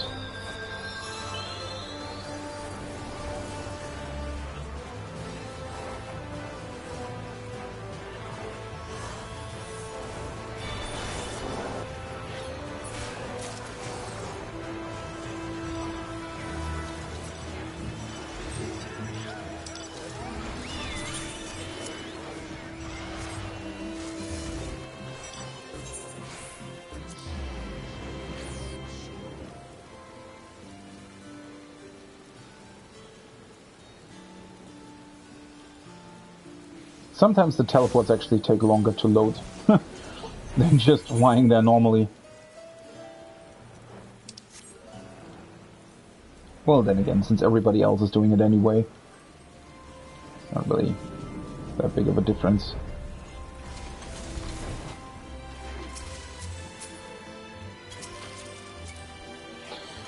Store C.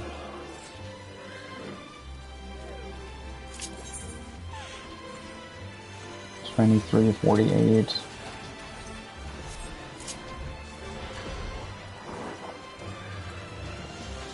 Well, I mean, I guess in this case we don't really have to wait too long, right? Why is it always, like, pointed in the direction of everybody?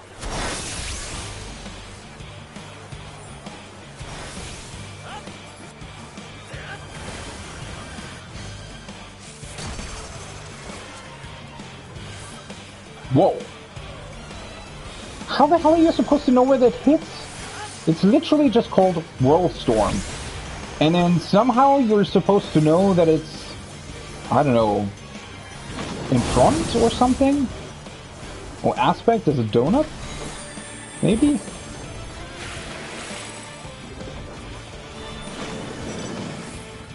I guess it was. Wait, where's everybody going? Oh, that's instance 1, alright.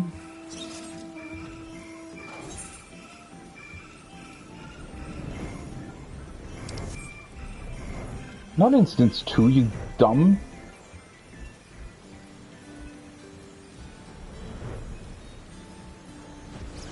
I wanted to say dummy. And instance 1. Yeah, I'm not entirely sure about their weird macros.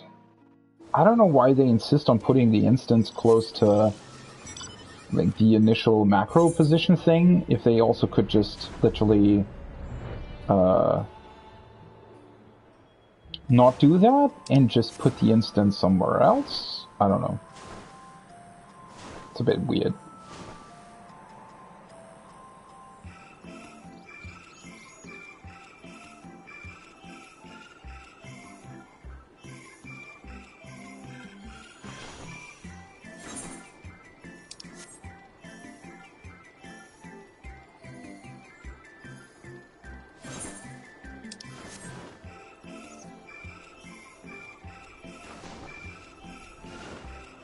Where is it?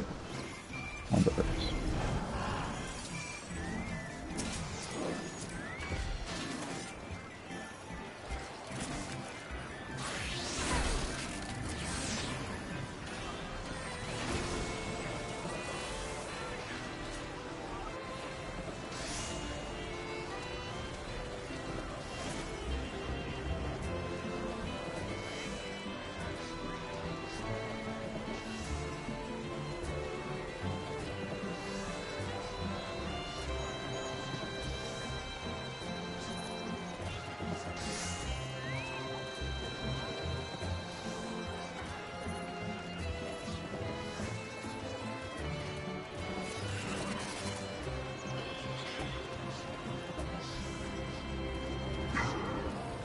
That's a sexy one, right?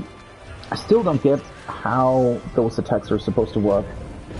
Well, I mean, the biggest problem is that you're never really able to learn how the attacks actually work, because you don't, like, I don't see anything. I just see a thing being cast, and then, well, I see the effect if I'm hit by it, right? Obviously, but if, like, I have absolutely no clue how you're supposed to evade this stuff. This one, for example, guess I'll just go where everybody else is. For some reason that worked, apparently. That didn't, though. Yeah, no idea. Is it, like, behind her? Is it... Clearly wasn't around her.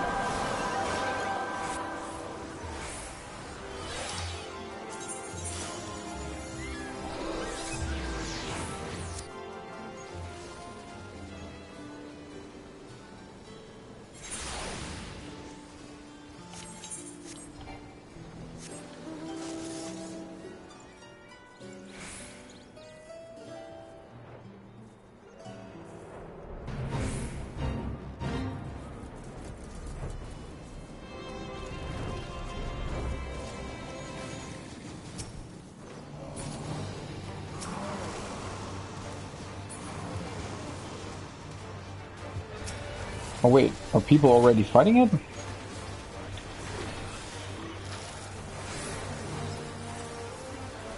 What the?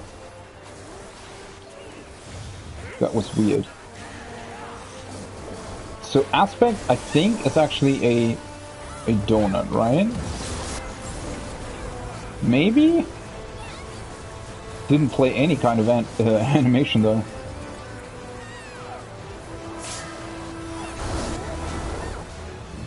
That was certainly an animation. No idea what kind of attack it was attached to, but alright, now I actually kept my poetics. Not a big deal though.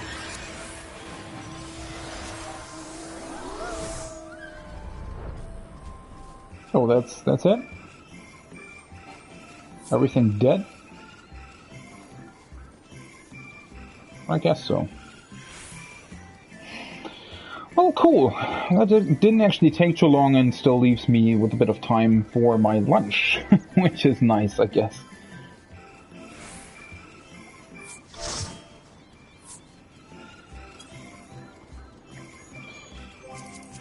Cool.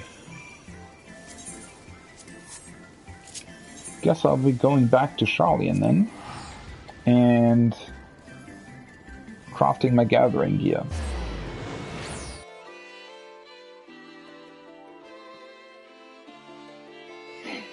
I mean, at least that's a bit more material, right? And then I need to remember to spend my poetics, so that I don't keep them the next time. Well, the reason why it was only the last hunt, but the reason that I've kept them again is because you just get an insane amount of poetics for your dailies. And I'm not even doing the main scenario roulette, right? That gives you the most stuff. Interestingly enough, though, I also just get a whole bunch of new players still in a lot of roulettes.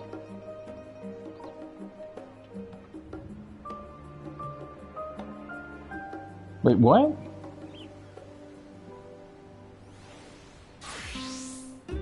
Seriously?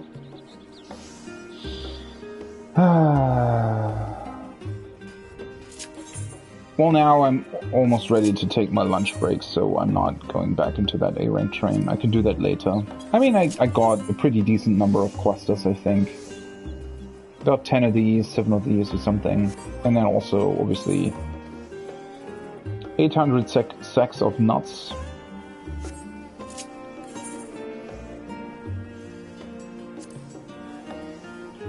So I need, let's see here, 3 Scarlet Moko cloth. I'm gonna do that in HQ and the other ones in NQ. So that's 2, 4, 7, right? 7 of these.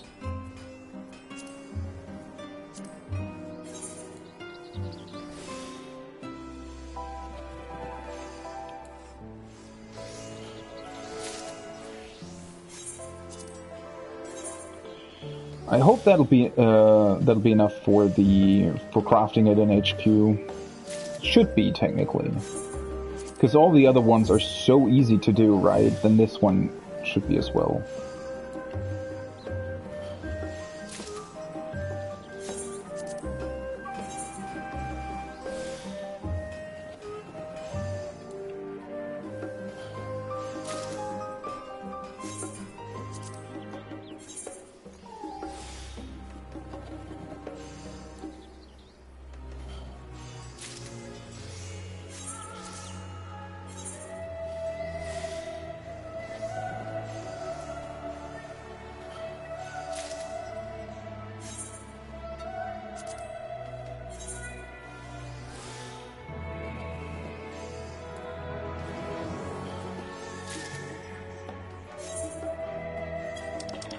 Okay, and then let's do these 3 in HQ.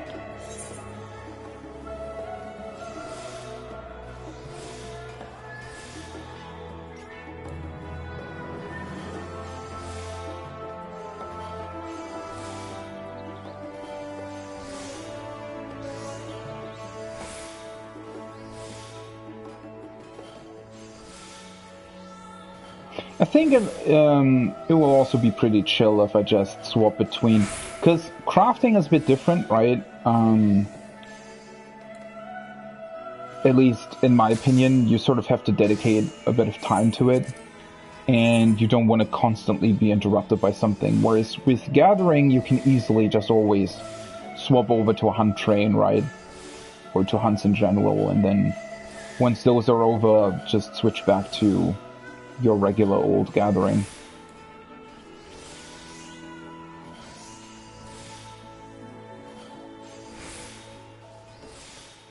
Because once I have all those materials sort of stocked up, it's very, very easy to just grab a couple of them and craft the crafter set.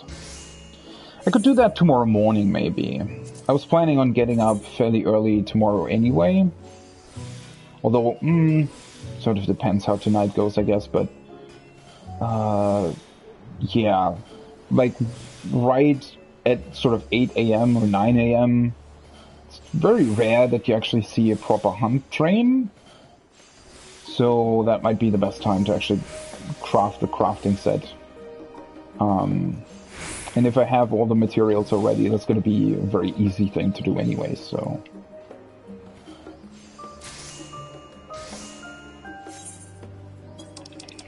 Okay, that should be enough for these 3 things, right?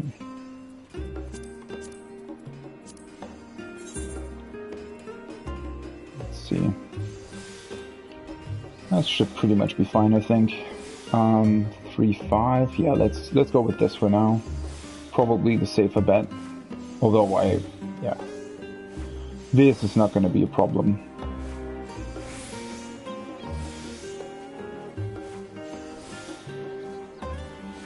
They're still doing hunts, but...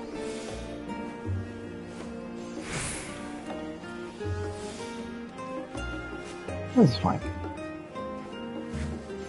1,000... That's sort of the only thing that's interesting about these, right? Is that I probably want to... the progress is actually the stuff that might be the limiting factor in this case. Let's just be safe.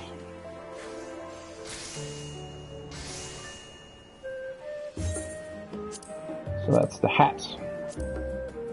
Next one.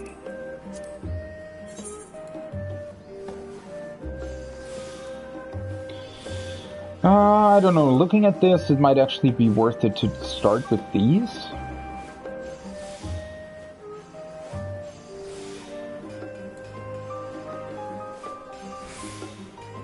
That should be fine, and then continuing.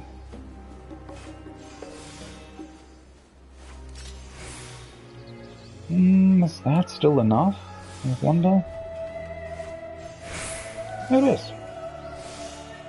Well, nice, I guess. Still probably want to do this, just in case. Although... yeah, see? Because it's not really...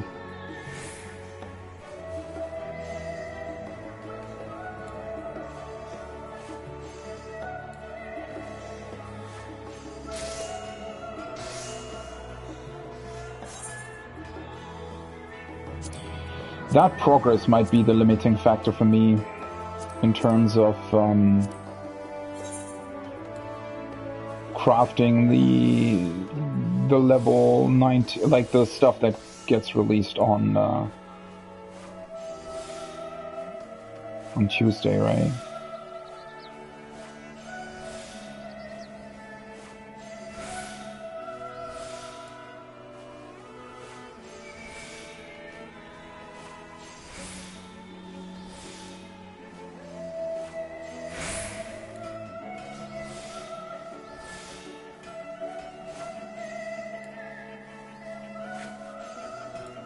I mean, this way is fine. I just have to remember to use manipulation for a second time before that. Okay.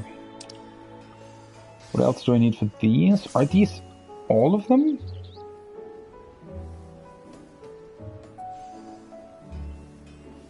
Oh, right. I need to craft the ring 2 times, right? I completely forgot about that. And I still need 1 moon gel and 1 2 of these other leathers. Moon gel was alchemy, right? I can just craft those in NQ though. Fuck, wrong. Moose flesh and Lunar Tender Blossom.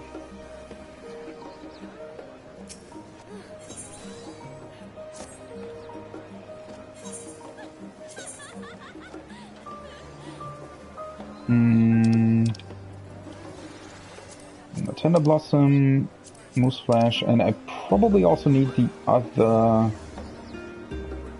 Wait, Gaja? What kind of skin was that?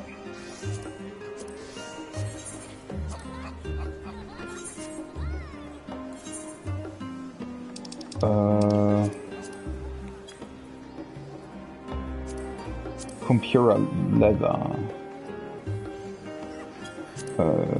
Let's see here. Compura skin.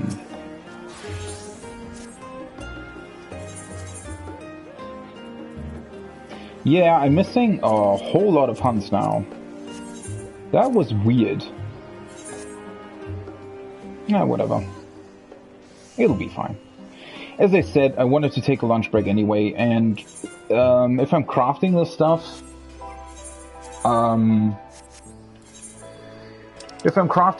first, that'll give me the opportunity after lunch to just go in and swap between hunt trains and gathering. I think that'll be fine.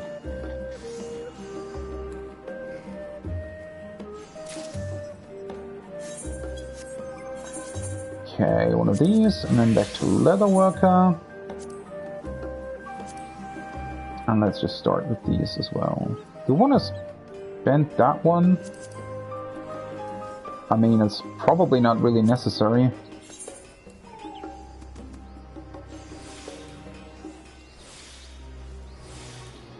Three, 4, so it should be enough if I do this, right? Yes. Interesting that these are even easier to craft, apparently.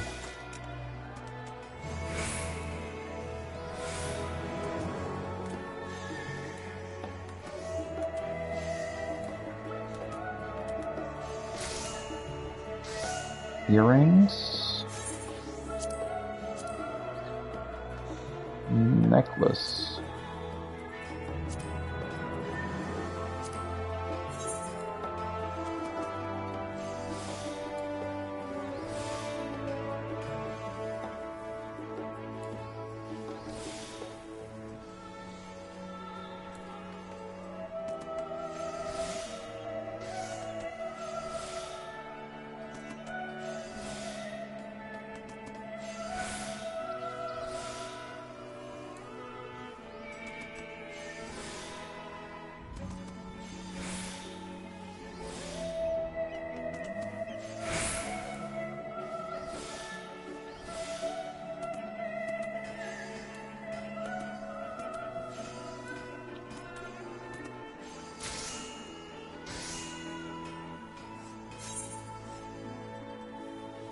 One necklace. The wristband.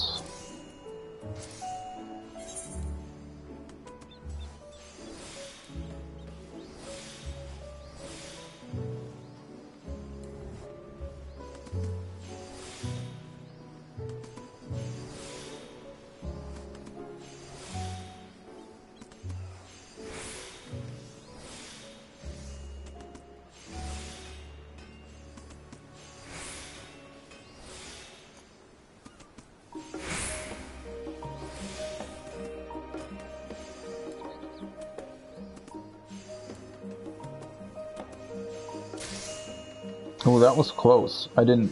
Well, whatever. It's fine.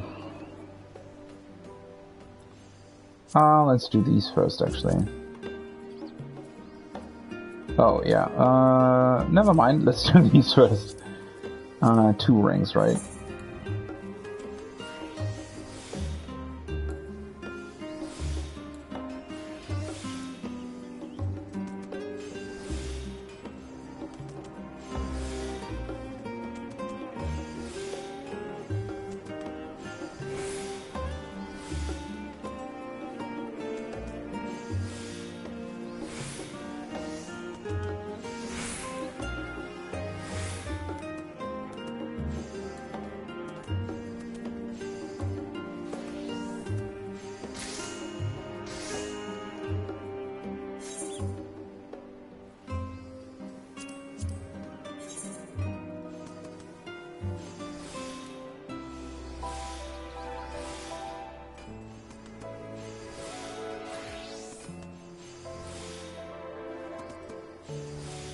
This is always weird to me, that you could craft the same ring twice.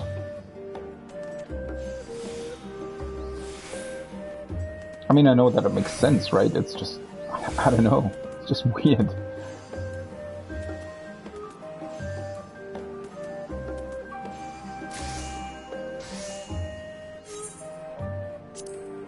Okay, 2 rings, and then we need this leather 2 times, and 1 more off-you thing, whatever. Let's just do this NQ.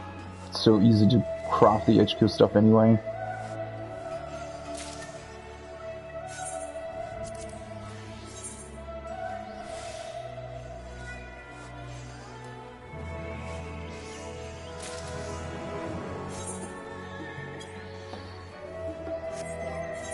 And to Weaver, I think I'm actually missing hide for the other stuff though.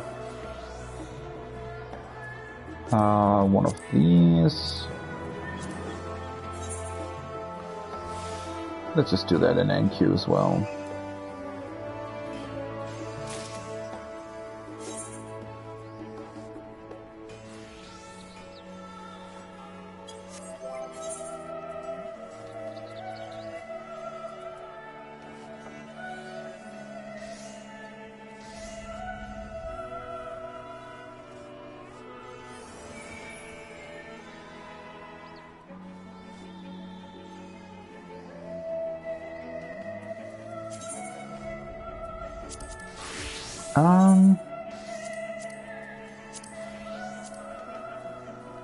No, I can actually, never mind.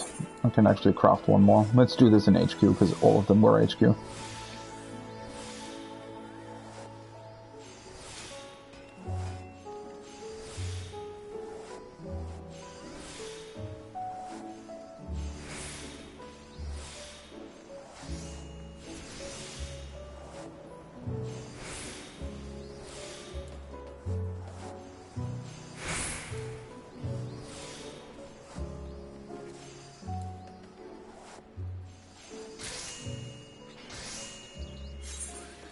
Okay, perfect.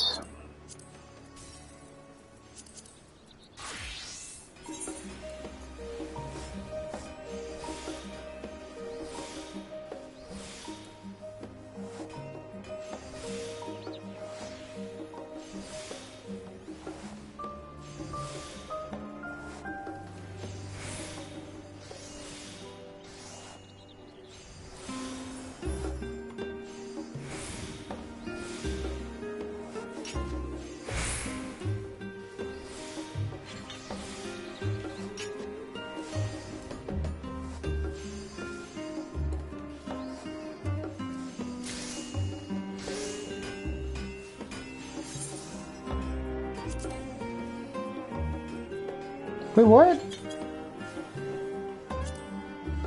Oh, I'm an idiot. I want to craft these ones. For a second there I was saying, what? What? I thought I crafted all of the in-between stuff. Alright.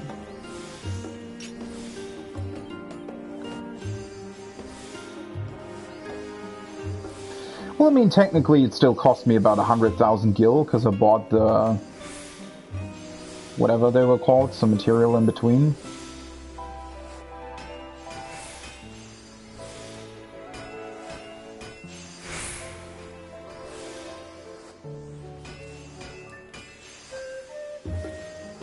Oh, whoopsie. I always forget to do that.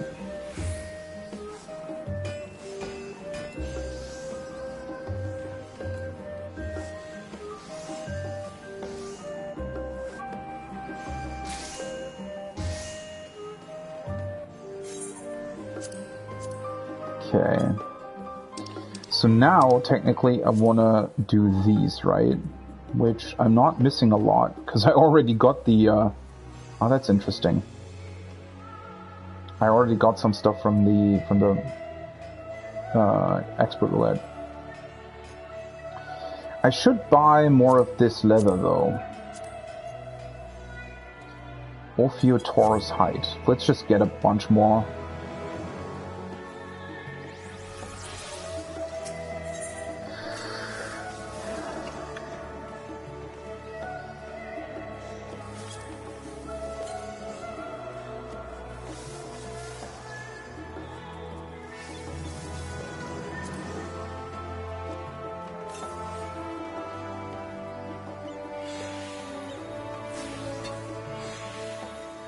Oh god. Well, they've become pretty expensive, never mind.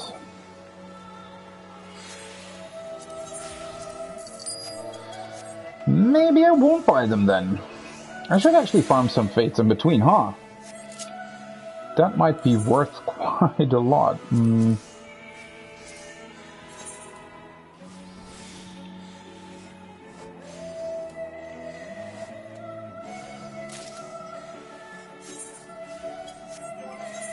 I think I need one more moon gel, right?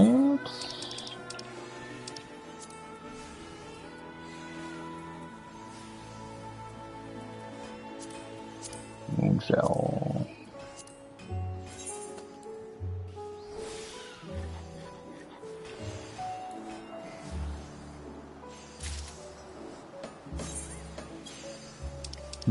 Let's maybe... that needs another leather? Seriously? Whatever. Blacksmith.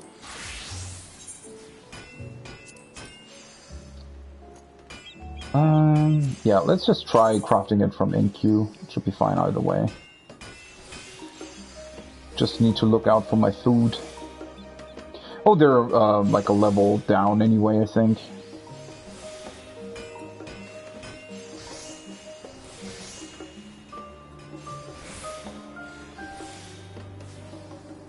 Or, well, at least their progress doesn't require as much as the other ones.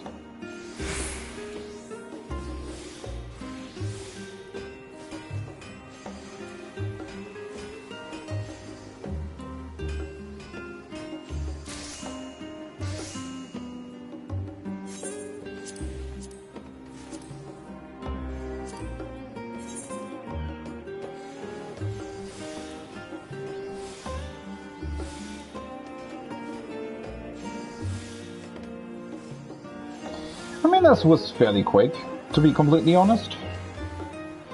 Didn't actually expect that either.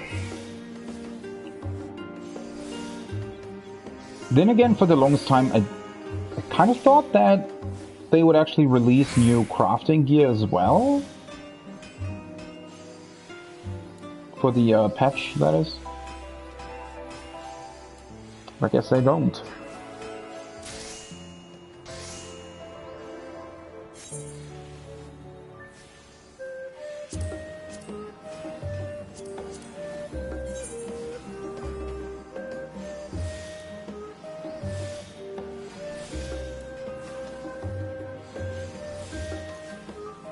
Oh, whoopsie.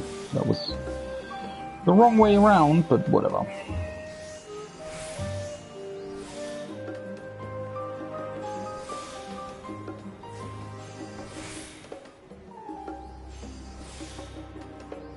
These are actually a bit harder to do.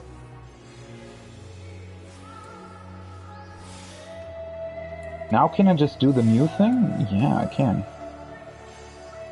Huh. Doesn't increase your stacks though, interestingly enough.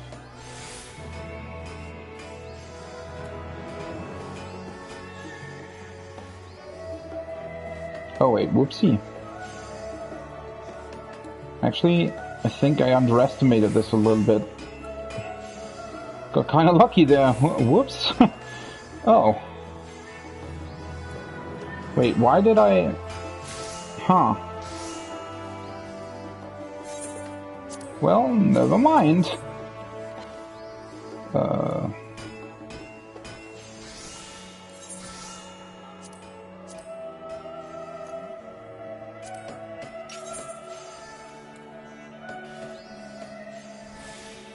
Why did that suddenly take so many... CP?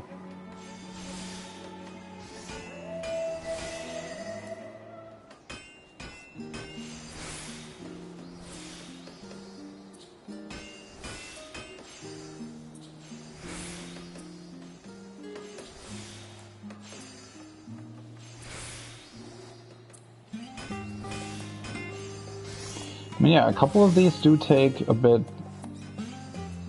more resources, I guess.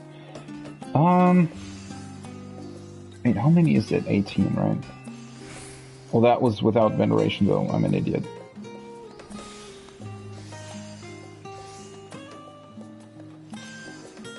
Well...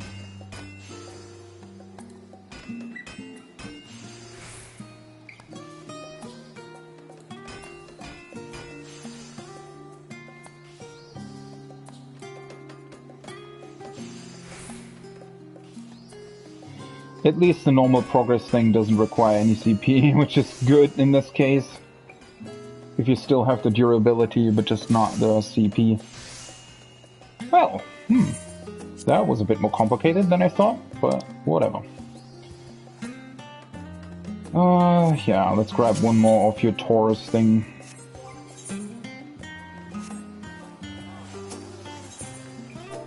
Just so that I can actually finish these.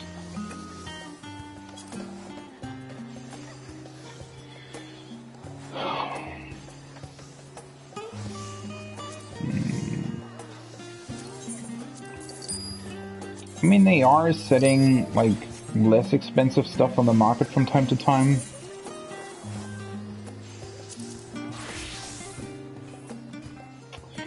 But still.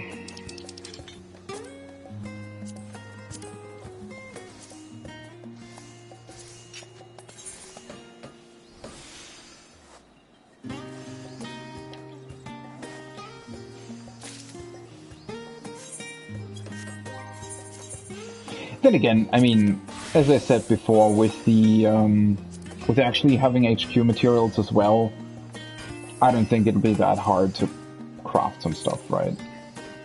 Should be fine.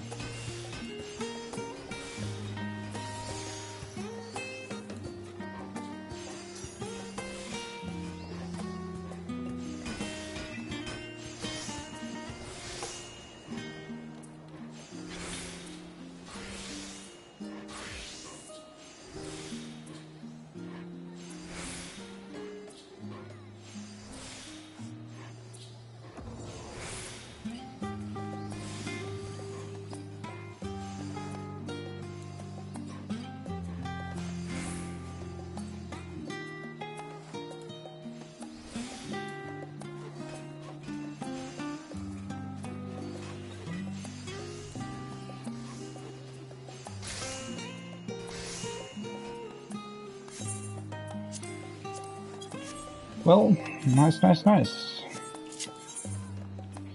guess I'll switch over then, huh?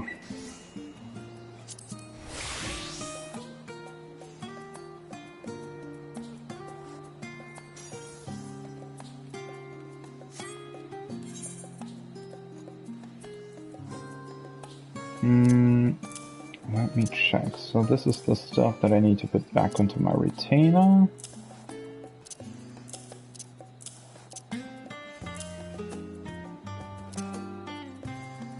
This one as well. This is stuff that I want to sell. And that's the new gear.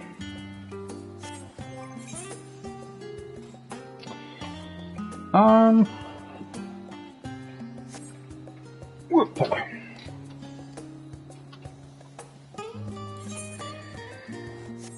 Let's actually see. So my current attributes are 2,584 gathering, 2,474 perception.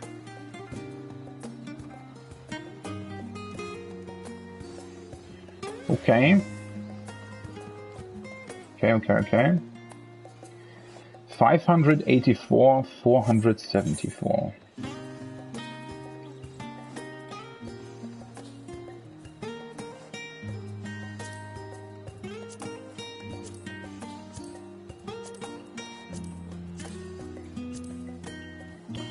I just need to watch out with the primary tools.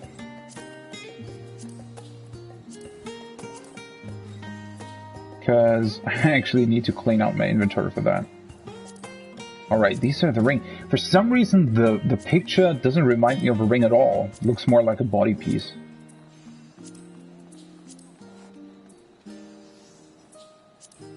And the secondary tool. And then let's start with the minor stuff, right? This one. Alright, let's see. So, this will replace... It won't replace everything for some weird reason? Okay. Yeah. That's way higher stats. Actually, it looks quite funny. Let's see. Why didn't it put these in? They have more GP. Oh, okay. Because I've overmelded those with gathering and perception stuff. Interesting. So technically those are still worse. Whereas these ones... That's because I think I never overmelded the old ones, yeah. Although interestingly enough, it still counts them as better. Even though Huh. You know what? Let's keep the right side the way it was before then, huh? If that actually increases my stats. Because I would have less GP that way, I think. I get more gathering out of it. Like this. Secondary. That's definitely worse. Let's do this for the time being, because that means I have 3,000 gathering and 2,989 perception. And then at some point, well, I guess I need to... they already... Well, these don't... These actually have more GP.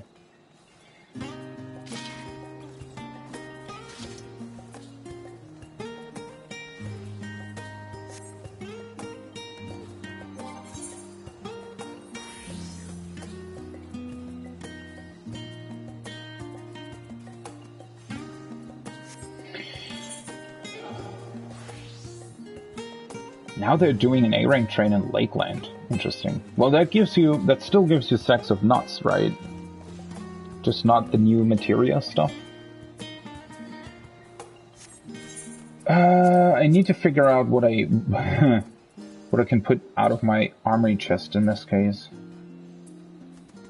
I kind of wanted to keep the relics in here, but that's not really possible for the most part, I think. Where's this? Oh, that's the new one. And that's the summoner one. I don't need that anymore. I can keep that in my inventory though. I need that for my... see, let's remove the glamour on it. I can use that for my retainer for the time being, I guess.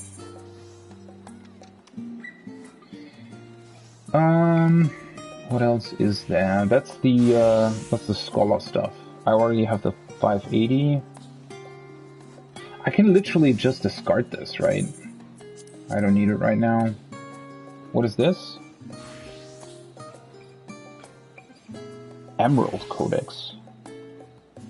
Yeah, I don't need that either. Oh, that's perfect. That means that I have... Yeah, that's cool. Let's put these into my armory chest. Let's remove the materia from this one.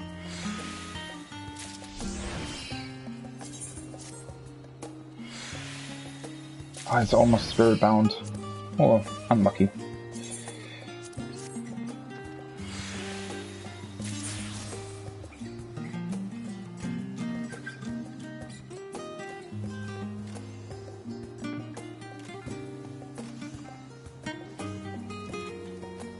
Right, now I can sell these as well.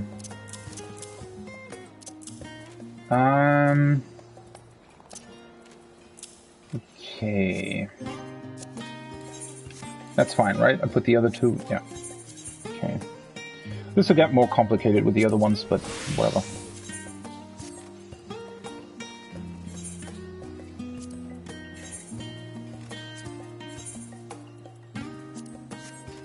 Oh shit, whoops. 530 and...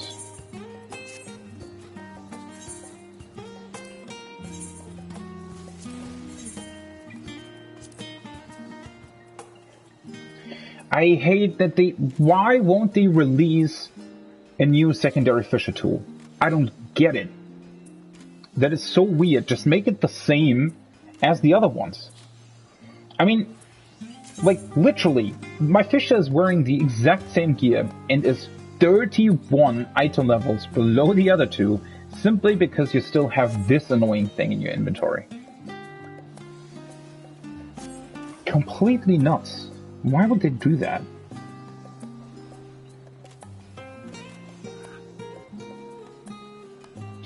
Well...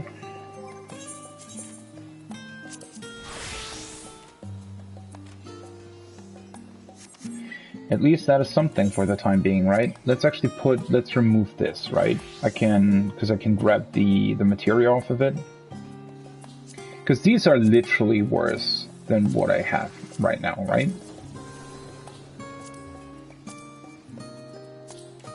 It's just the accessories that need to be better now.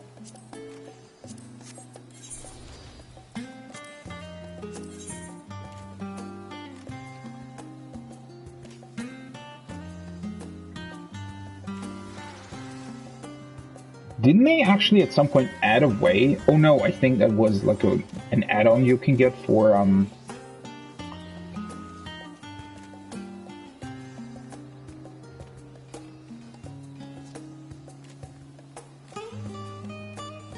PC, I guess. Wait, so the old one, technically I'm losing 12 gathering, I'm just seeing now.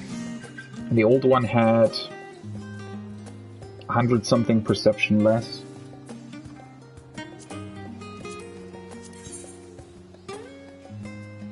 And then this one, for some reason I lost some GP somewhere in the process. Which is weird. This definitely has more gathering and perception than the old one though.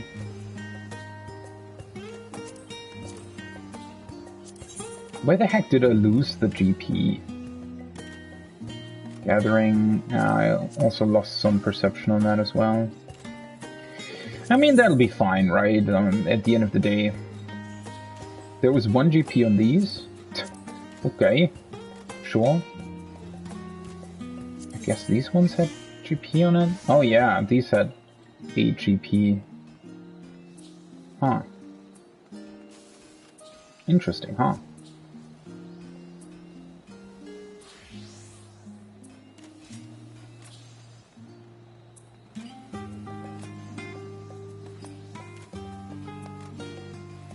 Well, the only problem with that is that I literally don't have any of the new gathering materia at all. The only ones that I have are these ones. Although, let me actually see if I can already... I don't think they have a guide yet, like a proper one, on the balance or something. Let's actually see. Maybe they've updated it already. Crafting, gathering.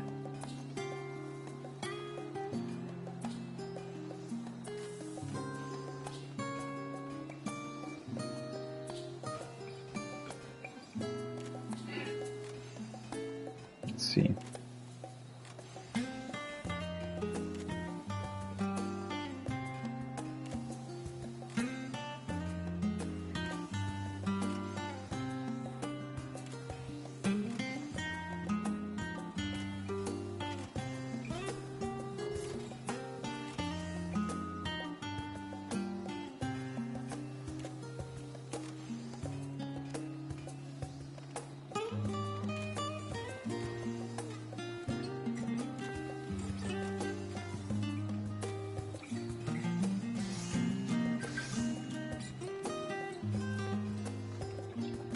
Do I have enough perception for 1-star items currently?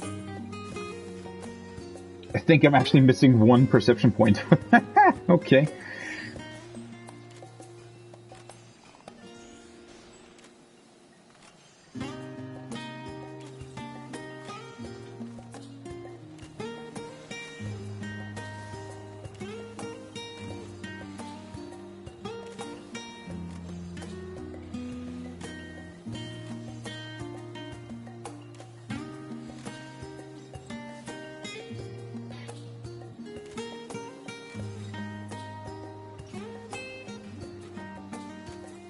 Well, holy shit, you actually need a lot of gathering, seemingly.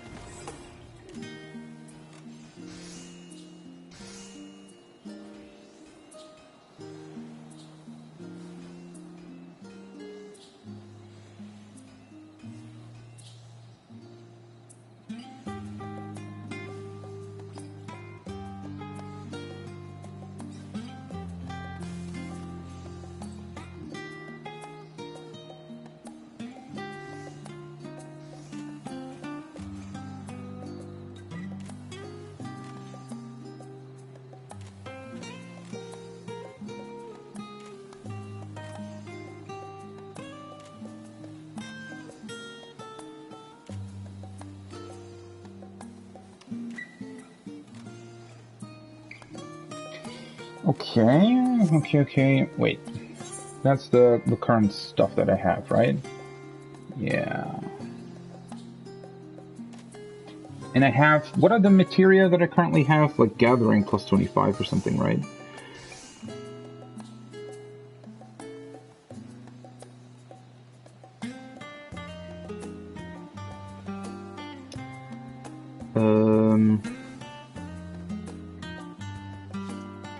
Gatherers. I still don't know the actual names. So that's good materia, okay.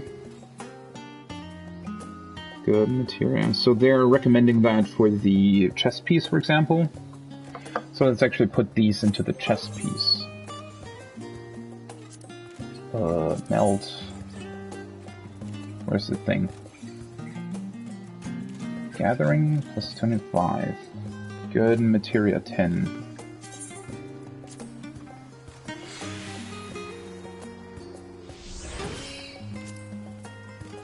Wait, let me just quickly check. Yeah. That should be fine. Da-da-da.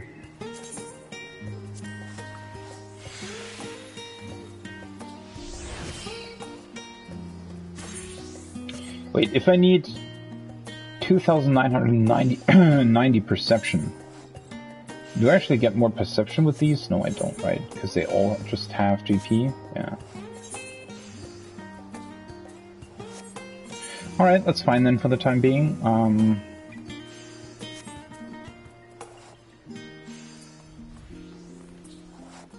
Oops.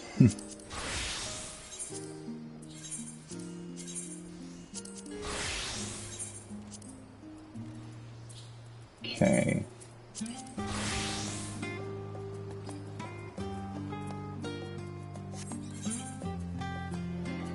I guess I now slowly need to get some gathering material. So what's the rest of the plan for today, or I guess the rest of the time until Savage releases?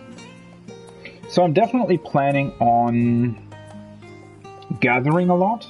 I'm planning on gathering, well, all of the current materials essentially to be able to craft anything that I want without having to invest too much into the market board or anything. And while I'm doing that, I will be doing hunt trains as well. And then this evening, we're doing a bit more raiding with my static. Yeah. I don't know if I'm gonna stream today. I kind of want to stream the raiding, even though that's still, you know, a little bit unfortunate in terms of the Discord not being able to be pushed through to the PlayStation, obviously, because I'm streaming over my PlayStation 4. But I think I'll be back for that. I don't know if I stream before that. I'm gonna do a bunch more off-stream, because that's just very chill, you know, if I'm just gathering materials or stuff. Doesn't really matter to stream that, I think. It's just gonna get boring after a while, and it's also nice to just be able to, you know, watch other streams while you're doing it, that kind of stuff. So that's what I'm gonna be doing. I'm gonna be gathering a bunch of materials. While I'm doing that, hopefully, you know, getting lucky with Spirit Bond, and Spirit Bonding my current gear, which will then probably, hopefully, get me more gatherer materia. That being said, I don't think that I actually have any scripts anymore, right? Well, not really. I could try to get these as well, now that I have better gear. At least to get the required level 10 materia for the first slots where it's safe to put them in, right? That might be worth it. Other than that, I'm going to do A ranks as well. Every time that I see a current A rank being posted, I'll do that, just so that I get more Antil clusters and Dendro clusters as well. And that will pretty much be, aside from the raid this evening, that will pretty much be my preparation. And then I might be able, if I gather enough materials, I might be able to craft the current crafting or the new crafting set tomorrow morning. But that's still going to be the same as with this one, right? Where there's potentially, it's potentially not really worth it, at least in its entirety for the time being. We'll see about that though, right? That's still something for the future. And then obviously on Tuesday, the weeklies will also reset, meaning that I'll be able to get a bunch more scripts as well to potentially get materia. But I'm not too fussed about that. I think having the gear is the most important thing for now. Actually melding it, it's not the biggest deal. I'll just try to get as many things as I can for my static, and then potentially, we'll be able to sort of help each other in terms of crafting and stuff like that.